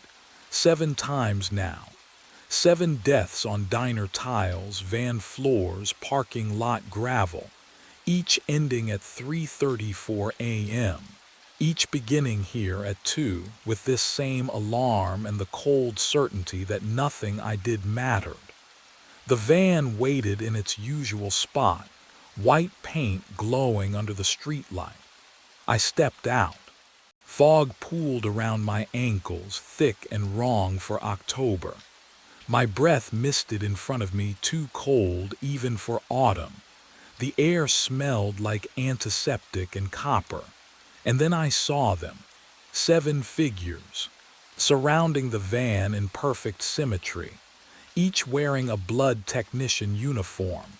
Each one, me, they stood motionless, watching, waiting. I approached slowly, gravel crunching under my boots. Their faces were mine, but emptied out, skin the color of refrigerated meat, eyes reflecting nothing. One of them tilted his head. The others mirrored the motion exactly. My throat tightened. "What do you want?" they spoke, in perfect unison. The loop only ends with a replacement. 7 mouths, 1 voice. The sound scraped against my skull like nails on bone. Someone else must die at 3:34 a.m. Their lips moved in synchronized precision. In the van, on the floor where you fell, I staggered back. "No, no, I won't. You already have." They stepped forward together, a coordinated movement that made my stomach lurch. 3 months ago, you became the stain. The stain. Oh God. I turned toward the van, legs moving on autopilot. Yanked open the back doors. The interior lights flickered on, illuminating the cramped medical space, the donation chair, the refrigeration units humming their steady drone. And there on the floor, the dark stain I'd scrubbed 100 times. It was shaped like a body, arms splayed, legs bent, head tilted at the exact angle mine had been when the chest pain finally stopped. The stain was, oh God, the stain was me. Behind me, their unified voice whispered through the fog. "She'll knock at 3:30, and you'll have to choose." I wait. 3:28 a.m. The van smells like antiseptic and old copper, the refrigeration units humming their funeral dirge. My 7 selves stand outside in the parking lot fog, patient as gravestones. They're watching, always watching. The knock comes at exactly 3:30. 3 sharp raps against the van's side door, not the frantic pounding of my doppelgangers, but lighter, human, real. I freeze, my heart. Oh God. My heart hammers against ribs that'll stop moving in 4 minutes. Do I answer it? Can you imagine making that choice? Hello, a woman's voice, strained. Please, I saw the lights. Are you open? I can't move, can't breathe. My daughter. She needs platelets. Emergency surgery at 6 a.m. Her count's critical and her voice cracks. Please, I know it's early, but the hospital said someone might be here. My hand touches the door handle. The metal feels wrong, too warm. Through the window I see her. Mid-30s, hospital bracelet on her wrist, mascara smeared from crying. Real, she's real, not a copy, not a ghost. I'm Christine, she says, pressing closer to the glass. Christine Morales, I know this sounds crazy, but I trust you. You don't even know me. Your wedding ring. She points, and I glance down at the gold band I never removed. My husband wore one just like that before she swallows. He was a good man. I can tell you are too. The irony tastes like blood in my mouth. She needs me to open the door. Her daughter's life depends on someone being here, being willing to help at this God-forsaken hour. But if I let her in, if she's still here at 3:34, would you do it? Would you trade her life for yours? My fingers tighten on the handle, and somewhere behind me, metal scrapes against pavement. The sound of my 7 selves moving closer to watch what happens next. My hand touched the door handle, cold metal, so cold it burned. Christine's perfume drifted through the gap, lavender mixed with something chemical. Desperation has a smell, I know. I've been breathing it for 3 months. Thank you, she whispered. Thank you so much. I turned the handle, or did I? The moment stretched, fractured. I saw myself opening the door wide, saw Christine step inside, saw her smile fade as she noticed the 7 figures in the fog, saw her mouth form my name as the chest pain began. But I also saw myself shake my head, watched my lips move, heard myself say no, watched her crumble, watched her daughter die 3 hours later while I reset at 2 a.m. forever, drowning in my own cowardice. Both timelines existed. Neither. I don't know which one I chose. The memory dissolved like fog under morning sun. When the first donors arrived at 5 a.m., they found the van empty, door unlocked, heater still running. The antiseptic smell mingled with something else, copper, thick and wet, but no blood on the floor. The stain had finally disappeared. 20 bags of platelets lined the counter in perfect rows. Every label bore the same name, written in my handwriting. Stephen Garrett, Stephen Garrett, Stephen Garrett. They never found me. But in the community center parking lot, as dawn burned through the last wisps of fog, someone stood beneath the dead streetlight. Technician uniform, familiar posture, watching the van with patience.